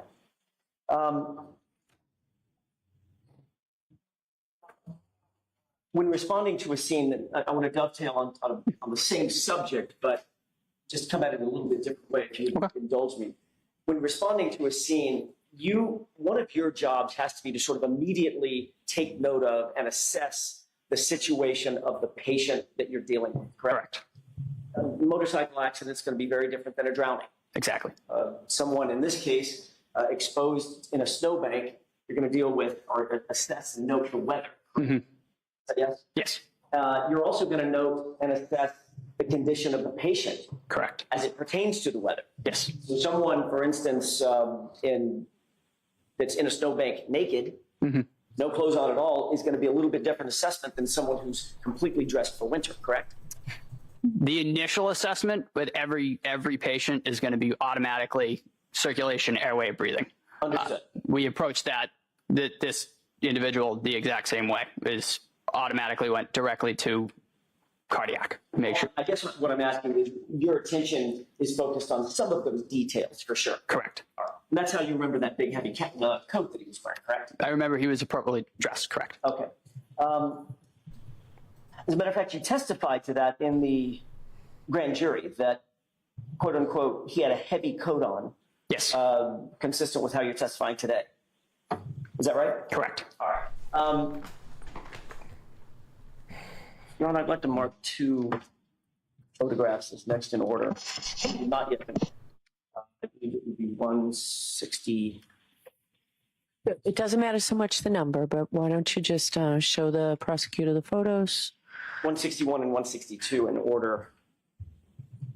May I approach? Yes. Yes, sir. I'm going to ask you, first of all, whether you recognize what's depicted in those photos. Honestly, sir, I couldn't recall the exact, but yeah. You do recognize them? Yes. Does that appear to be what John O'Keefe is wearing when you found him? I don't recall, sir, to be perfectly honest. May I approach him? Yes. Do you recall this being part of, let me ask it a different way. Do you remember somebody cutting this off of John O'Keefe at the time? I remember the clothing being removed. Okay, but you don't remember this clothing? I could say that he had clothing removed, but I couldn't tell you exactly what it was. And you've just looked at these. This, what I'm holding in my hand, appears to be the front and back of a. So don't hold it up to him from that distance where he said he doesn't recognize it. You can put it back in front of him. Don't hold it up for the jury, please. May I? Yes. That appear to be a thin cotton hoodie.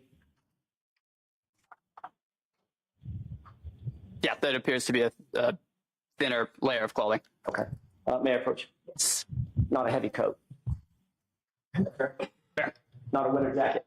Fair.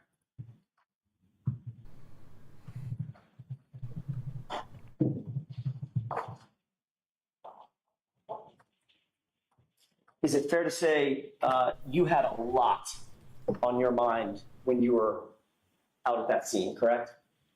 In terms of just the cut. Saving a man's life. Correct. That's your credentials are impressive. You were there focused on one thing, and that is trying to make sure that a man did not die. Correct. Would you agree that that was your primary concern and your primary focus the entire time you were at the scene? Correct. You weren't necessarily worried about what other individuals were doing, correct? No. If I asked you right now off the top of your head, tell me exactly the number of law enforcement officers that were there at the scene, probably couldn't tell me, could you? No. If I asked you whether or not you remember every single civilian that was at the scene, probably couldn't tell me, correct? Outside of the three? Outside of the three. Correct. Any other civilians? Not that I noted. Okay. Matter of fact, you can't even identify the three civilians other than generally middle-aged, 40s, Caucasian, female. Correct. You said all three of them sort of looked alike, right? Without the only defining feature on one of the individuals was one of the individuals did have blood on their face. So some of the specifics of that scene you didn't pay special note to, correct? No, we were focused on patient care. Is it fair to say that, specifically as it pertains to what the victim was wearing, your memory might be a little faulty where that's concerned? Sure. Okay. I mean, nothing wrong with that. You were focused on something completely different. Correct. You did notice certain injuries on Mr. O'Keefe's person, correct? Correct. And you indicated on direct examination that once you got him into the back of the ambulance, you, as you put it, you had a quote unquote much better picture of what you were dealing with. Is that right? Correct. You testified at the grand jury that you noted that once he was in the back of the ambulance, under better lighting, you were able to tell that he had trauma to the right side of his head. Correct. Is that right? Yes. Are you talking about the major trauma that he suffered to the back of his head or the egg that you earlier described? I was more just because it was directly in front of me. It was on the front side of his head. Okay. So it wasn't the right side of his head. If you said right side of your head, you might point above your ear, right? Correct, That's not yes. what you're talking about. I was, and if, to use my person, I would say right here. So more towards the right, above his right eye. Right of center, but still on the front of his head. Correct. And you did not make any note of another injury on the back of his head. No.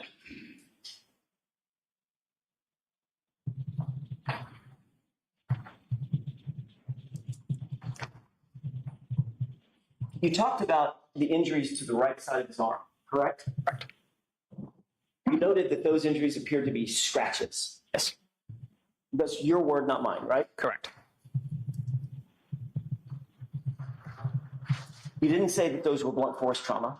No. You didn't say that they were abrasions. Scratches and abrasions, in my point of view, seem to go hand in hand. But the word that you used was scratches. Yes, they were like furrows down. Say that again? Furrows, if you will, for lack of a better term. Just. I don't understand that word. So if you remove something, Yes. like you create a furrow in the skin, is that? Furrows. Yes, there you go. Sorry. Excuse my accent. No. I'm on your turf. Fair enough. It's my accent. I'm so sorry. Boy, that one, it's going to be a meme somewhere. Hey, my cousin Vinny. Yeah, got it. All right. So when you said furrows, you made your hand in almost like a claw and drug it against your right biceps. Objection. Sustained. Can you repeat the movement that you did for the jurors when you said furrows? Objection. Sustained. Just move on to the next question, please. You would agree that a very common cause of a hematoma over one's eye is being hit or punched. Correct. Is that right? Yes. You said that Mr. O'Keefe did have such a hematoma over his right eye, correct? Yes. Did you also see a laceration under the eyebrow but above the lid on his right eye? I don't recall. Did you see a laceration on Mr. O'Keefe's nose? I don't recall. You did note that there was some blood on his nose, correct? Correct. Is that possible that that came from a small laceration? Yes.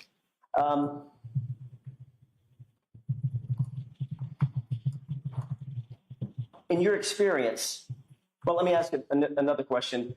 Did it look like he had, in addition to the egg on the right side of his head, in the front, did it also have a black eye on the left side? If memory serves correct, yes. So both eyes were blackened. Primarily the right side, if memory serves. Okay. And the laceration toward the right side Yes. of the right eye. Are those injuries that you just described consistent or inconsistent with some sort of physical altercation? Objection, Your Honor. Sustained. Next question, please.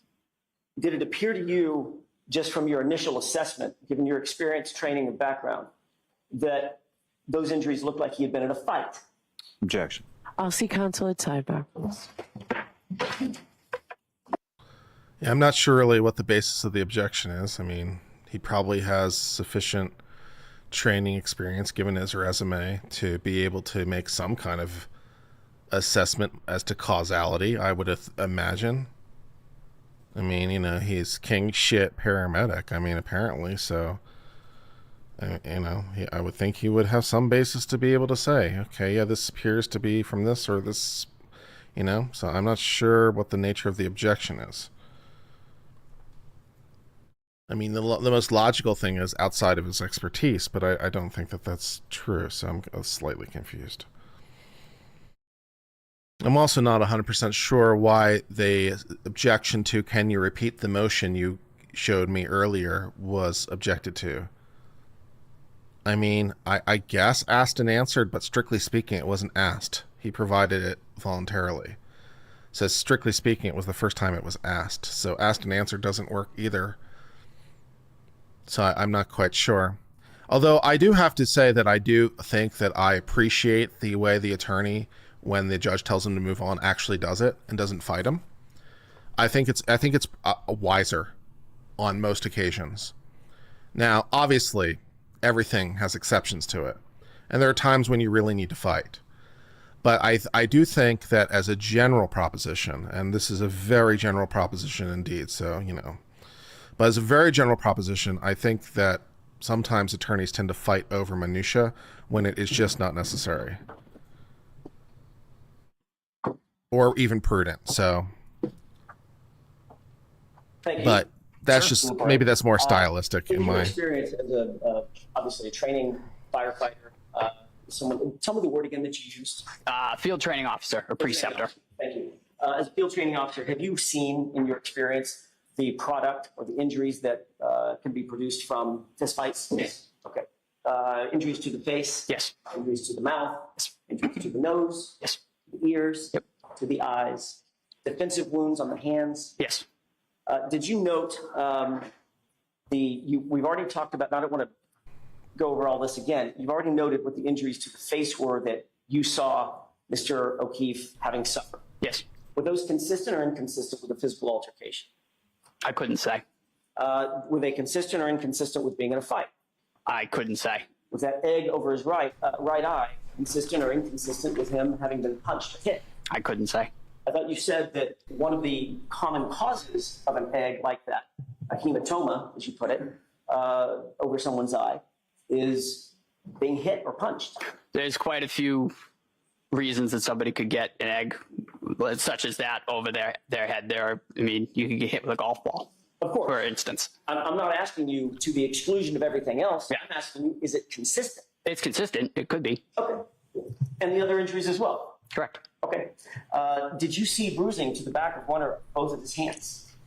His hands were, as stated, they were very cold and very white. They were not well perfused.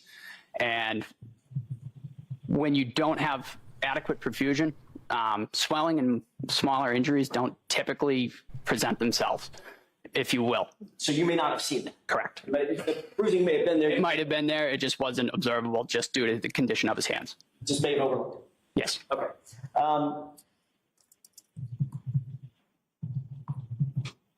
You indicated that you were not present when your colleague, Katie McLaughlin, was questioning anybody at the scene, correct? Correct. She was tasked with that responsibility, but you did not engage with her. Correct. Meaning, when I say engage with her, you weren't standing there with her. No, I was in the back of the ambulance. Okay. You claim to have heard the statement, I hit him, Yes. several times from the woman with blood on her face. Correct. You indicated that she was erratic, Correct. hysterical. Correct. You said, for lack of a better term, running around in circles. Yes. She seemed despondent or distraught, Very distraught. very upset. Yes. Was she saying anything else that you recall? To me, I heard I hit him, and then I went back, obviously continuing on patient care, focusing on patient care. Did you hear her say, could I hit him? I heard I hit him. That's what you believe at this point? That's what I heard. Okay. Fair enough. I Where appreciate his exactly answer. were you?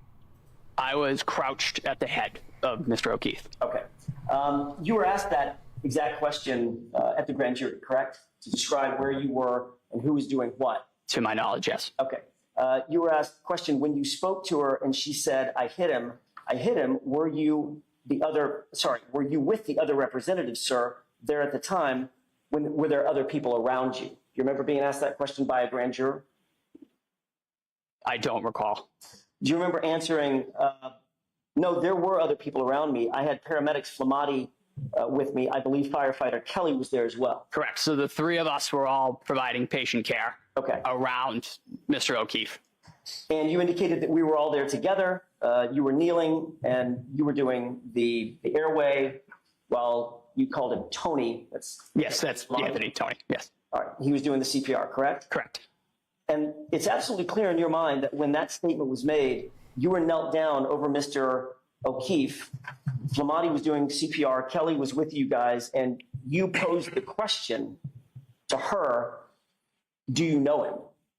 Correct? Correct. Great. So I want to make sure I understand this. You said, as you're knelt down, do you know him? Directly to the female, and she answered your question with, I hit him. Yes. But that's not what you told Trooper Proctor in a February 8th interview. Okay. I don't recall what I told Trooper Proctor. Let's start at the beginning. Do you remember having a conversation with Trooper Proctor on February 8th? I do.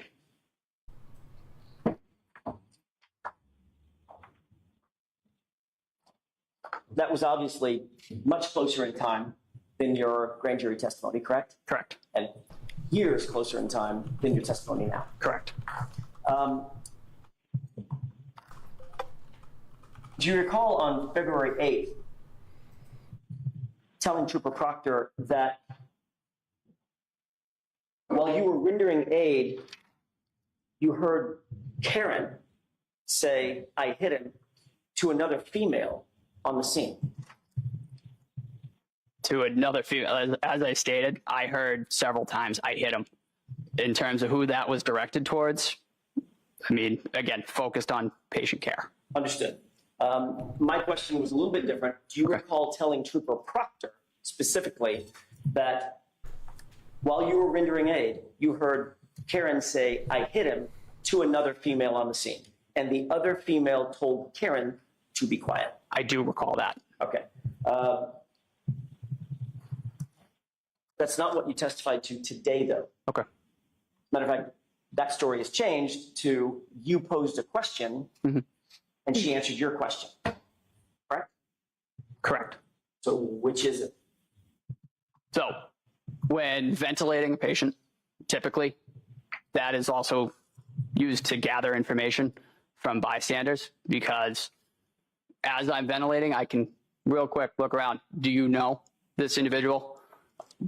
Do you know anything about this individual? That's fairly typical for any scenario in this. It's a very quick information gathering strategy. But you'll agree that your testimony today has changed from what it was from your statement to Trooper Proctor on February 8th. I don't know if it would so much say change, sir. To be honest, I don't fully recall that meeting with Mr. Proctor. So you don't. I remember meeting with him. However, I don't fully remember what was discussed. So it's fair to say that your memory is a little bit faulty as it pertains to that time frame. Absolutely. Okay.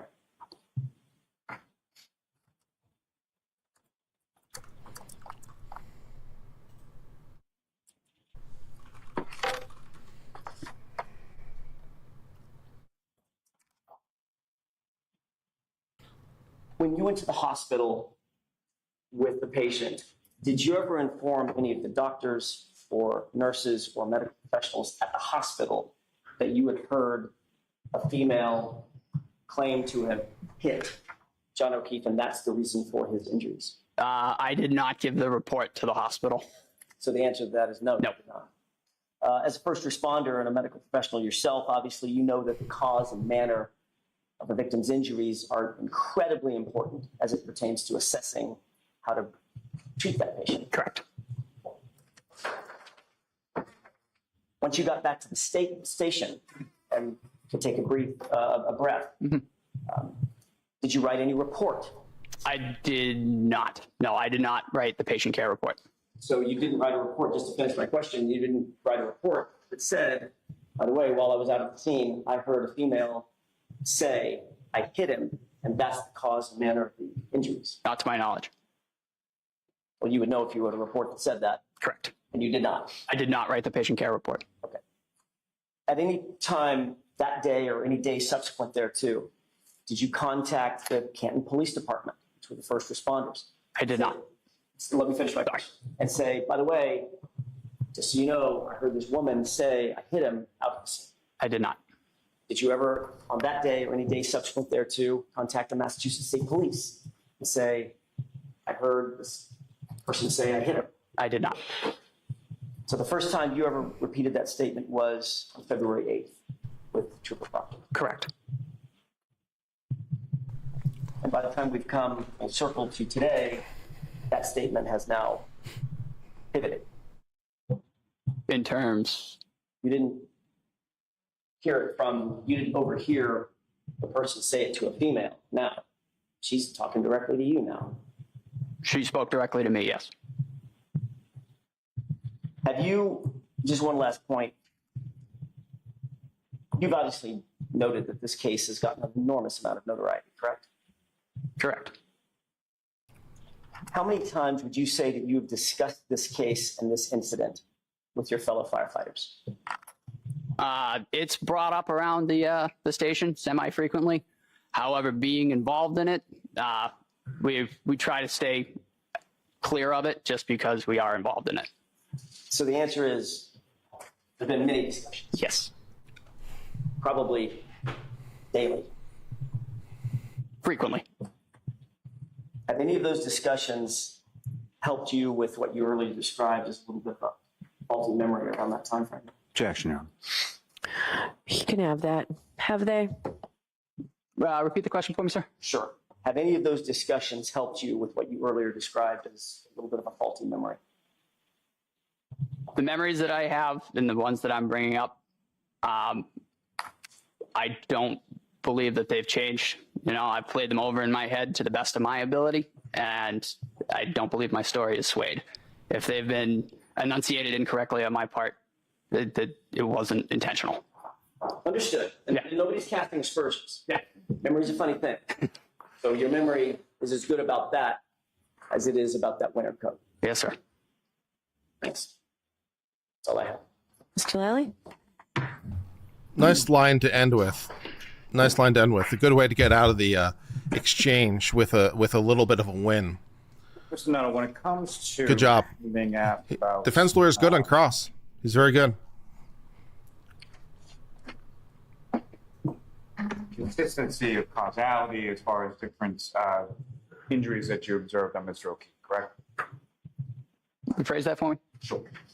Poorly phrased on my part. So you have been asked on cross-examination about some things that the injuries you observed on Mr. O'Keefe could be consistent with as far as having been the cause of those, correct? Correct.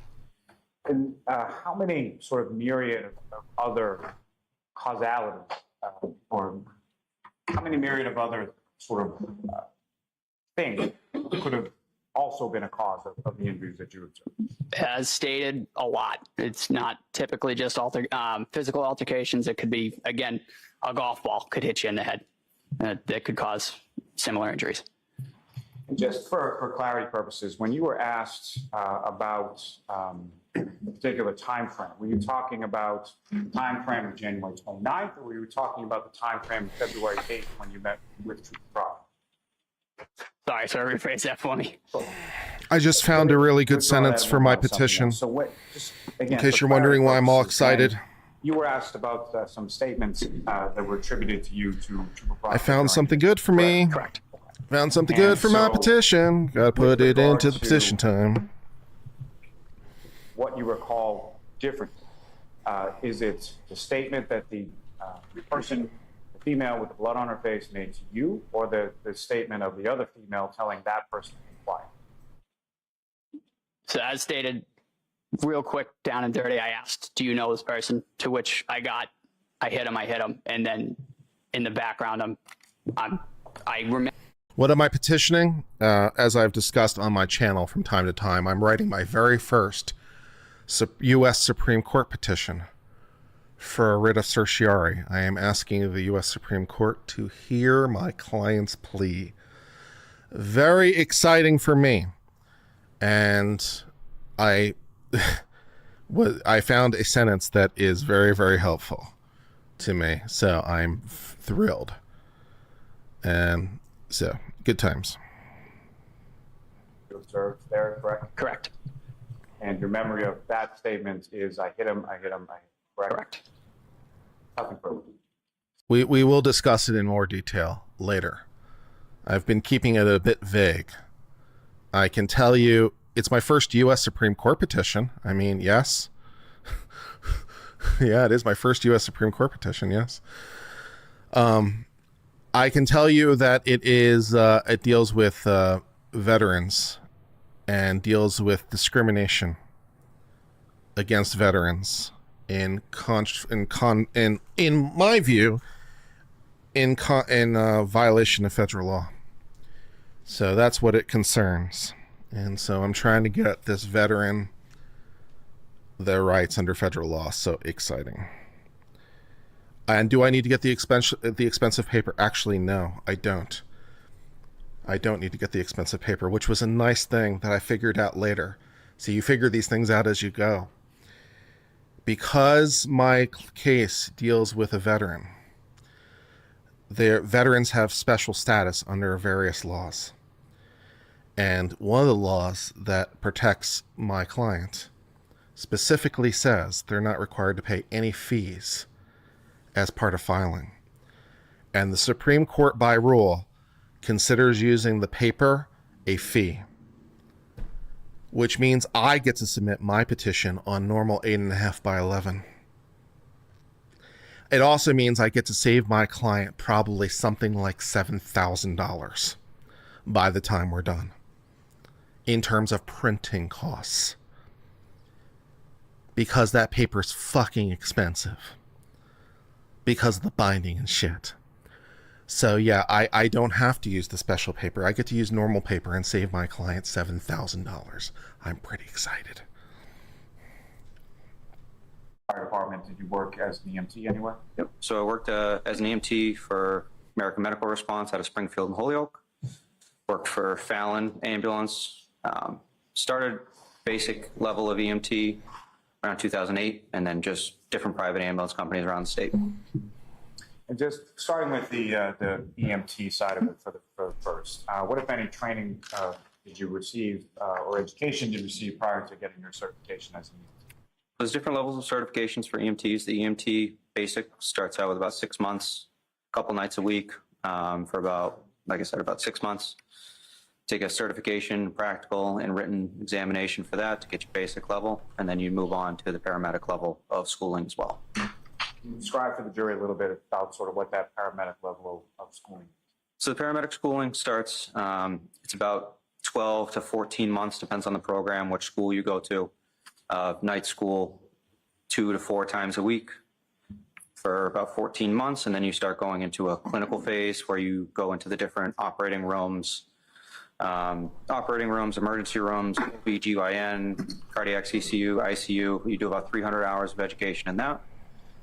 Once you've completed a bunch of skill checkoffs under the supervision of an RN or a doctor, depending on the room, you would then clear that section of your schooling and then move on to a ride time phase, which is about 200 to 300 hours, depending on skills, what you need. That would be either in a fire department or a private EMS under the precinct. And if the Supreme Court actually takes our petition, that means I get to go to Washington, D.C. and argue in front of the U.S. Supreme Court, which also means that, all of LawTube should be having fun, I'm sure, doing oral argument review of me. So it will be interesting. Assessment, again, about 6 or 7 different stages of evaluation for physical skills. Then you would do a written test, again, with the state. At that time, it was the state, Massachusetts, to certify you as a paramedic. Then after that, they have another 2 to 6 month preceptorship within the department to acclimate you to the physical location that you're working in. And so there's a written portion and a practical portion to both the EMT as well as the paramedic training? Yes, that's correct. And you successfully completed that and received certifications in regard to both? Yes. And those certifications, are they something that is just sort of a one-time blessing, or is that something that has a continuing educational component and a recertification? That's correct. So every 2 years, we have to do a 48-hour refresher. I'm not sure what the Supreme Court's rules about the hat are, but I'm guessing probably not. Classes that the national standard holds us to. So it covers different topics that they mandate that we cover every 2 years. And your certification is up to date at this point, is that correct? Yes, sir. You mentioned that you're currently a lieutenant within the Canton Fire Department, is that correct? Yes. And how long have you had the rank of lieutenant? I'm a temporary acting lieutenant, so I've been that since, I believe it was February, up till this time. And within the town of Canton, how many fire station or firehouses do you have within Canton? So we have 2 different stations, headquarters and Station 2, that we operate out of. Do you work specifically in one, or does it sort of rotate between the 2? Depends on the rank. So as a firefighter, we rotate through the different positions or different stations. As the lieutenant, I'm the lieutenant right now at Station 1, so headquarters. And where is Station 1 located? 99 Revere Street. And with respect to each of the 2 station houses, how many sort of different vehicles and apparatus are located? It'd be funny as hell if I asked. Depends on what. It would be funny as shit if I asked for permission to wear the hat. I really don't feel like I should do that, even if I could. I really don't feel like that's a good idea. But I could wear the hat in and out of the building. So as I give my press conference on the steps of the Supreme Court, I could wear the hat for that, which is just as good. Station 2. And Station 2, where is that located? 7 Sassamon Street. Now, as far as the sort of shift, how many people are assigned to, when you're assigned to, let me ask you this first. When you have a shift, what hours is that shift sort of concern? So for shifting or shift work, it's 8 a.m. to 8 a.m. the next day. So 24-hour shifts. we'd have a 24 period. I'm not sure the I'm a simple and then we're off country for 5 lawyer days. routine works for And the when you're U.S. assigned Supreme to a Court. certain I don't shift think for they that would 24-hour necessarily period, appreciate you're it. assigned to sort of a specific So I don't think that's the duty way or to go. job, or how does that work? We're usually just assigned to a specific position for either the 10-hour or the 14, depending on rotations, overtime, that kind of stuff. But we're usually assigned to an individual piece. You guys are the or devil. individual That's what you position guys for are. You that guys are shift, the devil. Whether it's a day shift or This the is whole why I don't 24. share my briefing with you before it's And so done, because you starting guys are with the just, devil. The ambulance. If you're assigned to the ambulance, how many people and what are the different roles in the ambulance? So the ambulance, we would have 2 people assigned to the ambulance. We rotate either through seniority or through care level, whether paramedic, EMT. If you're both paramedics, then it would go by seniority and swap back and forth for call volume and teching. Who's in charge of the call? You do And want then me we to would also succeed, cross right? man I mean, I'm just with the saying, ladder right? As well. So depending on the call that comes in for service, we would either, on a fire call, we could take the ladder. Medical call, we could take the ambulance. And with respect to the engine, how is that sort of divvied up, or what are the different roles on an engine? Devil's So the advocate. engine, It's a if good we name have for a tier full level staff of on my 13 my members, channel. We would have 4 people on the engine. That's a good If name there's for the, a couple people off vacation, that type of thing. For a tier level. could I should do- change the tier level it's, name. the Dear driver, Devil staff, Advocates is a pretty good And then a name. lieutenant in charge. of the engine. Uncivilians for basic membership. Devil's Advocate for advanced Now, if membership. I could turn your attention to. I need like a January third thing though. 28th, What should a into membership tier evening of be January called, 28th, guys? the morning of January What should a 29th, membership we'll tier work be on called, that. guys? Yes. If one membership tier is called 8 a.m. on the uncivilians 28th until 8 and a.m. another on the membership 29th, tier is called that's correct. Devil Advocates, And which, what should the third membership firehouse tier were be you called? working out of on that occasion? I believe it was Station 1 at the time. And what was your assignment in relation to that shift? Whether it was Chat will be a ambulance, good truck, mock or jury. engine, whatever. That would have been ambulance I 1. I don't need a mock And who, if jury. anyone else was assigned to ambulance one I don't along need a with you? jury of any description. At the time, I was working with It's the Matthew U.S. Leahy. Supreme Not Court. Leahy, sorry, Matthew I'm Kelly. good. We have a lot of similar names. And what, if any, disparity was there between sort of the experience that you had versus the experience that Mr. Kelly had at that time? So Mr. Kelly had just started with the department at the BLS level at the EMTB, probably 2 or 3 months prior. I had just finished up his preceptorship, getting him onboarded as a new hire EMT, so very minimal experience at that time. So fair to say any sort of medical calls, you would have been sort of the what they call the lead paramedic. Little known Is that correct? fact. That's correct. All right. Now with Little known fact. The U.S. Supreme Court has had one trial at the Supreme Court. It was a contempt hearing. There was not a jury present, which arguably violates the Constitution. But yeah, the Supreme Court once had a criminal trial at the Supreme Court for contempt. And there's a little bit of Supreme Court history for you. So, you know, good times. and about what time did you arrive the night? The night before I arrived at 6 p.m. 6 p.m. is the start of the shift. And so B-fish you were tier's not essentially bad. on shift for B-fish tier's not bad. a relatively significant period of time leading into the morning of the 29th, correct? That's correct. And you mentioned that there was a storm that was forecasted. What, if anything else, do you recall about sort of what type of storm or what was predicted? Predicted it was going to be a pretty significant storm, heavy winds, heavy snow. Not something I wanted to drive in the morning, so if the opportunity arose, I took the overtime for that night. What did it turn out to be as far as? Exactly as predicted. We hadn't gotten much snow up until We are not having a about what, midnight if or any, so, tier. and then snow No. developed since pretty much then on.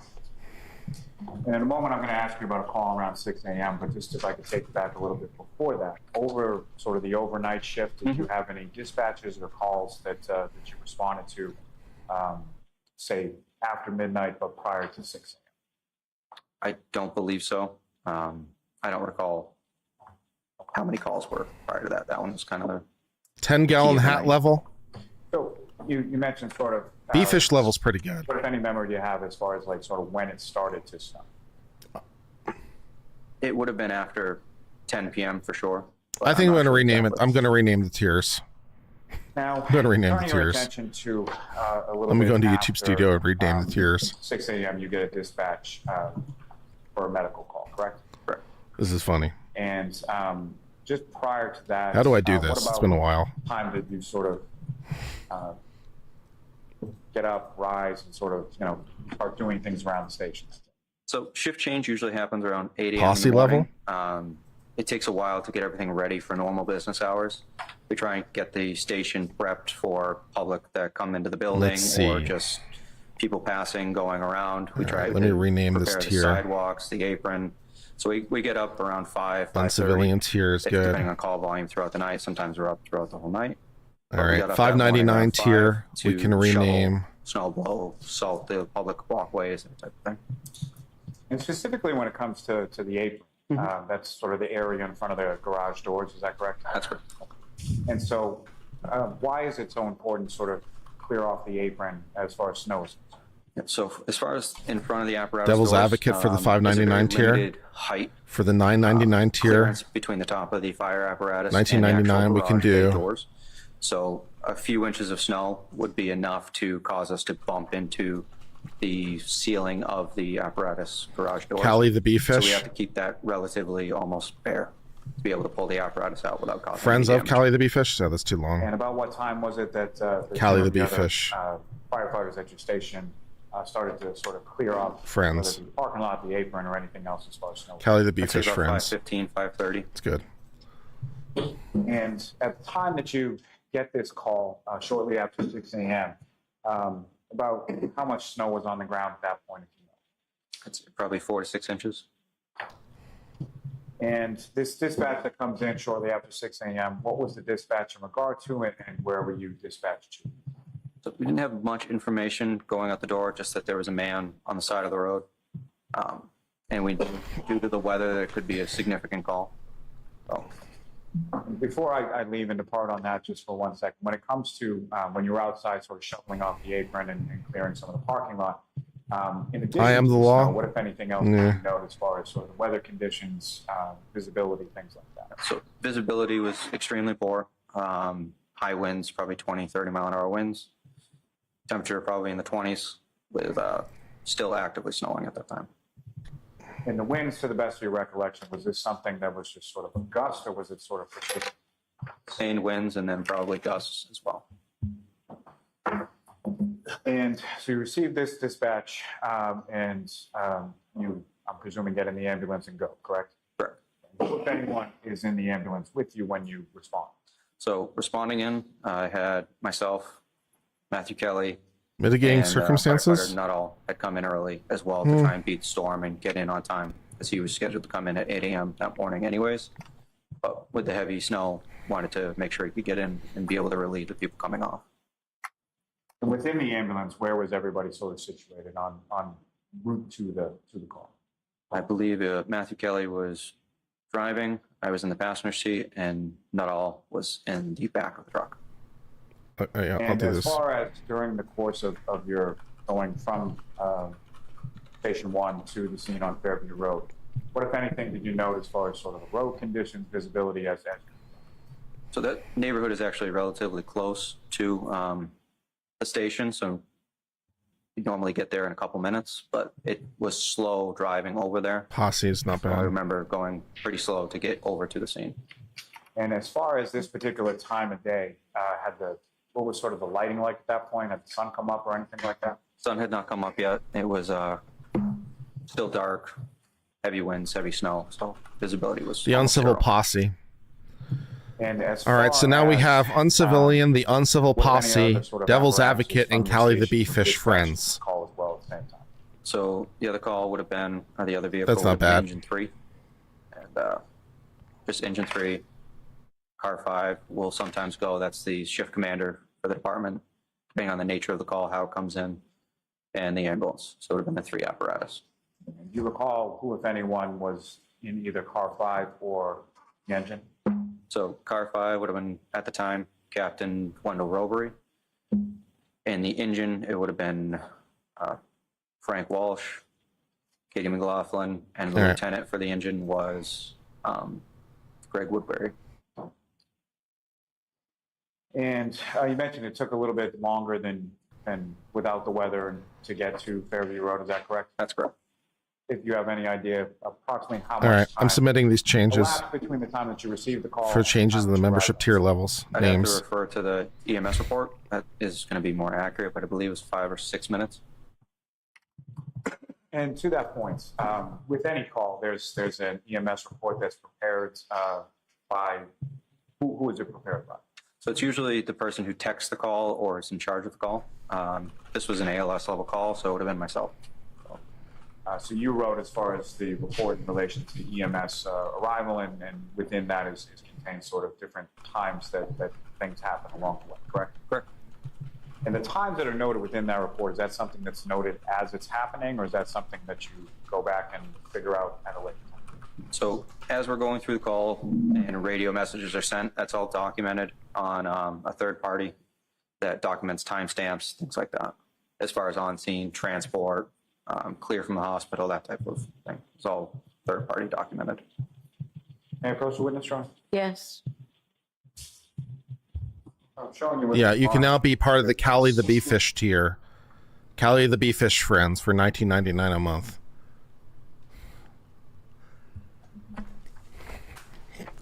Typically turning to the 7th page. It should include a personalized message from Callie. I could do that every Portion month. of the report, sir. I could send out personalized messages to friends of Callie. 160. That's your report, correct? Correct. That'd be good. And on that right column of the 7th page end, what, if anything, do you see with regard to times? So we have our dispatch time 6:06, en route time 6:07, on scene 6:14, at patient 6:15, and we had transported from that scene at 6:27 and arrived at destination at the hospital 6:45. That destination hospital would have been Good Samaritan Medical Center, is that correct? Correct. Now, Put it anywhere. 2 pages, 1 page. if you could, going back to sort of your dispatch from Station House to Fairview Road, can you describe sort of the path as far as what direction, what route you took to go from one to the other? Yep, so from Revere Street, we would have come out, taken a right onto Revere Street, gone to the end of that road, taken a left on Sherman, driven all the way up to Chapman Street, taken a right on Chapman Street, gone up to Fairview Street, and then taken a left on that. That would have brought us down to the address. And as you're coming down Fairview, are you familiar with that area? Yes. Okay. And so as you're coming down Fairview, is there any kind of grade or elevation to the roadway as you're coming down? Yep, so as that is a downhill towards about halfway down the road, so a pretty good grade that's coming downwards. And the address that you responded to with 34 Fairview Road, when you're coming from the direction that you were coming off of Chapman, is that a residence that's on your left or right or something else? That would have been on the left. And when you arrive on scene, what, if any, other sort of vehicles or apparatuses do you observe beyond sort of what you've already described as it? So we had the fire apparatus. There was another vehicle, a bystander vehicle, that was on scene as well. I don't recall if police were on scene at that time, but. And when you first sort of pull up to the scene, what, if anything, is it that you observe even prior to getting out of the truck or the ambulance? So as we're pulling up to the scene, we see two female parties, non-uniformed personnel, that were going back and forth between the body and the side of the street and back and forth. Appeared to be a female party that was pushing on his chest and then going back and forth between the other female party and the patient. And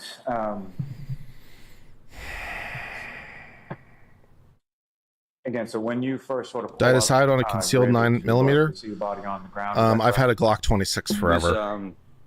Yeah, you could see a body, but it was very hard that I to have see that distance away. And do you recall So that's any sort of, typically like, what I carry when I overhead, carry. maybe street lighting or anything like that illuminating in that I also area? have a Caltech PF9, I don't recall. which is slimmer Now, and lighter weight. this individual, So that's nice, too. As far as the person on the ground, at some point you were able to subsequently identify who that was. Is that correct? Yes. Okay. Who did you identify him? So identification won't normally happen right at that bedside. That's not really relevant to initial treatment. We found out who it was when we got into the ambulance and were able to do a more thorough search once interventions had started. But when you first arrive on scene, fair to say you're primarily or only sort of concerned with patient care, correct? Yep, correct. To the point of sort of tunnel vision to the patient, correct? Yeah. So you arrive on scene and you get out of the ambulance, and where is it that you? So we then go grab all of the equipment that we're going to need to work on the patient, and then we bring that equipment over to the patient side to be able to start treatment. All right. Mr. Flamati, I'm going to stop you there. I'm going to stop you, Ms. Tallali. Jurors, that's it for today.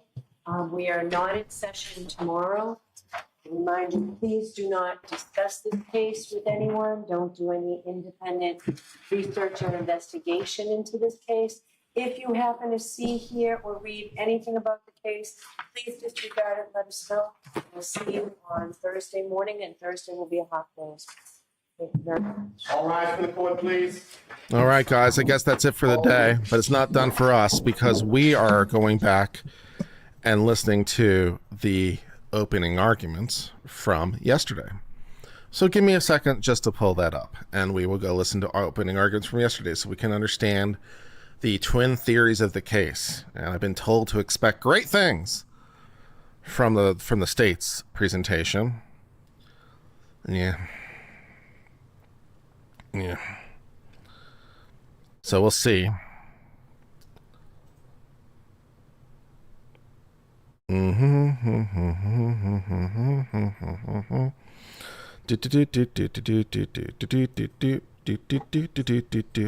right, so let's see if we can figure out where the opening arguments actually start. That looks like an attorney talking. That looks like an attorney talking. Somewhere around here. Coincide with your own recollection. It is your capability. No. In other words, you must. No. That's Yes. When you took that oath, you promised that you would well and truly try the issues between the Commonwealth and the defendant according to the evidence and the law. If you follow that oath, approach this case with an open mind, and make your decisions fairly and without prejudice, bias, or sympathy for anyone, then you will arrive at a true and just verdict. And that's what we ask of you. So with that, it's time for opening statements. And whenever you're ready, Mr. Lally. thank you.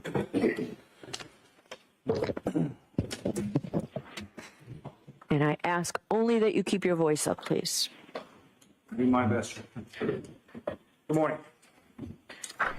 So as Your Honor was telling you, this is one of the two opportunities that I will get to address. The first of which right now, essentially what I'm going to attempt to do, and I know you've heard over the course of the impoundment process a number of different witnesses that were listed out. No. Okay. Just no. We're already off to a bad start. All right. Let me help you out. I'm going to tell you how to do an opening statement. Okay? You ready for this? All right. This case is about. Okay. That's how you start an opening argument. For example, if I were the prosecutor in this case, I might say something like, this case is about a dead police officer and the jealous girlfriend that brazenly murdered him. That's pretty good, right? I mean, that's pretty good. You want to just give a very short theme of the case. That is your first sentence. And then the next 4 sentences are basically amplifying that first sentence. And then you sort of get into the meat of it. But that's how you start it, right? So if I were going to do this opening based on what I've learned about this case so far, off the top of my head, with no prep, it might sound something like, this case is about a deceased cop who was brazenly murdered by the defendant, Karen Reed, with her car out of jealousy. Karen Reed used her car as a deadly instrument on the day of blank by stalking her boyfriend and running him down with her vehicle. She showed intention and purpose in doing so, and she accomplished her purpose.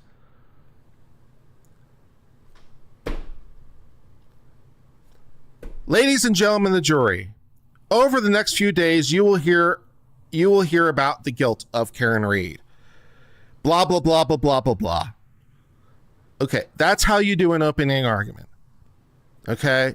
It's really not that hard. Just, you need one sentence that sets out your theme, 2, 3, 4 sentences that sort of further echo the theme, and then you move on. And that's all you need to do. What you do not do to start an opening argument, you do not do with, well, I only have 2 chances to talk to you, and it's like, this is my opportunity to talk to you people. They don't need an explainer.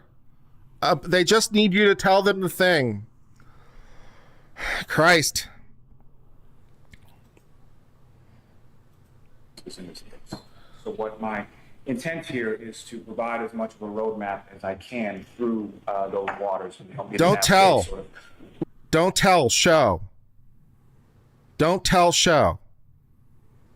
Don't say, my intent here is to show you a roadmap. Just show the roadmap. Oh my God. Who these people are and what relation they have to this case. Let me start with John O'Keefe. John O'Keefe grew up in Braintree.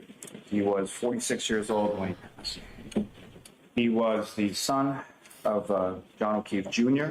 and Margaret or Peggy O'Keefe. He was a brother to Paul O'Keefe and to his sister Kristen Furbush. Kristen was married, and so John's brother-in-law was a man named Stephen. And they had 2 children who were very young in 2013. Now in 2013, Kristen unfortunately, tragically passed away, succumbing to cancer in November of 2013. Within months of that, Mr. O'Keefe's brother-in-law and Kristen's husband, Stephen, passed away as well. Now, initially, when John O'Keefe's sister passed away, sort of the initial plan for that situation was that John O'Keefe was going to move in with Stephen Furbush and kids and assist as far as raising them. And then when Stephen passed away a few months after his wife, before those plans could be final, John O'Keefe then moved in with his niece and nephew and assumed the parental role and assumed legal guardianship with respect to both of those children.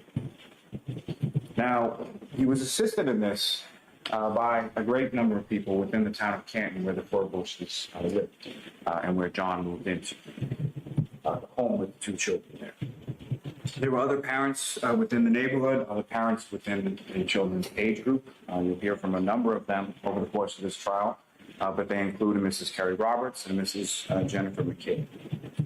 They helped Mr. O'Keefe out during those initial stages and during the time that he assumed this. He also got help from his work. John O'Keefe was a proud member of the Boston Police Department, had been for many years. He had been a patrolman prior to moving in with the children and assuming this sort of role. Boston Police Department helped him greatly as far as positioning him to more of a desk role, working in the sex offender unit with more regular hours to sort of assimilate himself to this new life and this new role that he assumes with his children. Initially, John O'Keefe lived in the house with the kids. However, in 2018, they moved into a new home, sort of a new home that they could have as their own. That home is located also within the town of Canton, sort of on the Stoughton side of Canton at One Meadows Avenue. Way too much fucking detail. Way too much detail. There's no cause for this. I appreciate that you want to humanize the victim. I appreciate that you want to like remind the jury that, you know, he's a police officer and a father and, you know, he has all the rest of it, but just way, way too much detail. I don't need a total dump of his biography. Like 3 sentences would have been fine. And if you need to interlace other things about him, you could interlace it at other times where it would be even more effective. If you really need to come back to it, you probably should interlace it. You know, do like a couple sentences now, talk about a different witness, somehow bring it back to the decedent, bring a couple sentences about him, talk about a different witness, somehow bring it back to the decedent, a couple sentences, another witness, and so forth and so on, right? So you intersperse the details about the deceased among the other things, which has the benefit of repetition and has the benefit of making sure that, you know, the jury is hearing that this is about the defense, if that's the way you want to go, which is a perfectly reasonable way to do. But what he's doing is he's decided to give me his entire biography right at the start, and I've long since ceased to care.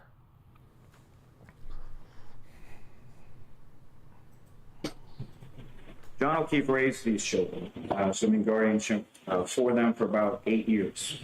His niece, who was the elder of the two, was about 14 at the time that John O'Keefe died. His nephew was about 11 years old at the time that John O'Keefe died.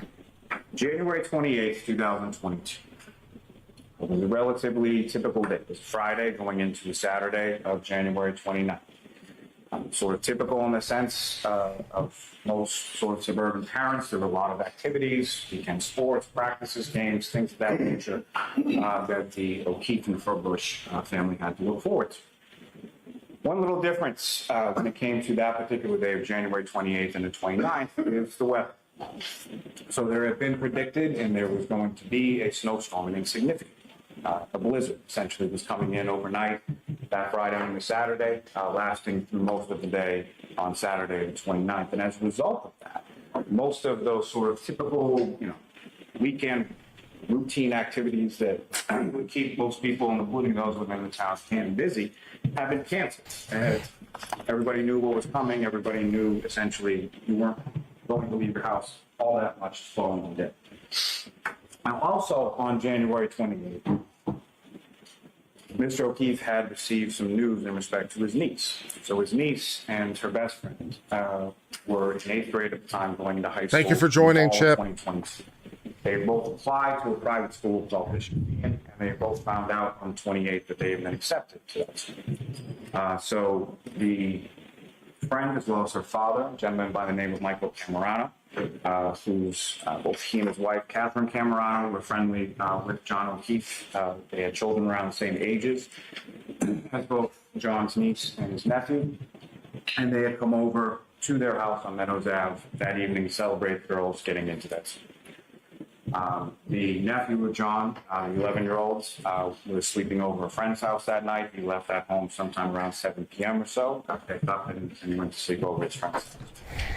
John O'Keefe and Michael Camerano then decided to travel out to a local establishment on Washington Street called C.F. McCarthy's Bar and Restaurant. You're going to hear testimony, and you're going to see surveillance video, and you're going to see receipts and all kinds of things from a variety of different establishments, all sort of located within Canton Center along that strip of Washington Street. Now, they get Mr. O'Keefe and Mr. Camerano leave the girls at home. They then go to C.F. McCarthy's, arriving there sometime between 7:30 and 8 p.m.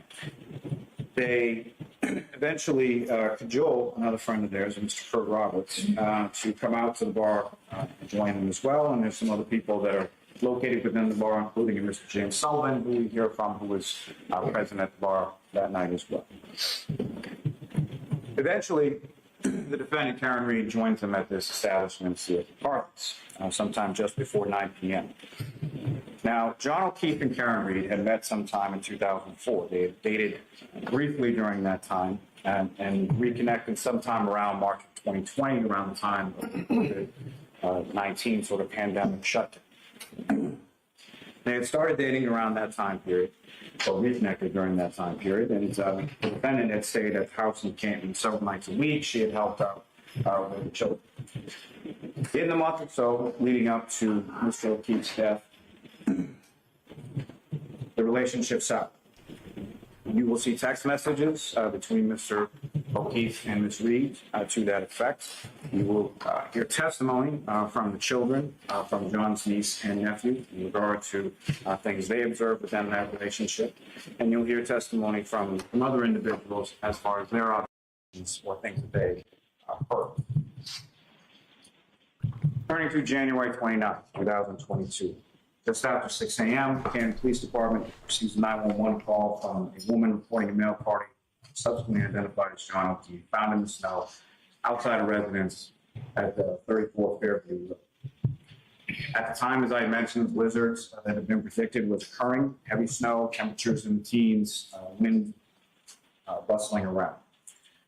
Officer Stephen Saraf and Officer Stephen Mullaney of the Canton Police were dispatched along with Canton Fire and EMS, and you'll hear from them in regard to their response and what they observed on scene. In particular, with Officer Saraf, you'll have as an exhibit, anticipates a cruiser camera video from his cruiser detailing or memorializing sort of his response in the darkness, in the blizzard-type conditions as he's driving from the Canton Police Station, where he was located when he received the call, to 34 Fairview Road. When they arrived, they observed three females, sort of off to the left side of the property. And when I say the left side of the property, I mean if you're standing out in the street facing 34 Fairview Road, off to the left side of the property, there's a flagpole, there's a fire hydrant, there's some bushes. That is where Mr. O'Keefe is located. On the right side of the property is sort of the driveway and the mailbox, other things that you'll become familiar with through photographic evidence and other means through the course of this trial. The three females that the officers observed there were then identified as the defendant, Karen Reed, Mrs. Jennifer McCabe, who had received a phone call earlier in the morning from the defendant, as well as Mrs. Kerry Roberts, who had also received a phone call early that morning from the defendant. The several firefighters from the Canton Fire Department you'll hear from in regard to their observations of injuries, abrasions, and lacerations to the right arm of Mr. O'Keefe. You'll hear their testimony in regard to swelling of his arms and other injuries that he observed. They observed redness from the cold that he had been lying out in for some time. Dude, man. Why is your presentation so incredibly flat? I mean, dude,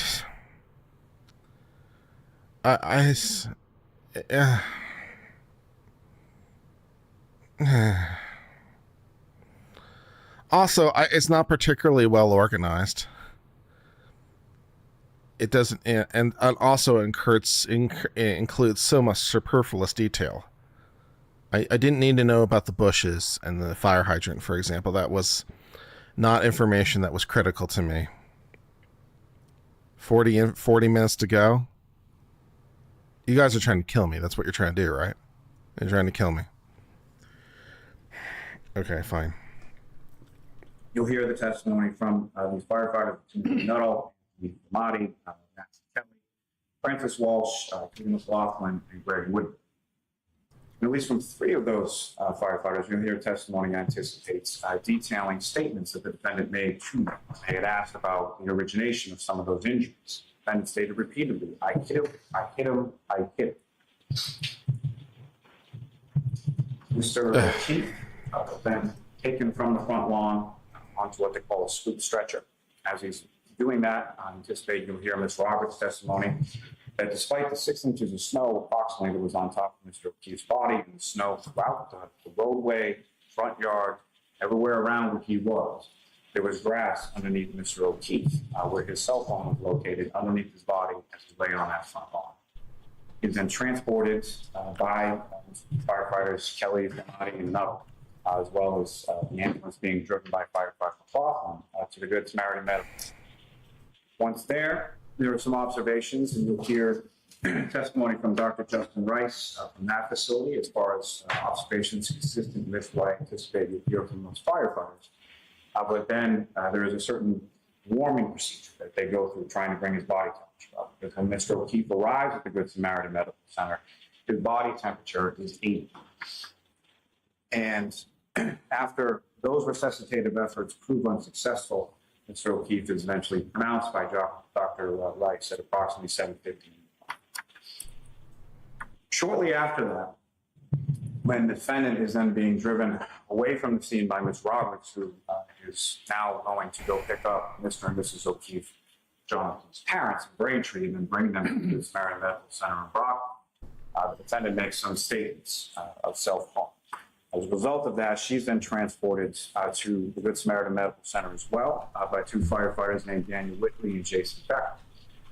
And amongst the statements that they gained from the defendant as they're having a conversation with her in regard to that, in regard to her treatment and diagnosis, she indicates at the last that she saw Mr. O'Keefe. They had gotten into an argument before he had gotten out of the car in front of Fairview Road. Now, you'll also hear testimony from some of the other first responding officers from the Canton Police Department, including Lieutenant Paul Gallagher, Sergeant Sean Good, and Sergeant Michael Lenk, in regard to their initial response, their observations, people that they spoke to, where they went, and their ability to recover within these blizzard conditions that are still ongoing, certain pieces of evidence that they located in around the area where Mr. O'Keefe's body was found. You'll also hear from Lieutenant Charles Ray, Canton Police Department, who was tasked with, at this point in time, the Canton Police were unaware that the nephew was over at sleepover. They weren't aware that Mr. Camerano had come over to the residence on Meadows Ave and picked up the niece, bringing her back to his house as she was left unattended when the defendant left to go looking for Mr. O'Keefe. So unaware of that, they go do a well-being check at approximately 8:22 in the morning. And they also have cruiser camera video attached to their cruiser. You'll see that video and when they pull into the driveway at Meadows Ave, approximately 8:22 in the morning, they pull in directly behind where eventually you'll hear Ms. McCabe left the defendant's vehicle after driving it from her house to Meadows Ave in search of Mr. O'Keefe. And you'll have that footage, and you'll be able to see the back of the defendant's vehicle, specifically the right rear taillight of that. Now, you'll also hear testimony, as I mentioned, from the Cameranos, from Mr. Roberts, from Mr. Sullivan. Also, they were all present with the defendant and Mr. O'Keefe at C.F. McCarthy's. You'll hear testimony from a number of other individuals who were at the Waterfall. Waterfall is a bar located across the street, essentially, from C.F. McCarthy's on Washington Street in Canton Center, and somewhere that Mr. O'Keefe and the defendant went after leaving C.F. McCarthy's at approximately 11 p.m. Now, from that establishment, you'll hear from Rebecca Traers, who was working as a bartender at the Waterfall that evening. You'll hear from a couple named Nicholas and Karina Polakaitis, who were friends of friends, who had known Mr. O'Keefe through a daughter around the same age as Mr. O'Keefe's.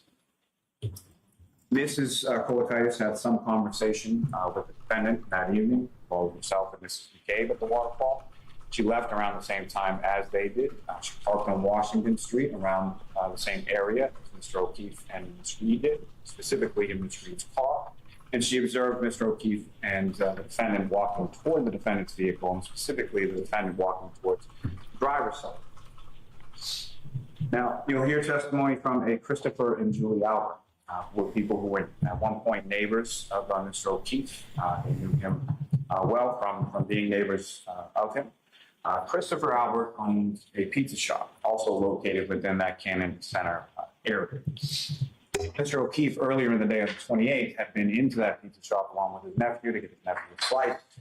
Christopher Albert and Mr. O'Keefe had some conversation regarding what they were doing that night, and it's Christopher Albert who actually texts Mr. O'Keefe and indicates that they're over at the Waterfall and that he should come over shortly before Mr. O'Keefe and the defendant make their way from C.F. McCarthy's home. Now, Christopher Albert left directly from the Waterfall and went home. He was sort of walking distance away from it. His wife, Julie Albert, had left earlier in the evening. There was a band playing at the Waterfall that night. Julie Albert started to get a migraine, and she left before most of the group. Included within that group, and sort of how they came to the Waterfall, the Albert family in particular, Julie Albert went there along with her sister-in-law, Nicole Albert, as well as her niece, Caitlin Albert, her niece's boyfriend, Mr. Tristan Morris, and they had had dinner at the waterfall earlier in that night. Now, Nicole Albert lives at 34 Fairview Road. She has a husband named Brian Albert, who's also a Boston police officer. Brian Albert had gone with a friend of his, who's also in law enforcement, a man named Brian Higgins. And they had gone separately, but had come home together from a funeral for a fallen police officer in New York City. They came home early to sort of beat the weather, and eventually they meet up with Brian Albert's family at the waterfall. Now, Tristan Morris, who was Caitlin Albert's boyfriend, had left the waterfall at some point in the evening. He then returns later to the residence on Fairview Road and picks up Caitlin Albert. All of this is in relation to Brian Albert and Nicole Albert's son, Brian Albert Jr., whose birthday was coming up the following day, the day of the snowstorm on the 29th.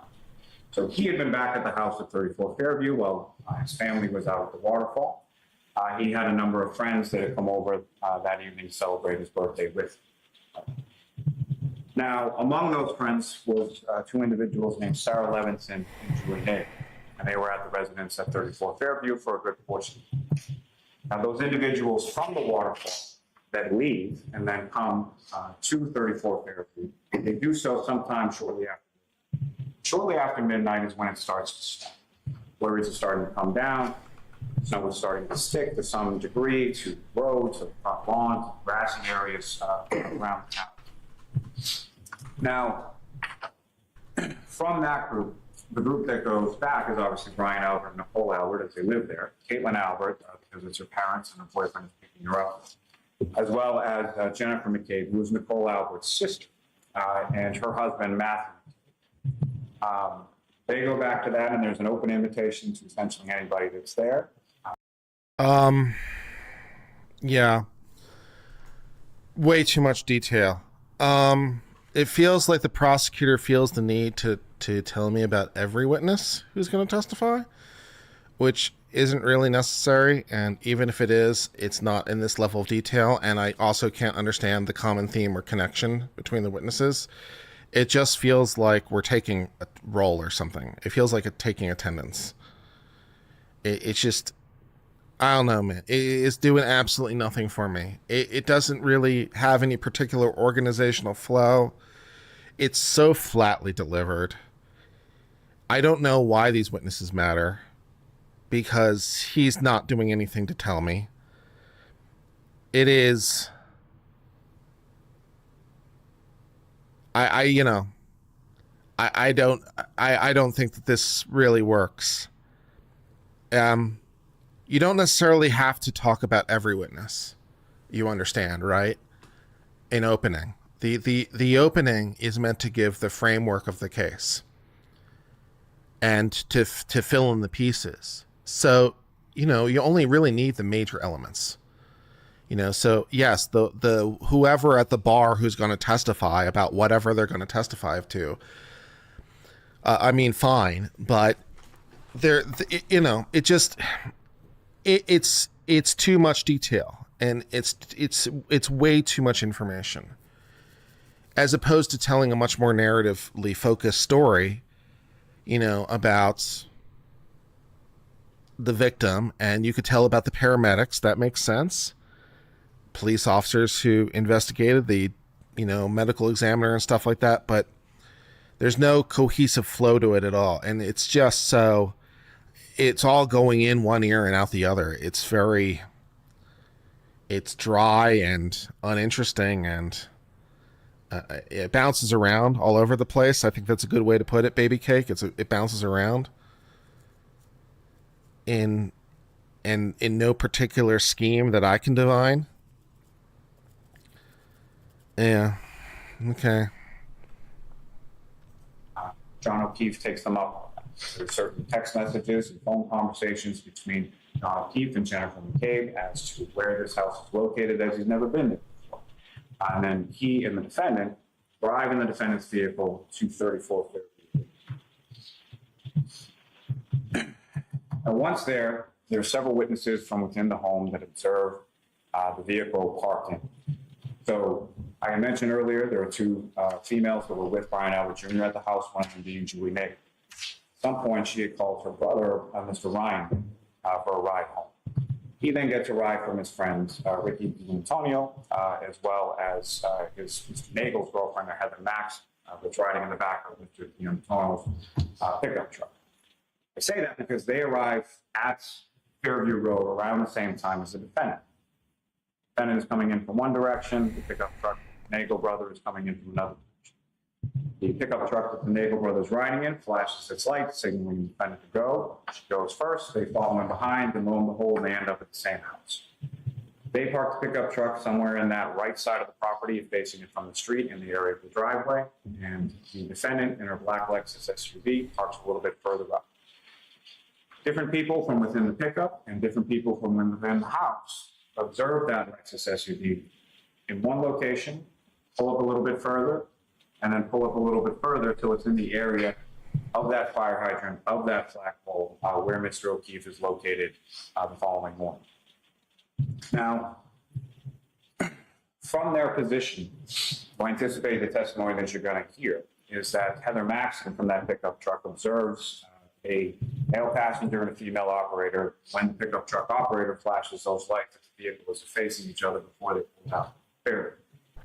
What you'll hear also, I anticipate, from all three of those individuals in the pickup and Julie Nagel, who comes out to the pickup to talk to the brother, is that no one ever exits that vehicle. There are no footprints around that vehicle. There's no damage that they observed to that vehicle at that time. Again, it's just started to snow. Things aren't sticking really too much at this point. Julie Nagel has a conversation with her brother, decides that she's going to stay at the house longer, so arrangements for a ride home, and the pickup truck leaves from that. As they pass by, they observe a female operator, matching what I submit as the description of the defendant. From all of those people within that house that evening, none of them at any point in time observed John O'Keefe come into the house. They see the vehicle out front, they see the vehicle pull away, and they just assume that they left and that no one was coming in.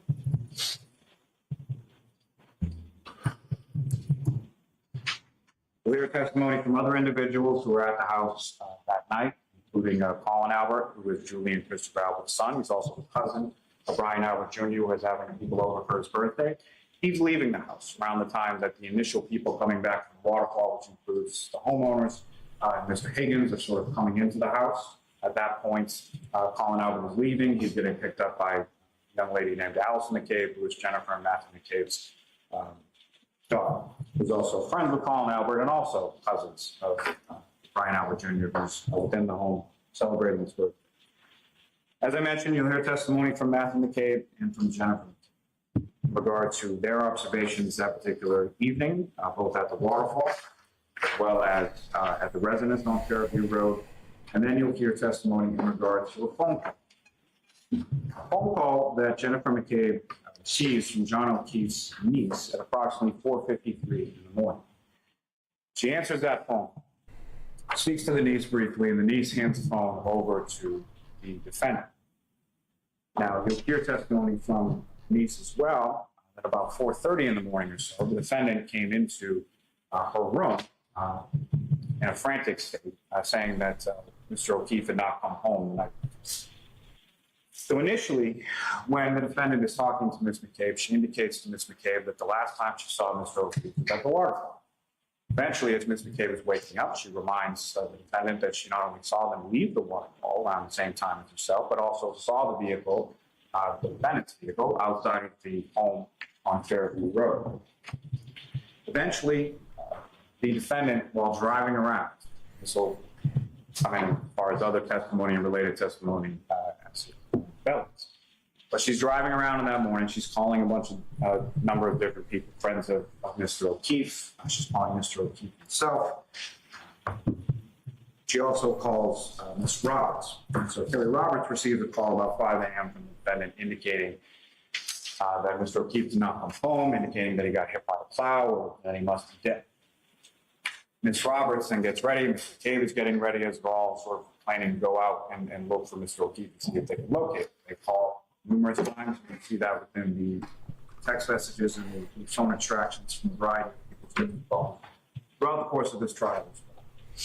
So eventually the defendant comes to Ms. McCabe's home, indicates at some point prior to that she has cracked taillight. Ms. McCabe then gets in the driver's seat due to the defendant's frantic state. Ms. Roberts is there as well. Ms. Roberts follows Ms. McCabe driving the defendant's vehicle back to Mr. O'Keefe's residence in Meadows Ave, checks on the niece. The defendant then shows both Ms. Roberts and Ms. McCabe the damage to her right rear taillight, which is essentially missing a number of different pieces from that right rear taillight. They then proceed off to drive and see if they can locate Mr. O'Keefe. The defendant is insistent that they go to that residence on Fairview Road. Again, they're driving down there in the dark, in the snow, in the wind, in the blizzard.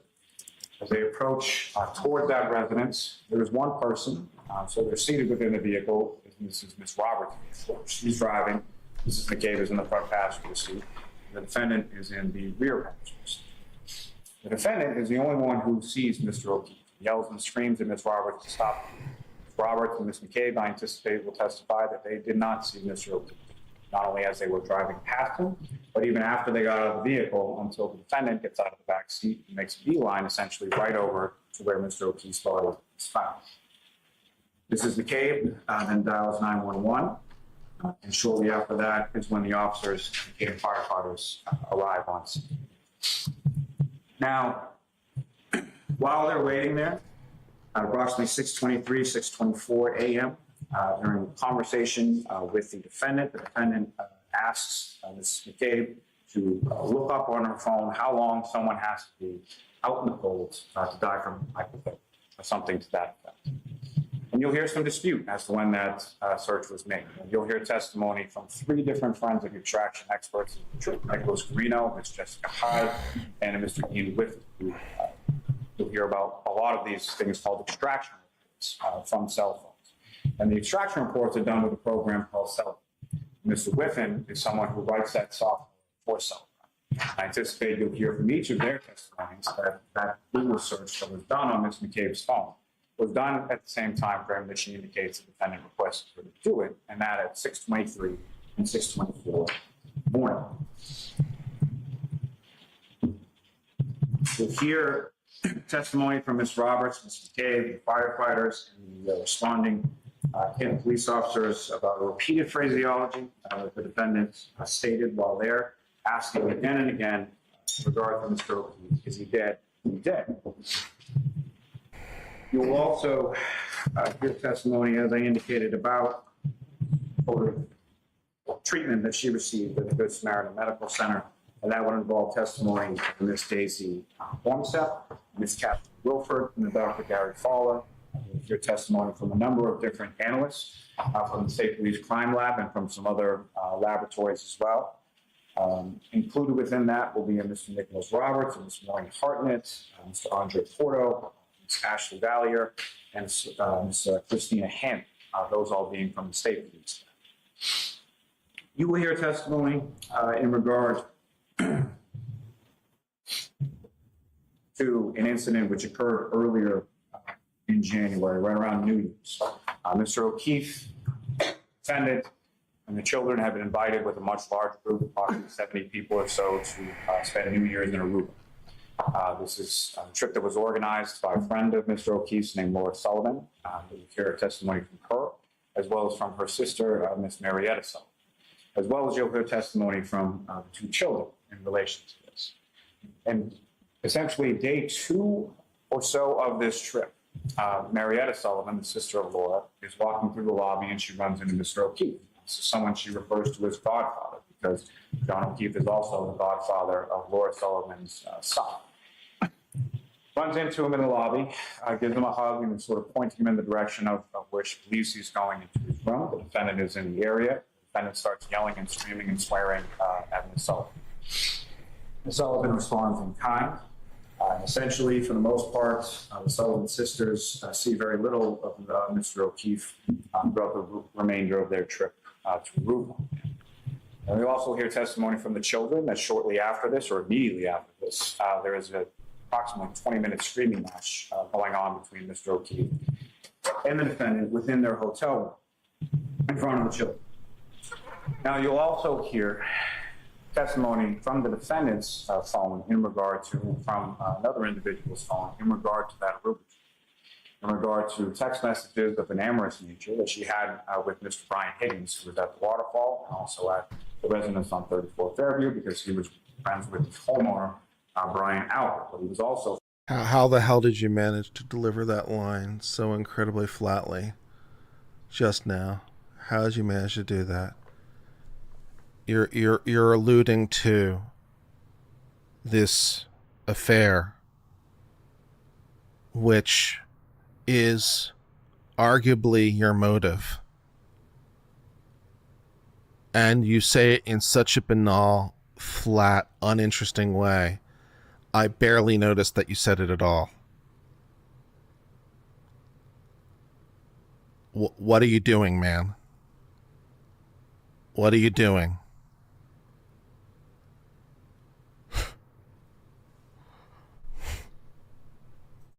friends with Mr. O'Keefe, and had also met the defendant. And throughout the course of those amorous text messages, there is references that the defendant makes to that incident in Aruba, as she purports it to be Mr. O'Keefe cheating on her. She insists that he was making out with Mary Sullivan and that Bobby was opposed to her giving him a hug. And makes repeated reference to that within the contents. You missed it. What did he say? That's kind of the problem. That's kind of the problem. Yeah. Yeah. Of those text messages as well. Now, you'll hear testimony from a number of different other individuals. Mr. Michael Trotter, who has a supervisory role with Canton Department of Public Works. You'll hear from Mr. Louis Jutras, who has a supervisory role with regard to IT, in regard to certain video. What the? I know. I can't believe it. I mean, I can't believe it. He just talks about, he just spent like a very limited time on what is arguably the motive, right? This affair / flirtation / whatever, right? As the motive. Romantic jealousy is the motive. And he just talked about it. First of all, he talked about it for a very short period of time, sandwiched somewhere where it doesn't really make sense, because it's just like another recitation, and he recites it in a way that makes it completely uninteresting. How do you make an affair seem boring? It's and he just moves on to the next thing. He just moves on to the next thing with no transition, no lingering. He doesn't let the jury sit on it for a while. No pausing, just transitions like it's another sentence in the thing. You know, it's just, you know, oof. Thank you, Johnny Osprey, for the $10 super chat. We do appreciate everyone who supports the channel. Underwhelming opening is underwhelming. Yep. It's very underwhelming.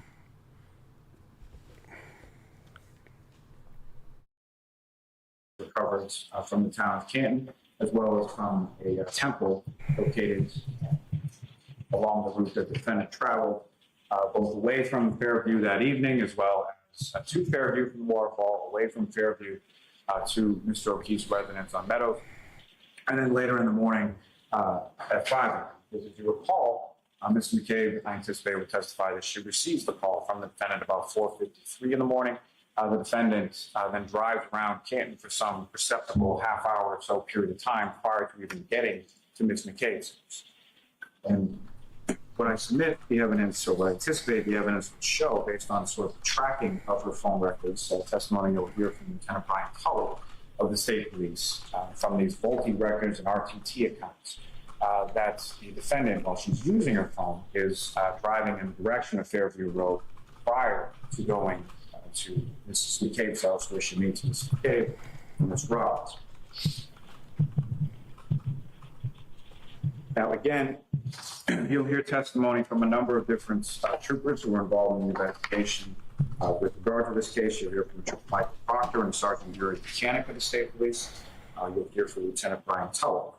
You'll hear some testimony from Trooper Joseph Paul. He's in a specialized unit within the State Police called PARS for short, but essentially a collision analysis and reconstruction section within the Massachusetts State Police. His examination of the vehicle, his examination of the scene, his examination of specifically some Toyota texture, because Lexus is essentially owned by Toyota or vice versa. So there is some data that he's able to recover from that and back the vehicle up based on its known locations and travel, key cycles, and essentially opines, he'll opine that around 12:45 in the morning when the vehicle was in front of the residence on Fairview, that for some perceptible period of time, that vehicle travels over 60 feet in reverse at over approximately 24.2 miles per hour. Now, you'll hear testimony, as I said, from a number of different troopers, as well as from a number of different analysts from different labs. Included within that is Ms. Maureen Hartnett, who collected items from the vehicle, the defendant's vehicle, including the taillight, sort of housing from that vehicle, pieces of the taillight that were discovered in sort of the front grass, front street area. There is a specialized team called asserting. You'll hear from Lieutenant Kevin O'Hara, who has a supervisory role in relation to that. And then later on that day of the 29th, he, along with Lieutenant Tully and a number of different members from his CERT team, were searching for evidence within the mounds of snow in front of that house. The blizzard is still ongoing at this point through sort of the afternoon hours. Among the items that they locate is a sneaker. When Mr. O'Keefe is transported to hospital, he's found to only have one sneaker on his feet. They find the other sneaker in that area of the body. They find various pieces of taillight. And as is wont to do, over the course of the following days, the temperatures rise, rainstorm that comes in, and the snow melts. Over those successive days, there are additional pieces of taillights that are eventually discovered in that area of the front lawn of the street. Now, from these different pieces, Ms. Hartnett has also locates a cocktail glass that's located on the bumper or the rear area of that scene, and she locates a human hair on the back of that defendant's vehicle as well. Now, the cocktail glass on the bumper, you'll also see surveillance video from the waterfall, and Mr. O'Keefe is observed on that surveillance video essentially walking out of the waterfall with a cocktail glass in his right hand. Same right hand that has minor injuries to it, and the same right hand that's attached to his right arm that has the abrasions and lacerations that are observed by the paramedics, that are observed by the doctors at Good Samaritan, and are observed by the medical examiner as well. We'll hear testimony from another analyst, Christina Hanley, about the forensic consistency between a drinking glass that was in the defendant's bumper and the drinking glass pieces that were found on scene 34th Street. You'll hear her testimony in regard to pieces of red and clear plastic that were microscopic in size that were found within Mr. O'Keefe's clothing. Consistent, in her opinion, I anticipate she'll testify, with the same pieces of plastic contained within the defendant's tailor. You'll hear from an Ashley Valley who works for the lab as well, and how she fit the various pieces of broken taillight from the scene together and over that taillight housing, finding them to be consistent with each other as well. You'll hear testimony from Andre Porta, who does essentially DNA analysts for the lab, and samples that were DNA samples that were taken from the taillight, from the clothes of Mr. O'Keefe, the broken drinking glass that were consistent with Mr. O'Keefe. Those items were also sent, taillight pieces, taillight DNA was also sent to the Canton lab, Bodie Technologies, located in North Virginia.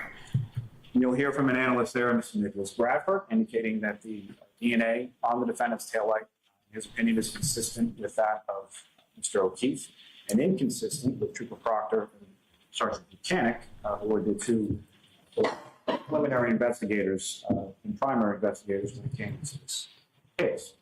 You'll also hear from this test chart from that Bodie Laboratories in regard to some mitochondrial DNA that she examined in regard to that hair that Ms. Hartnett found on the bumper of the car, in her opinion that it was consistent with that of Mr. O'Keefe as well.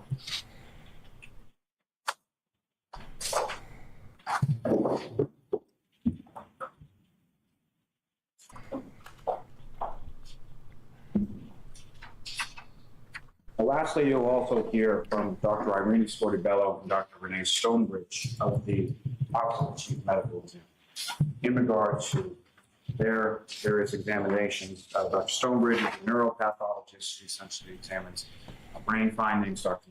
Rini Sportibello is a forensic pathologist who does the sort of autopsy and medical examination of Mr. O'Keefe's body.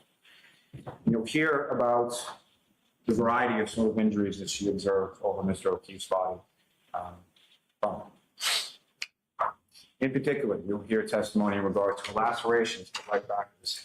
You'll hear testimony in regard to an initial sort of skull fracture that occurs to the back of the scene, and then sort of a radiating skull fracture that goes throughout his skull, which then leads to a subdural hemorrhage, or essentially bleeding on the brain, and then swelling of the brain, which then causes a condition called ecchymosis, which then sort of leads to the swelling of both Mr. O'Keefe's eyes that was observed by the initial response. You will hear various testimony about sort of issues in regard to his pancreas, how that's indicative of height. Well, at least I've written 2 new paragraphs for my petition for cert to use this sentence from the Code of Federal Regulations that I found that makes my case so much better. So I was able to do something for my client. That's nice while we've been watching or listening or whatever it is we're doing at this point. Let's listen to some more, I guess. Now, again, as I said, this is the first of 2 times that I have an opportunity to address you directly. And I thank you very much for your attention today, and I thank you for the participation of your close attention as we go through all of the witnesses and all the evidence. That second time that I do get to address you, what I'll be asking you... Oh, I thought he was done. I was so excited. As the court has instructed you, you are the sole arbiters of the facts of this case. You are the ones who find what the facts, I reiterate that, facts, and what the evidence demonstrates to this case.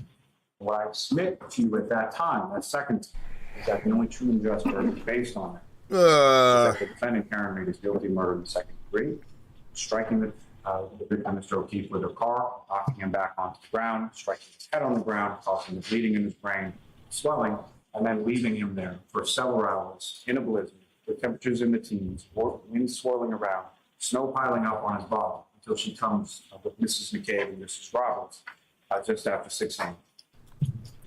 And that she is also guilty of vehicular manslaughter, operating under the influence of liquor, and that she is also guilty of leaving the scene after causing. Thank you very much for this. All right. Thank you, Ms. Lally. Mr. Betty? Yeah, that's just wildly ineffective as an opening. That's wildly ineffective. The pacing and tonality were too uniform by far. If you had to find a single criticism of it, that would be the biggest one. It was monotoned and it was even. There was no breaks, there was no pauses, there was no emphasis, there's no change in vocal tonality. You totally squashed your motive in the middle with no particular reason, and it didn't really go anywhere. You buried us in minutia. I really didn't need to have roll call. I don't need to know every single witness you're going to call. I really don't. That's okay. I just need the major pieces of the story. And it was flat and boring, and he started weak. He just started weak with, I only have 2 times to talk to you, whatever. He started out by bitching. Started out by whining, which, not necessarily the foot you want to lead with, and it's like, yeah, I don't know if the jury was able to understand any of that or cared or whatever. I went unconscious, and I know you did too, or at least part of my brain went unconscious, as I was like couldn't focus on anything. It was rough. It was rough. I don't even know what to say in terms of scoring it.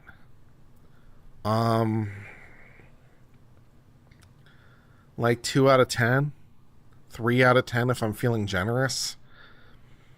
You relayed the facts, but you did it in so if the jury was actually paying attention, then maybe, but it was disconnected and incoherent and boring. D- sounds about right. Yeah, D- sounds about right. Ugh. All right. Thank you, Your Honor. May it please the court.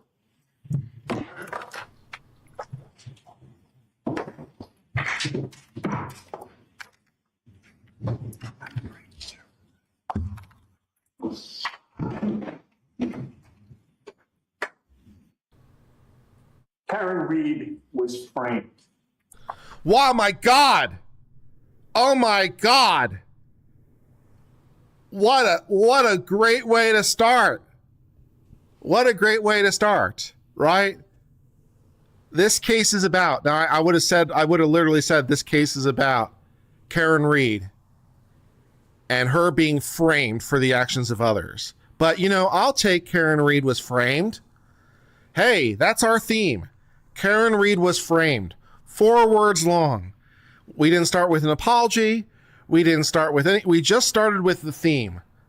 Karen Reed was framed. Great. Good start. Outstanding. That's how to do it. That's how to do it. I would literally personally say this case is about how Karen Reed was framed. I would have said something like that, but I'll take Karen Reed was framed.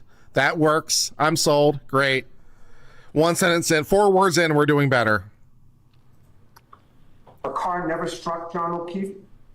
She did not cause his death. And that means that somebody else did. Wow. You will learn that it was no. A second sentence that reinforces and further elaborates on the theme. Whoa. It's like he's read a book on how to do trial ad before. No accident that John O'Keefe was found dead on the front lawn of 34th Fairview Road in Canton on January 29th of 2022. You will learn that at that address lived a well-known and well-connected law enforcement family in Canton, the Alberts. Because the Alberts were involved, and because they had close connections to the investigators in this case, Karen Reed was framed for a murder she did not commit. Good morning again, ladies and gentlemen, as I... Okay, so that entire thing was basically his theme. That was it. What was that, 5 sentences long? That's perfect. That's perfect. That's what I told you to do. That's what I told you to do. That's exactly what I told you to do. You understood the assignment. You had your thesis, and then you had 2, 3, 4 statements that support, re-explain, and buttress the thesis. End the introduction. Moving on to the next thing. Wow, he understood the assignment. He understood the assignment. That's what you do, folks. That's what you do. So you could quibble about the word choice. You could quibble about the exact, precision about which he executed it. But hey, you understood the assignment. You get an A. Maybe not an A+, but you get an A. Previously told you my name is David Yannetti. I'm an attorney with an office in Boston. Together with attorneys Alan Jackson and Elizabeth Little, it's truly my privilege and my honor to represent Karen Reed during this trial. From a very early juncture in this case, you will question the Commonwealth's theory of the case. You will question the quality of the Commonwealth's evidence. You will question the veracity of the Commonwealth's witnesses. And you will question their shoddy, biased investigation, a faulty investigation that led to Karen Reed sitting here today. You will learn, in short, that Holy shit. Parallelism and repetition. You will blank. You will blank. You will blank. Finally, you will blank. It's like he's taken a public speaking class before. Unbelievable. the police did no real investigation of this case, and you will question why. You'll question why the investigators had such tunnel vision. You'll question why they focused solely on Karen Reed, someone with no ties to the Canton Police Department, as opposed to the well-known and well-connected Albert family of Canton, family that was never treated as suspects by the investigators in this case. Boston police officer John O'Keefe was found mortally injured on Brian Albert's front lawn. His body was in full view and almost right below Brian Albert's bedroom window on his front lawn. He was found wearing only one sneaker. You'll learn that Brian Albert was a Boston police officer as well, and that he was a trained first responder. Brian Albert was notified that another police officer was injured and unresponsive on his front lawn, and Brian Albert did nothing. His sister-in-law, Jennifer McCabe, and other civilians were on his property that morning after John O'Keefe's body was found. Police, EMTs, firefighters, police cruisers, and an ambulance, fire truck, lights flashing. Whoa, did you see what he just did there? Do you see what he just did there? And sort of like speeding up and changing his emphasis to mimic the lights and sirens. He's talking about the lights and sirens and emergency trucks, and he mimics it by speeding up and injecting more energy because it mirrors what lights and sirens sound like. He's using the mirroring of what he's describing to emphasize the description. Wow. Great. Outstanding. And the first responder, Brian Albert, never came out of his house. Never came out of his house. Equally important Good. to you will be the fact that the lead homicide investigators never went inside the Albert home that night. You'll learn that Brian Albert's brother, Kevin Albert, is a Canton police officer. It was obvious very early on that the Canton police should not be investigating the death of a man found on the property of the brother of a Canton police officer. So it was decided just about from the start that the Massachusetts State Police should take complete control of this investigation, because the Canton police were conflicted out. Now, that sounded good at the time, but you'll learn that two major problems arose. First, despite the fact that they obviously had a conflict of interest, the evidence will show that the Canton police still had their hands in this investigation.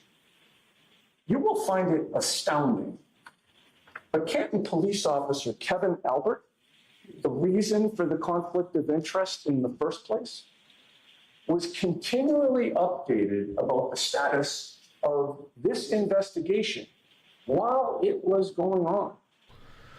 Second, and equally troubling, is that the lead state police detective who was assigned to this case was a man named Michael Proctor. Michael Proctor, you will learn, is one of the many people in Canton with deep ties to the Albert family. Michael Proctor's own mother refers to the Alberts as the Proctor's second family. His own sister's wedding, Michael Proctor was in the wedding party with Colin Albert. And he sat at the head table of that wedding, members of the Albert family. That's the man who was chosen to lead the investigation into the suspicious death on the property of Brian Albert. That's the man who gave updates to Canton police officer Kevin Albert, while the state police were supposed to be investigating what had occurred at his brother Brian Albert's house. You'll learn that right from the jump, Michael Proctor predetermined the outcome of this case. Never stepped foot inside the Albert home on January 29th, 2022. Never checked out whether there were any signs of struggle inside that home. He never called for crime scene technicians and other specialists to look for blood or other trace evidence within the home. He never asked Brian Albert for permission to go in the home and take a look around. Michael Proctor never applied for a search warrant to go in that home. Nice. Instead, he focused immediately and exclusively on Karen Reed, the outsider. Nice. You will learn. Good job. that You no will, one yeah. In the Proctor family. Guys, this is how to do it. This is just how to do it. This is the right form. This is the right form. This is how to do it. The repetition, the emphasis, the pacing, the delivery, the pausing, the speeding up when necessary, the slowing down when prudent. And he talks in a story in a cohesive fashion. This is how to do it. This is what a good opening looks like. This is how to do it. Has ever called the Reed family their second family. No one in the Proctor family had been in a wedding party with anyone from the Reed family. Karen Reed was a convenient outsider. She was most definitely not from Canton. So how did Michael Proctor feel about her? How did he treat somebody he was investigating at a point in time when he should have been keeping an open mind and focusing on obtaining all possible evidence so that he didn't miss anything? Well, you will learn that on the very day that John O'Keefe was found dead on Brian Albert's lawn, Michael Proctor was texting with his high school buddies about this supposedly secret investigation using his personal cell phone. He was revealing information about this investigation to his friends, assuming that nobody would ever find out what he was doing and what he was saying. And he was revealing his true thoughts about Karen Reed to his friends, not what he put in his sanitized police reports, his true feelings. Nice. To his friends whom he trusted, and in text messages that he never thought would come into the hands of the defense in this case. Lead investigator Trooper Michael Proctor, right from the start, called Karen Reed names you would reserve only for your worst enemies. He told his friends that he hoped that she would kill herself. Nice. He told his friends that he had seized her cell phone. And you will learn that he knew he shouldn't have been accessing any content on her cell phone because he knew there would likely be attorney-client communications on between Karen and me at that time. He knew that he was supposed to wait for a search warrant or other permission from a judge in order to go through that phone. But you'll learn that he went through the phone anyway, without permission. And you'll know that he did because he told his high school buddies that he was searching her phone for nude photos of Karen Reed. And he was disappointed he hadn't found any yet. That is the professional and unbiased investigator who was chosen to lead the investigation into the death of John O'Keefe. You'll learn that one of Michael Proctor's high school friends commented to him that with a dead body on the front lawn, the homeowner in this case is surely going to catch a lot of grief. And you know what Michael Proctor's response to that was? One word. Nope. And he explained why. Michael Proctor assured his buddies that the homeowner would not catch a lot of grief because, quote, the homeowner's a Boston cop too, end quote. That one sentence, ladies and gentlemen, in Michael Proctor's own words, will explain a lot to you about how this investigation was conducted. You will be able to evaluate whether Trooper Michael Proctor treated Brian Albert and his family different because of who they are and their relationships between his family and theirs. You will evaluate whether this investigation was on the up and up.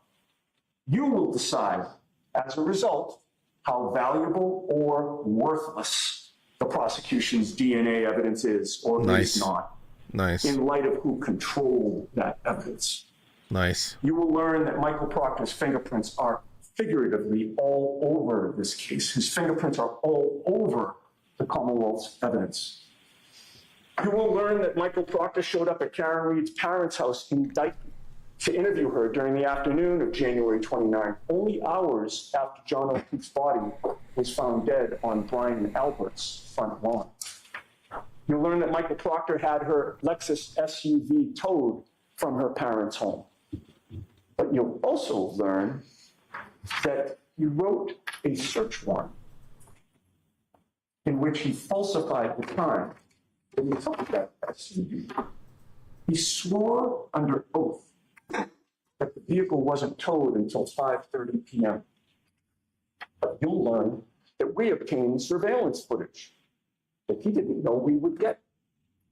And that surveillance footage exposed that Michael Proctor's words in that sworn affidavit were a lie.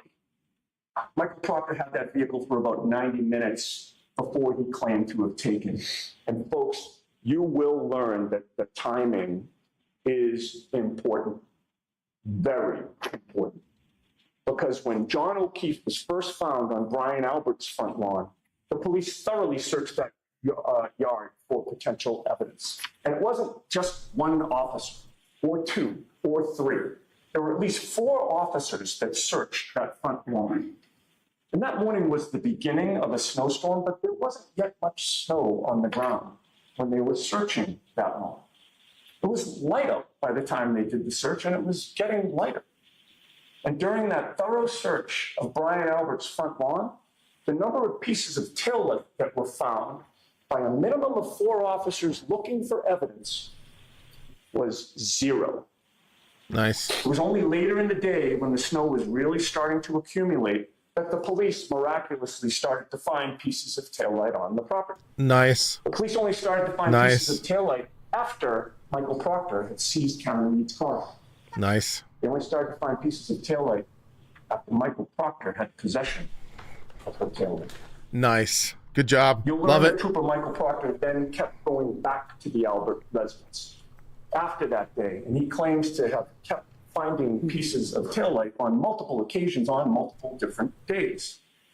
And in addition, a good week after John O'Keefe's death, Canton Police Chief Kenneth Berkowitz, an older officer on the brink of retirement with probably not the best eyesight,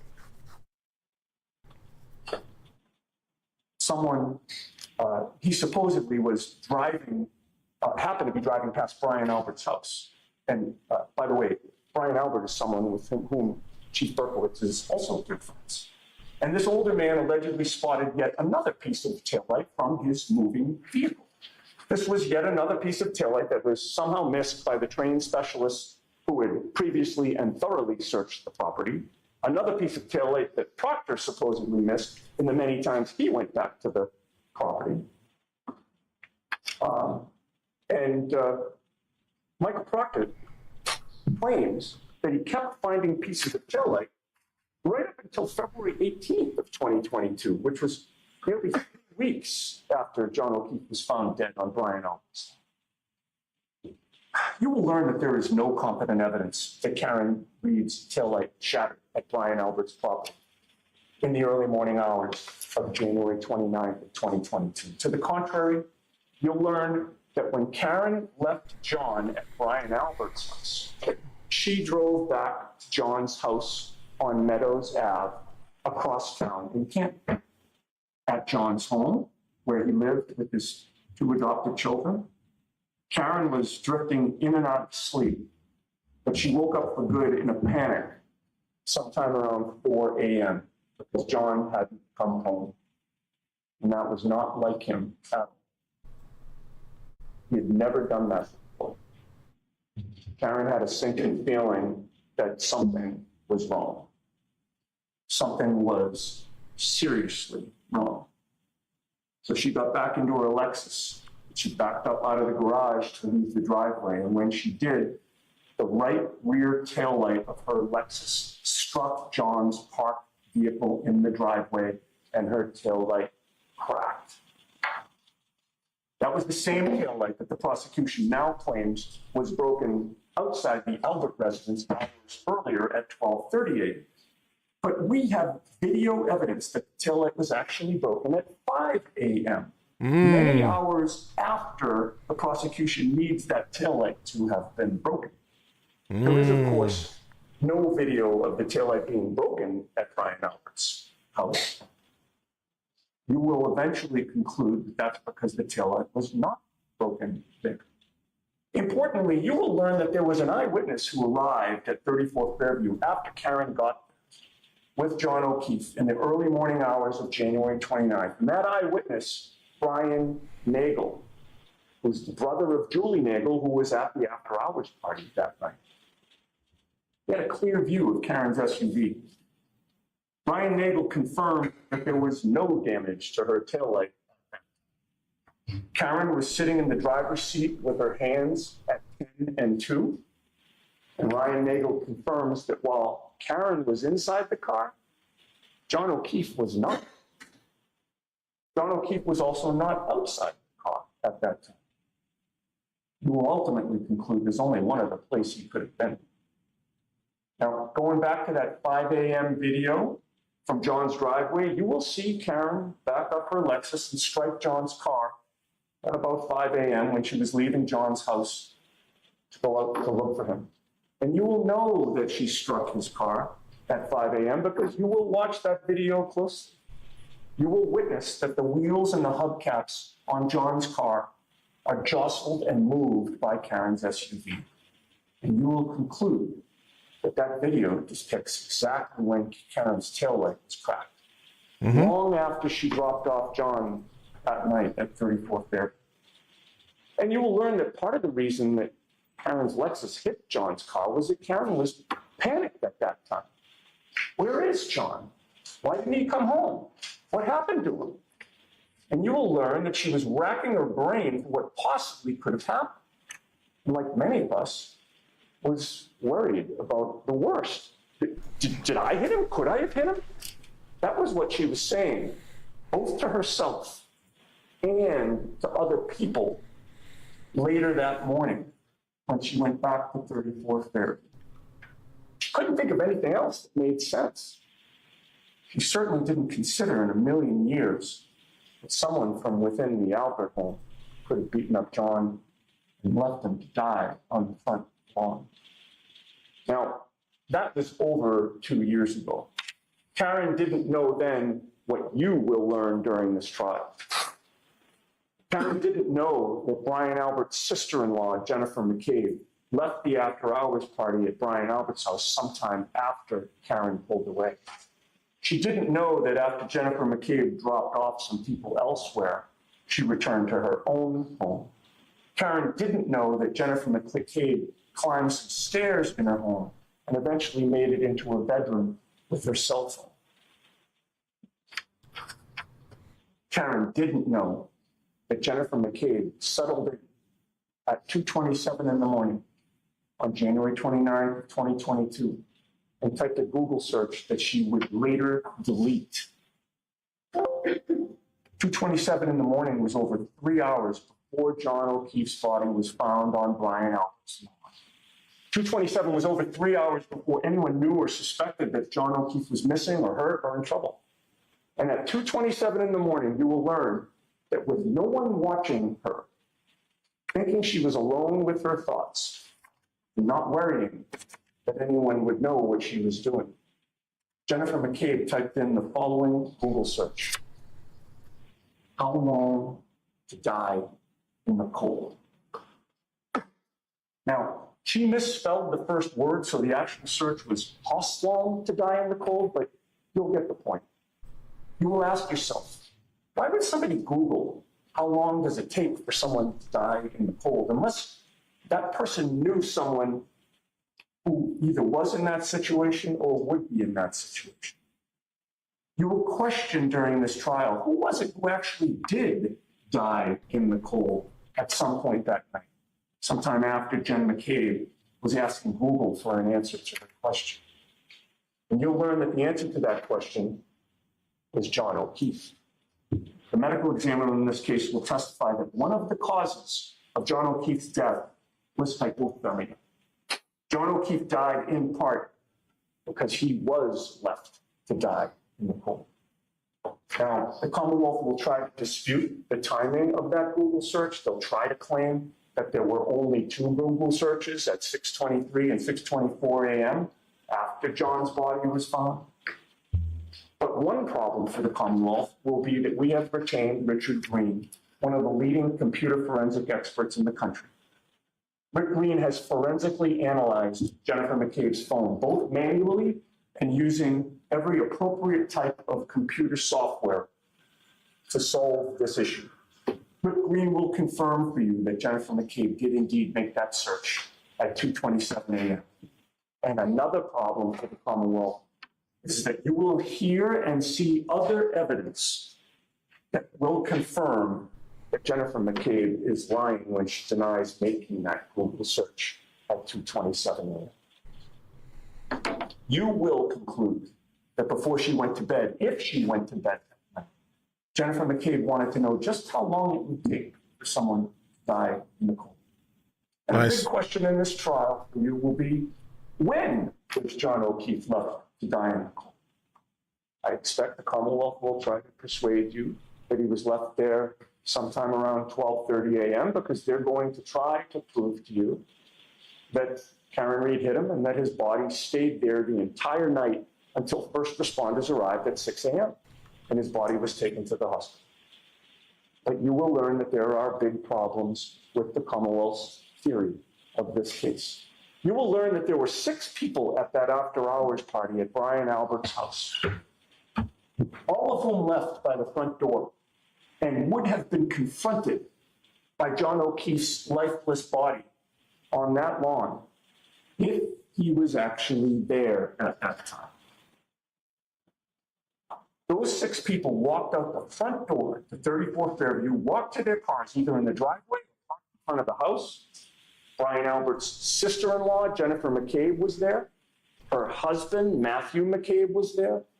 ATF federal agent Brian Higgins was there, who was also Brian Albert's friend. Sarah Levinson, a friend of Brian Albert Jr., was there. Julie Nagel, another friend of Brian Albert Jr., was there. And Caitlin Albert, Brian Albert's daughter, was also there. All of them leaving the residence. Each of those people left 34 Fairview in Canton, where Brian Albert lived.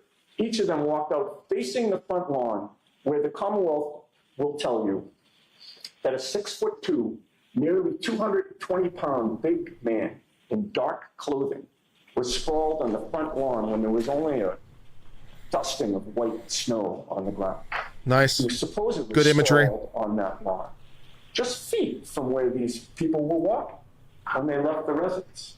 And you will learn that not one of these people saw John O'Keefe laying. Not one. And you know who else saw no one laying outside in the early morning hours of January 29th? The snowplow driver in charge of plowing the street for the city of Canton. And this is another big problem for the Commonwealth. You will learn that Michael Proctor, here's that name again, wrote a report where he claimed that the DPW supervisor had told him that Fairview Road had not been plowed that night.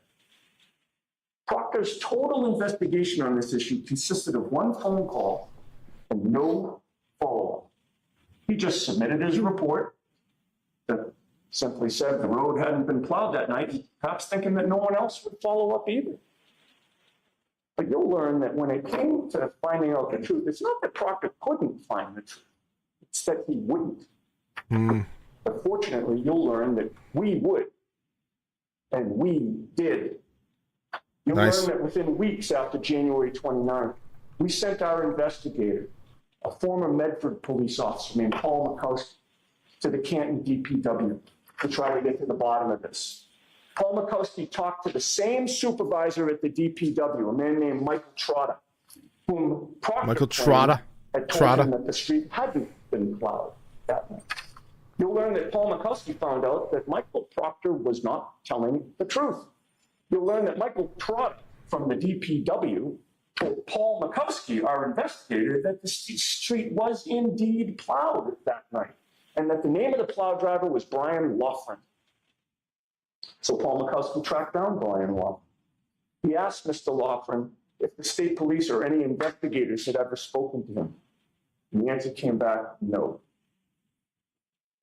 You will then learn what Brian Loughran had to say about what he saw and didn't see that night, and you will be shocked. Brian Loughran told Paul Makowski that he was driving a big snowplow in Canton that night. You'll learn that the nickname for it at the DPW was Frankenstein, because it had a lot of spare parts and it had been around forever. Brian Loughran told Paul Makowski that when he plows the streets of Canton in Frankenstein, he's very careful. He makes sure to check not only the roads in front of him, but also the yards to the side of his plow. He makes sure not to hit a fire hydrant or a tree or an animal, or heaven forbid, a person lying in the snow. He's always on the lookout. You'll learn that Brian Loughran passed by 34th Fairview in his plow, traveling right by Brian Albert's front lawn at 2:30 in the morning. You'll learn that Brian Loughran confirms that at about 2:30, when he went by that house, John O'Keefe was not on that front lawn.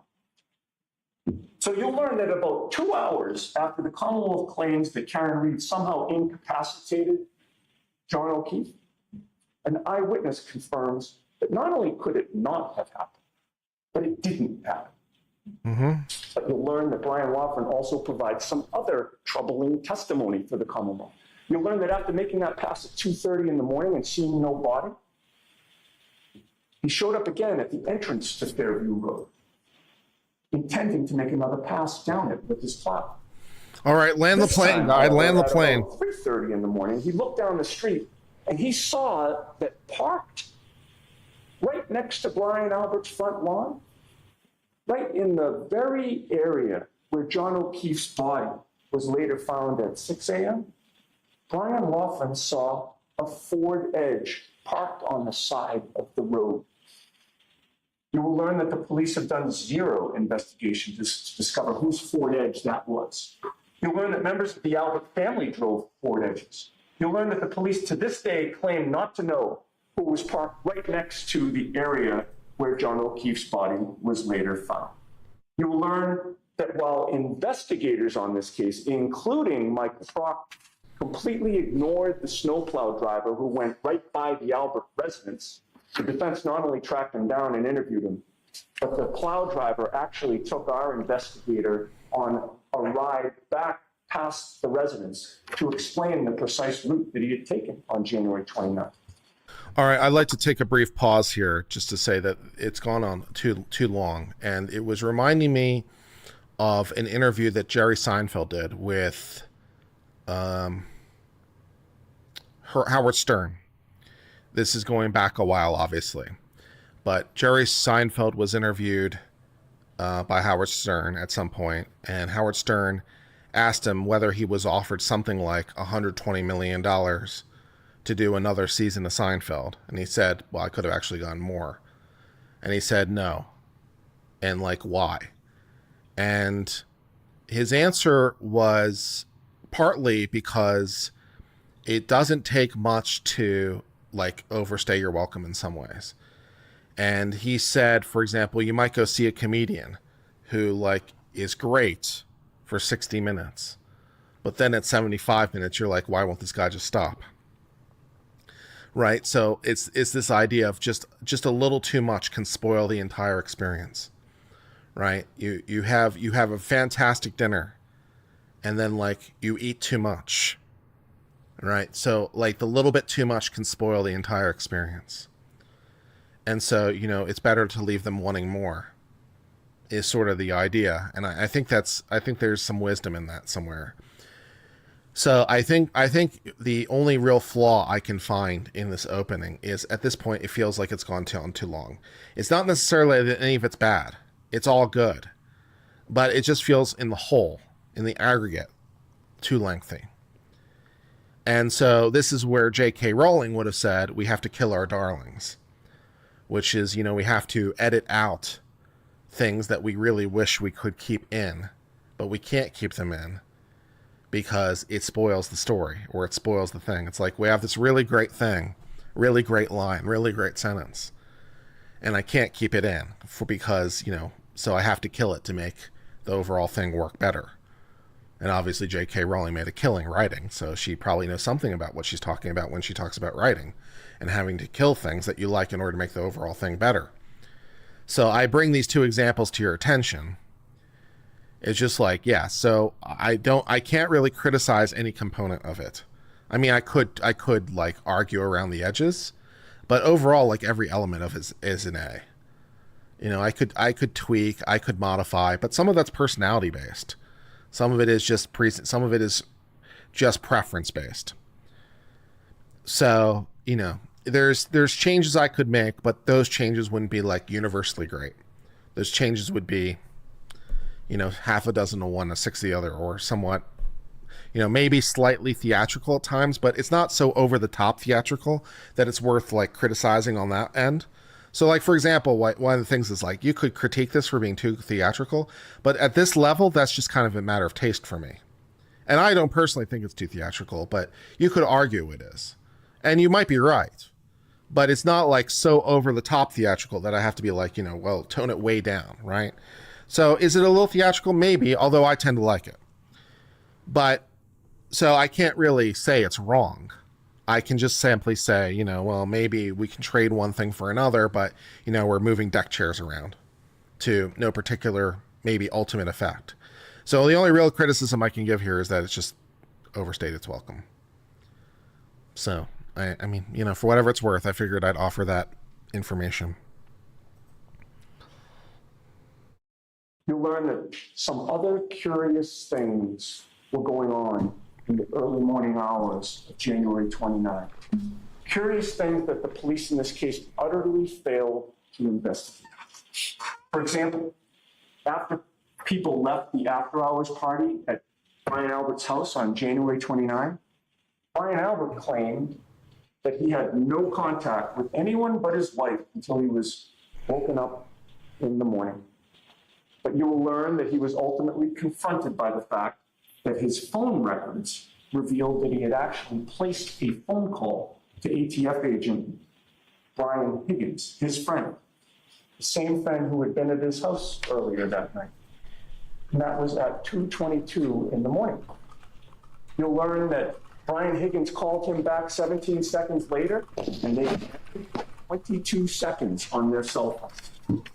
You'll be asked to consider just how long 22 seconds is and what could be said and discussed during that long of a phone call. You will consider that phone call in the context of the other curious things that were going on during the early morning hours of January 29th. You will learn about the following in chronological order. 2:12 a.m., Jennifer McCabe arrives at her home. 2:22 a.m., Brian Albert calls Brian Higgins. 2:22 a.m., 17 seconds later, Higgins calls him back, and Brian Albert and Brian Higgins are on the phone together for 22 seconds. 2:23 a.m., Jennifer McCabe climbs the stairs to her bedroom. 2:27 a.m., Jennifer McCabe searches on Google how long to die in the cold. 2:30 a.m., plow driver Brian Laughlin confirms there was no body on Brian Albert's front lawn. 3:30 a.m., Brian Laughlin confirms that a Ford Edge was parked right where John O'Keefe's body was later found. The Commonwealth will not be able to successfully dispute any of those facts, yet I expect that they will persist in asking you to convict Karen Reed anyway. You will learn that there are other major problems with the Commonwealth's theory. You'll learn that when John O'Keefe was found, he did not look like he had been hit by a car. You'll learn that he looked to have been attacked and beaten up. You'll learn that John O'Keefe was a large 6'2" man who, if positioned behind a Lexus SUV, would have had his torso completely exposed to the rear of that vehicle, including to the tail light. You'll learn that no part of his torso was injured.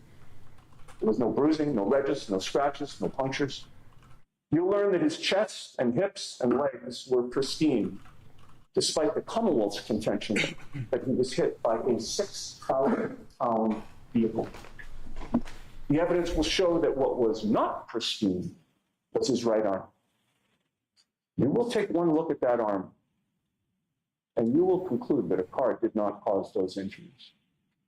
The injuries to John O'Keefe's arm appear to be consistent with scratch marks and claw marks, marks that make it look as though an animal had attacked himself.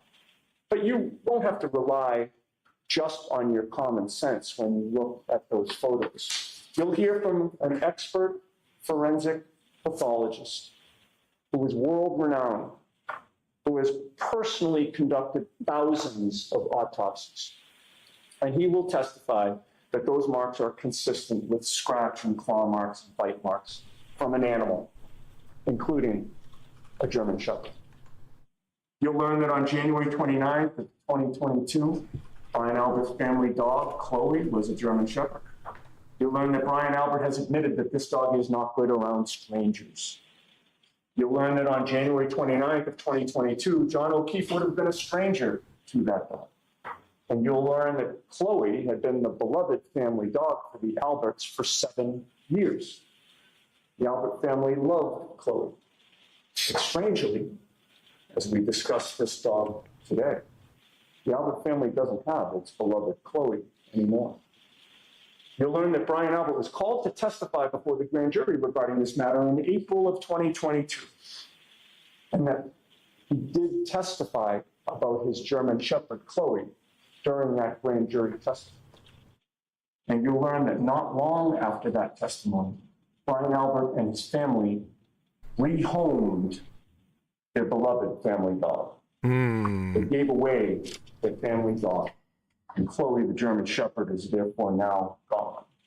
Now, the Commonwealth will try to take your attention away from all of these troubling facts and try to persuade you not to consider their shocking lack of investigation of anyone else, not to consider John O'Keefe's injuries, not to consider the fact that multiple people left the residence and saw no body, not to consider the fact that the snowplow driver was specifically looking at 2:30 a.m. and there was no body there, not to consider the fact that two people in the house were communicating at 2:22 a.m. but denied speaking to each other for 22 seconds, and not to consider the fact that one of their witnesses, who was also present at the home, was unusually curious at 2:27 a.m. about how long it would take for someone to die in the cold. The Commonwealth will instead try to persuade you that Karen Reed supposedly had a motive to kill John O'Keefe because they were not getting along. You'll hear about their trip to Aruba over New Year's Eve and that Karen was upset that John had been flirting with another woman.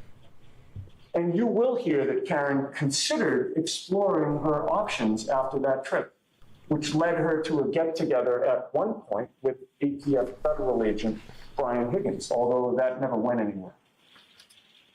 But you'll also hear that in January of 2022, after the Aruba trip, and not long before January 28th and 29th, John O'Keefe was making long-term plans with Karen, including a family trip with her and the kids, and also another trip with Karen and another couple for months into the future. And you'll see video of how John and Karen were interacting on the night in question. You'll see for yourself how they looked at each other from the video at the waterfall that night. Nobody who saw them that night saw anything wrong. There was nothing wrong.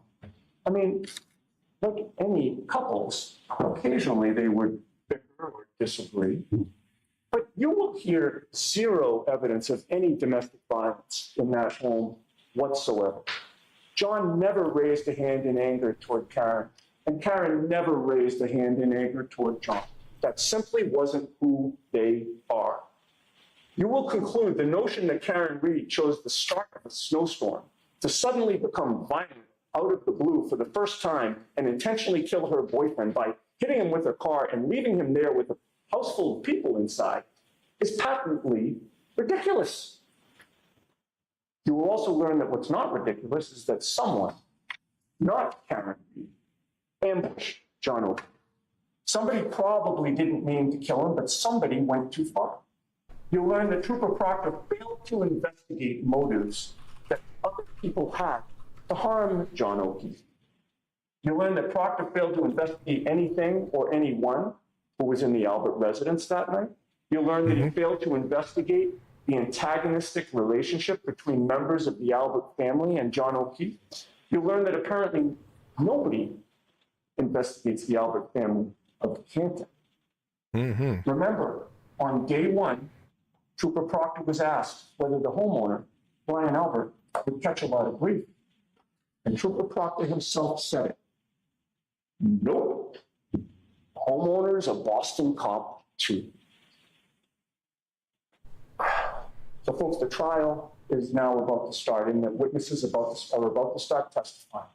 On behalf of Karen Reed, I ask that you do two things during this trial. First, I ask that you pay attention to all of the evidence. The way trials work, the prosecution gets to present its case first. They conduct their direct examinations first. So we respectfully ask that you wait for us. We will get to cross-examine their witnesses, and you will find that cross-examination is the key that unlocks the truth. Wait for us. You'll be glad that you did. Second, I ask that you keep your eye on the ball. You have one job and one job only to do during this trial, and that job, quite frankly, is not to solve this case. Your only job during this trial is to determine whether the Commonwealth, the prosecution, has proven to you each and every element of the crimes they have charged, beyond a reasonable doubt, to a moral certainty. The prosecution will fail to prove this case to a moral certainty. They will fail to prove this case beyond a reasonable doubt. You will reasonably doubt their case because their theory of the case does not make sense. You will reasonably doubt their case because Karen Reed was framed, and the evidence shows that, despite the fact that the police never ever investigated that angle of this case at all. Because the prosecution will not prove their case beyond a reasonable doubt to a moral certainty, we will stand before you again at the end of this trial and ask that you find Karen Reed not guilty. All right. Thank you very much, Ms. Giannetti. Or maybe push you at sidebar? Yes. Well, I like that. I like that a lot. I'm going to give it an A. I'll give it an A. Maybe a little bit overextended in the middle, but he ended strong. I like that. That was good.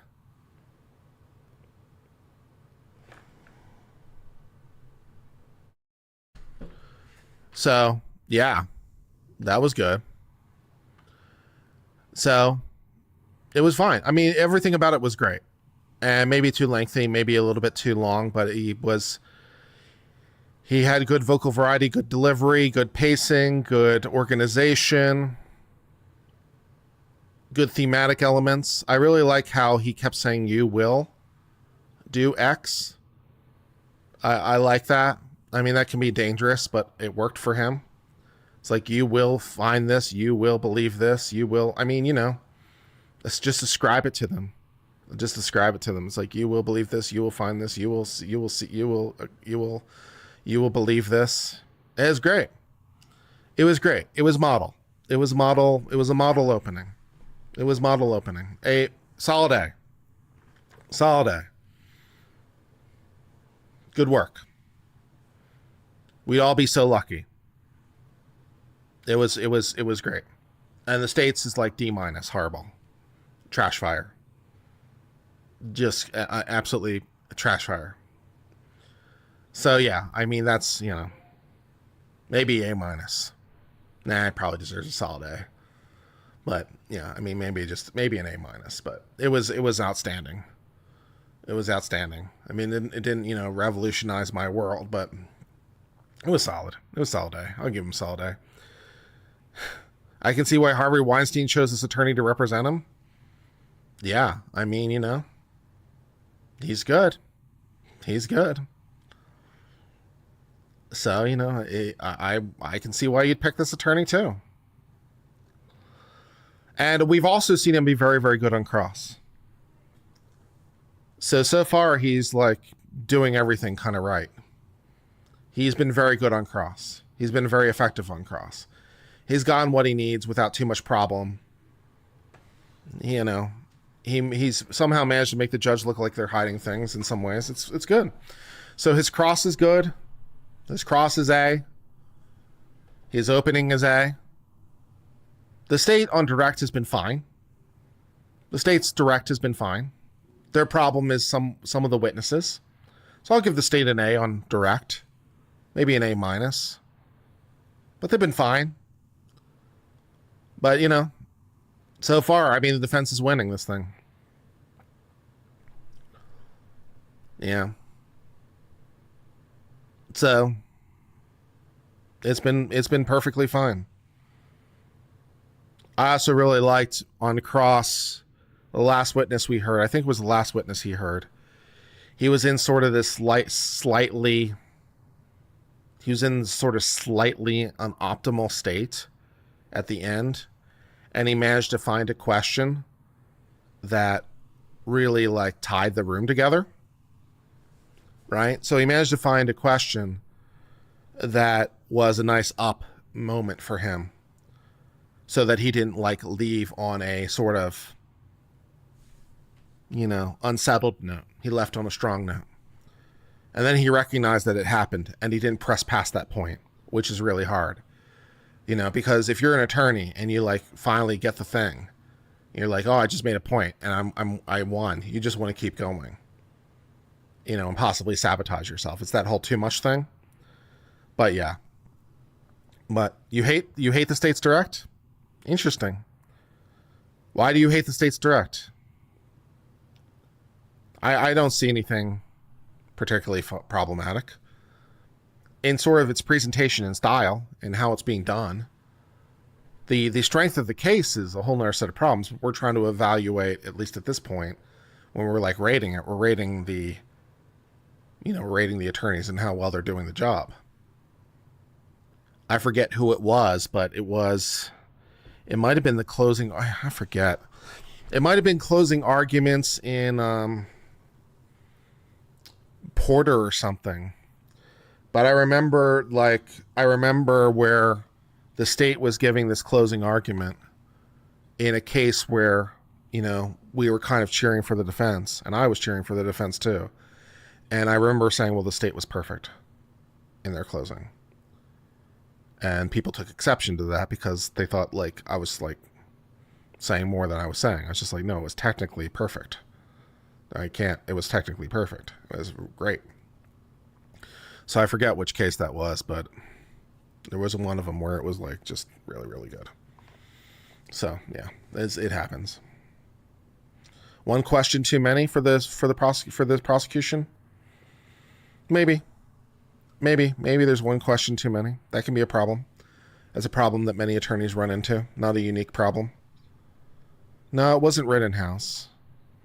The Rittenhouse's opening was really good. In the prosecutor's opening was really good in Rittenhouse. So I remember giving the prosecutor in Rittenhouse's opening like 9 out of 10. Their closing, the first half of it was like 9 out of 10, and then the back half of it went to shit. And then the rebuttal closing by Krauss also was not great. So it wasn't Rittenhouse. No, it wasn't that big a trial. It wasn't that big a trial. Yeah.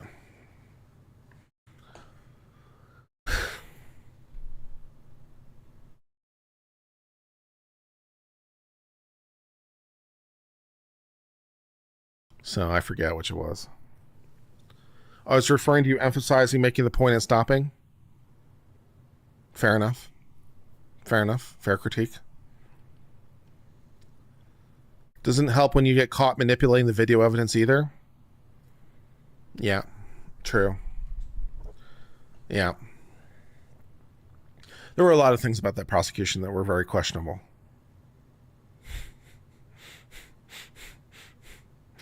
Yeah. When I read the states, I knew they were in trouble when I read the state's information.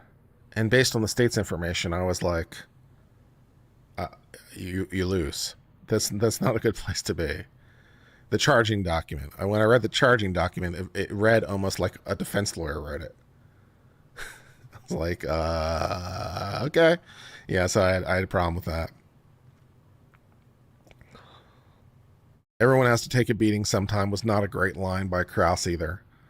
It was not a great line. There was a better way to express what he had to say, and that was not a particularly great line.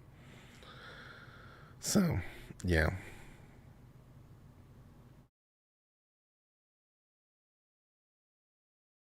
All right, guys, I guess I'm going to sign off for now. We've had fun together. I hope you've had fun. I've had fun. We're all having fun. So I'm going to go ahead, I guess, and sign off for now because we've had so much fun together. Isn't that a Bing Crosby quote? Oh, I don't know. Maybe. I don't know every quote. To the best, I don't know every quote. So, we'll see. All right. I'm going to sign off. I hope all's well, my friends, for now. Cheers, my friends, and goodbye.